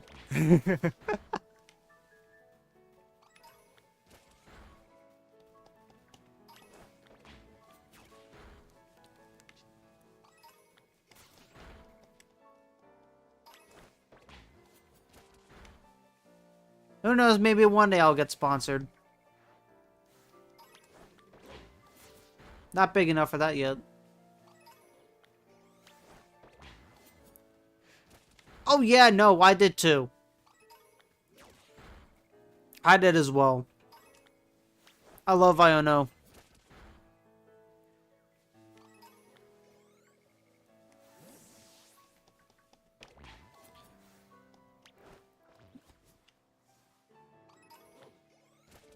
Yeah, no, I have too many... I have so much love for Pokemon that I just have too much of a hoarding problem when it comes to catching Pokemon. Because I'm getting every Pokemon from their original generations and games with all of their regional and gender variants and whatnot. And then some just unique Pokemon from like Battle Revolution, Coliseum XD, things of that nature. People here, she's the best leader. Probably because generic streamer, of course she's going to be popular sort of thing. But I mean, she's funny. She's funny. It's like she only does things because she knows she'll get views out of it. She only bothers with you because she knows that losing to someone is going to generate more views. And she'll only interact with you in trade just to get more attention. She does it purely so she gets attention. She does not care at all about you in the slightest. And I just think that's hilarious. Like, quite literally, she says it. Oh my gosh, this is gonna get me so much more views.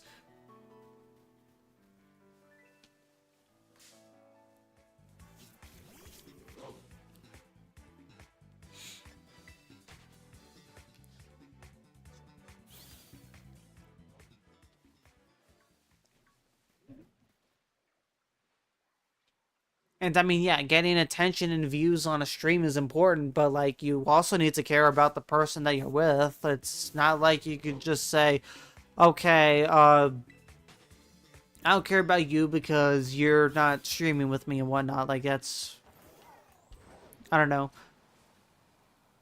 But it's just funny that they just have someone like that in Pokemon.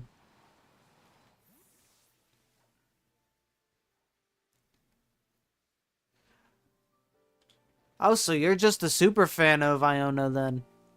You're just outright quoting her.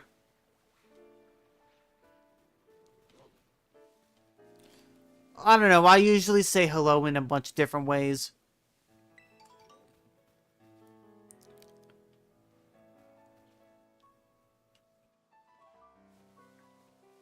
I don't really have a specific way I greet people.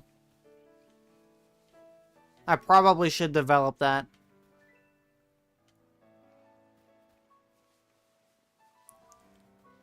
Is that... There's no There's no way.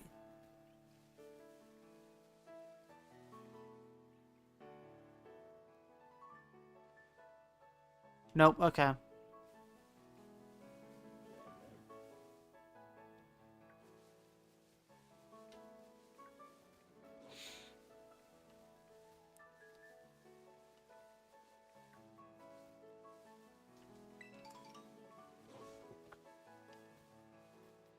Yeah, no. I randomly encountered one of those, though.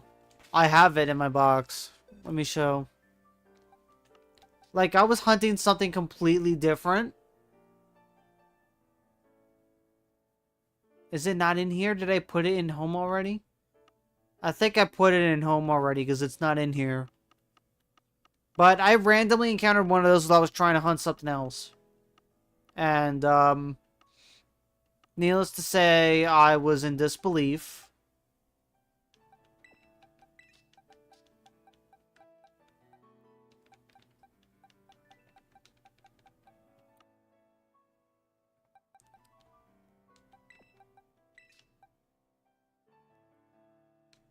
Why, you want one? I could see if I could get another one.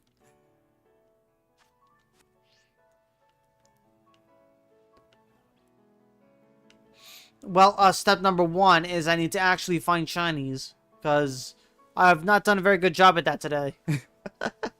Today has been an off day for me in terms of my luck. My luck is just not today.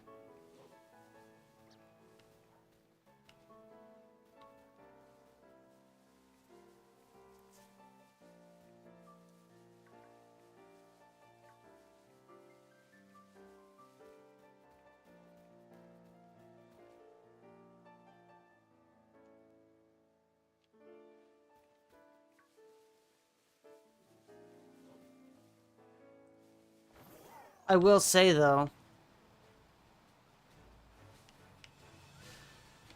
I'm eager to see what that thing evolves into when it's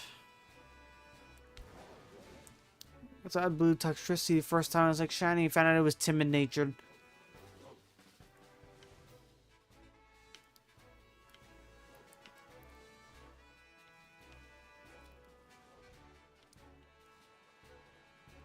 See, I don't know if that's good or not because I'm not super into competitive Pokemon, so I don't know too much about what natures are best for what Pokemon quite yet.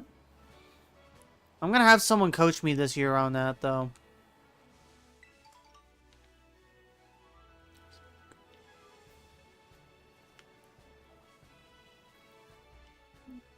Yeah, there's two kinds. It's easy to think that it's just a shiny, but it's not.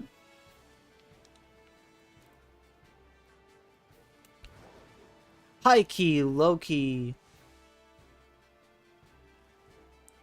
Low key as in low key depressed?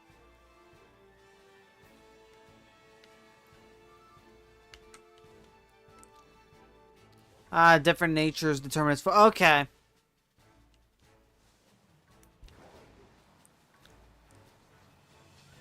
Middle key. So basically, don't evolve it. Because otherwise it's going to go high or low, and you don't want that. Oh no! He beat the system! Call the FBI!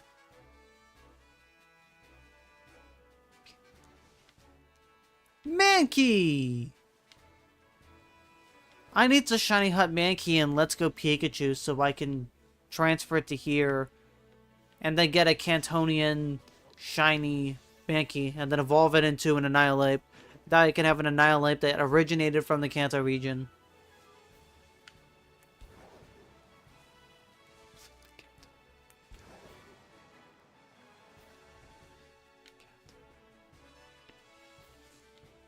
I need to get back to playing Let's Go Pikachu, not gonna lie. I still have things I need to do there, like the gender variants. I need to get those.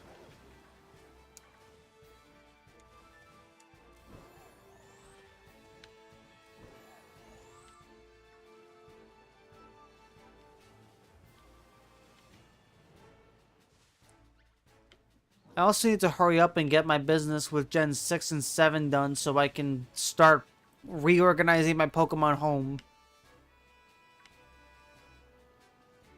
Because, I mean, I'm far from a professional, but I want to at least make it look like I'm somewhat competent.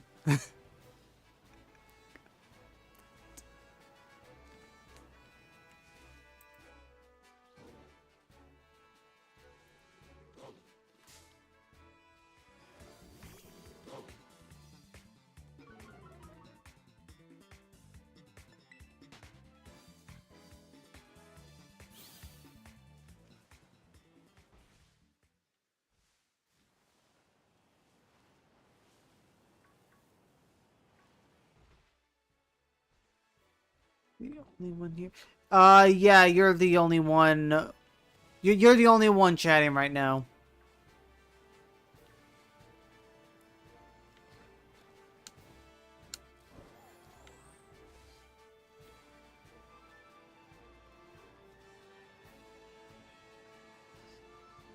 It's alright. People don't have to stick around, but if they do, I hope they're enjoying it.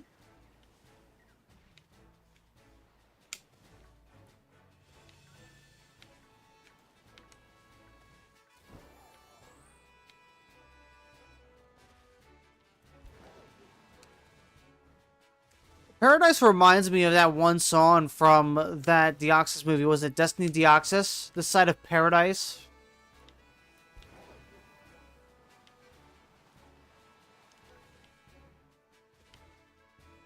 It's a good song.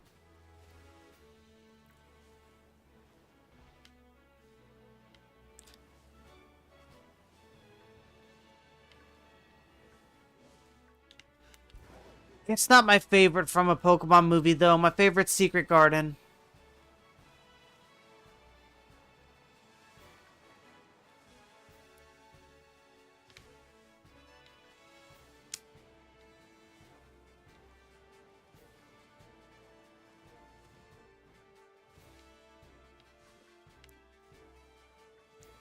I have a lot of Pokemon movie DVDs. Like, I have Pokemon Forever, Pokemon Heroes. I have a collection of all the Kalos movies. I have... Believe it or not, I actually have a VHS of Pokemon the first movie. Like, it is the last VHS tape in this entire household, and I own it.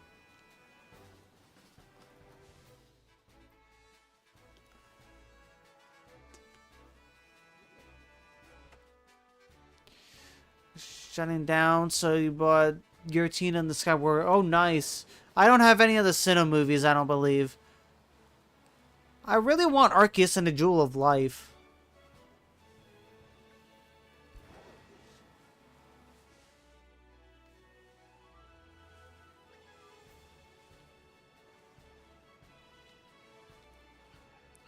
Bum, ba-dum, ba-dum, ba-bum.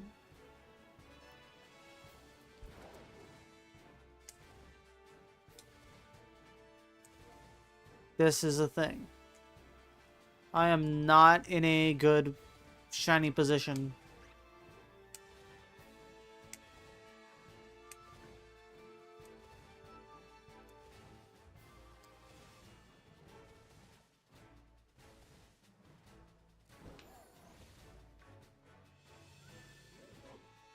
There's a Riolu.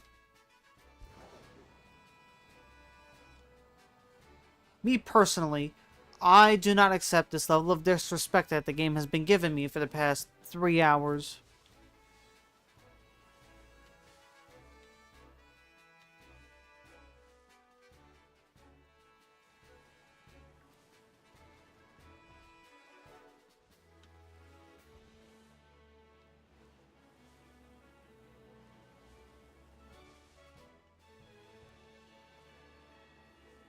Yeah, this level of disrespect is very mean. I am not a fan of the fact that these dogs are just not being shiny.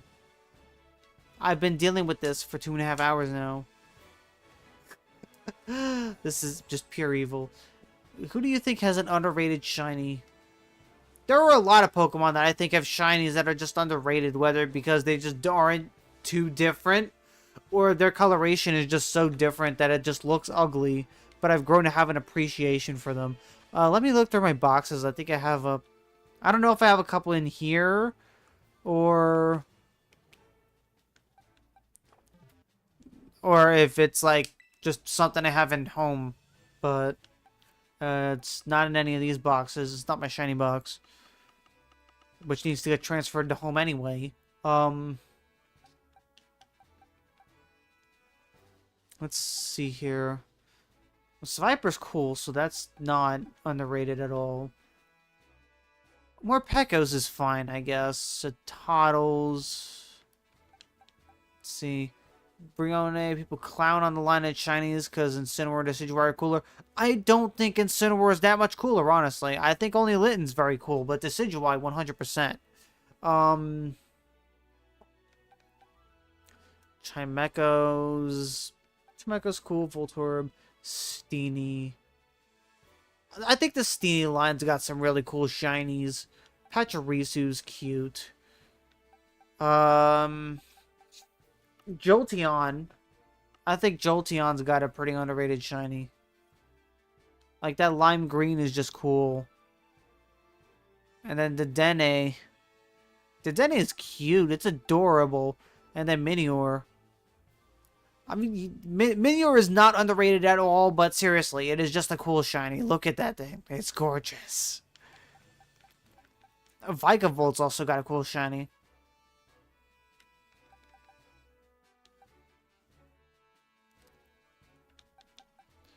They put this on the list, but it looks cool. It's green. It's like an alien.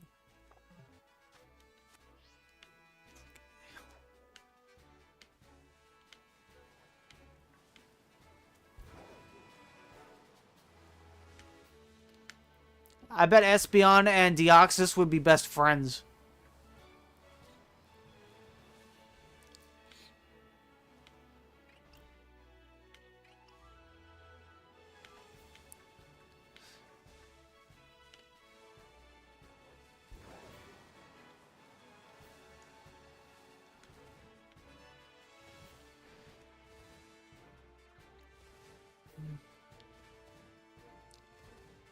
Man, still no shiny dog.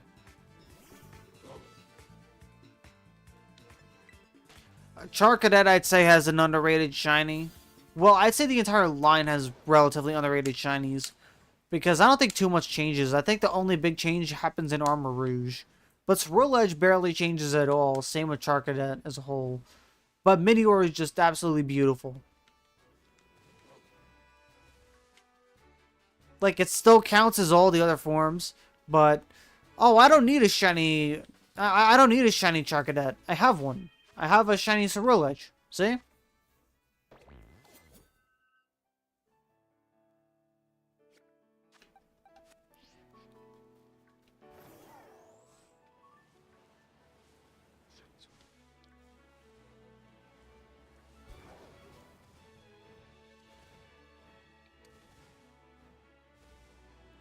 If anything, I'm more so the type of person to...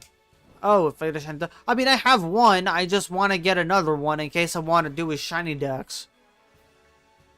And I mean, at this point, I have so many shinies, I may as well get started on that. But, like...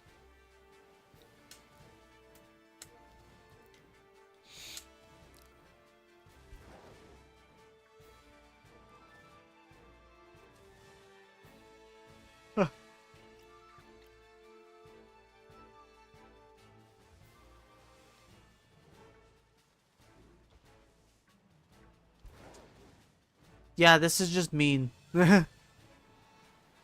Oh, no.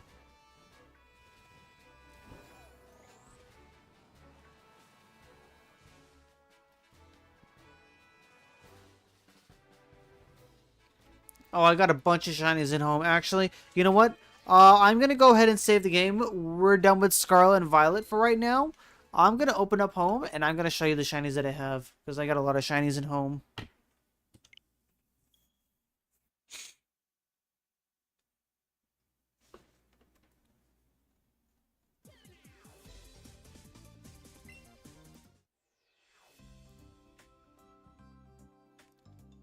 Is someone else trying to chat? I can't...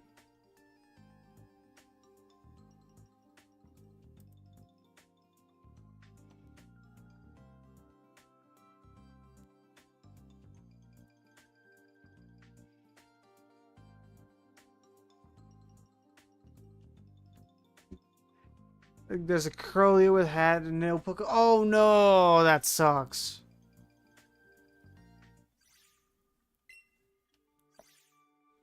Man, that sucks. Okay.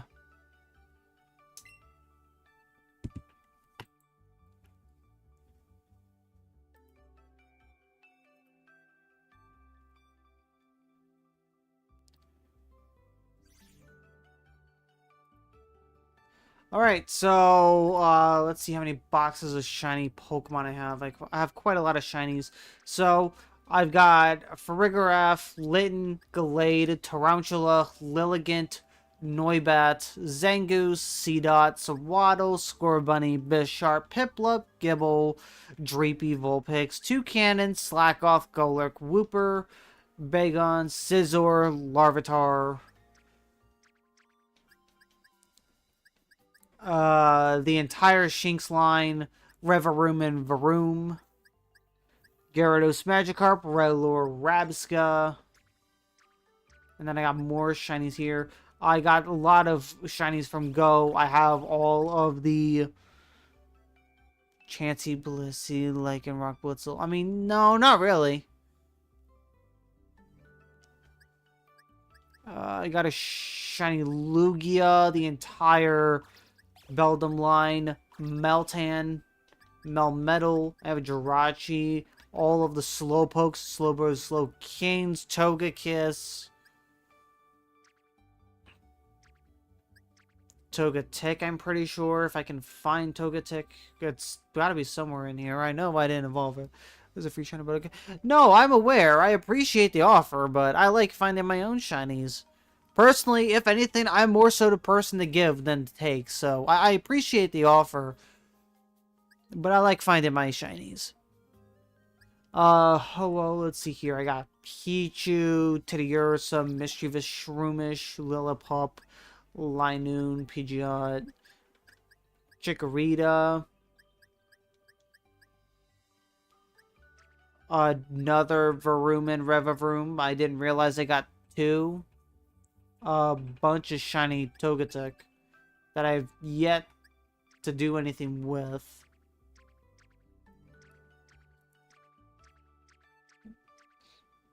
I still need to get all of the Vivillon patterns. That's a long-term goal I have. Oh yeah, events. I got some event Pokemon. One of them happens to be a shiny Pelipper. Oh yeah.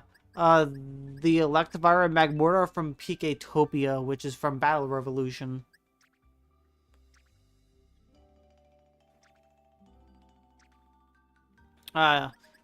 The shiny Meloetta.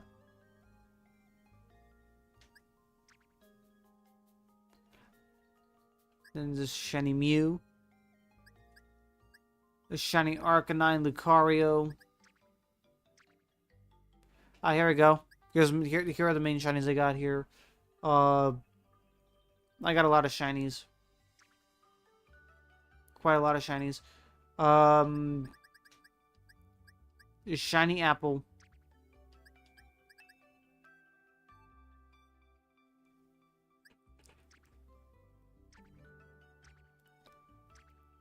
Alright, and then that's just the start of my living dex. Okay. Yeah, so that's basically it. I got a lot of shinies. I have too many shinies. I've also got a shiny Phalanx in Sword right now.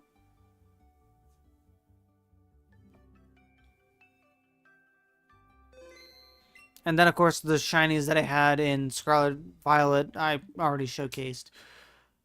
But yeah, it is now 12:30, so it is high time for me to end the stream. Obstagoon transferable to Scarlet Violet. Good question. That's actually a good question. Let me see. It's time to find out. It's actually an interesting question. I'm glad you asked that.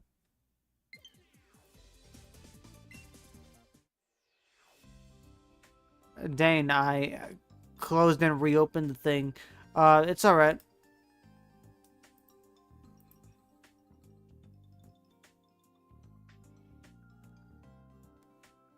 Oh wow. It's delayed now. The audio's delayed. But it's alright. Just give me a second, I'm gonna see. And then after we see if it can be transferred, I will...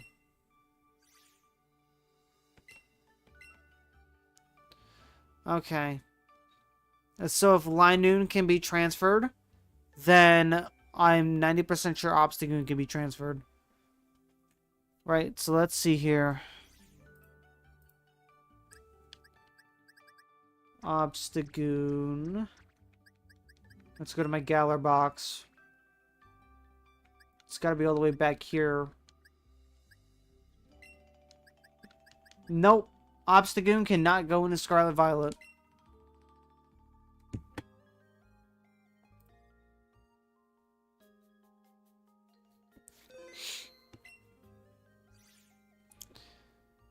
Alright. But yeah, that's going to do it for today's stream. If you enjoyed it, be sure to follow on Twitch, subscribe on YouTube, and I will be back tomorrow with some Pokemon Fire Red Nuzlocking. I hope all of you have a good night.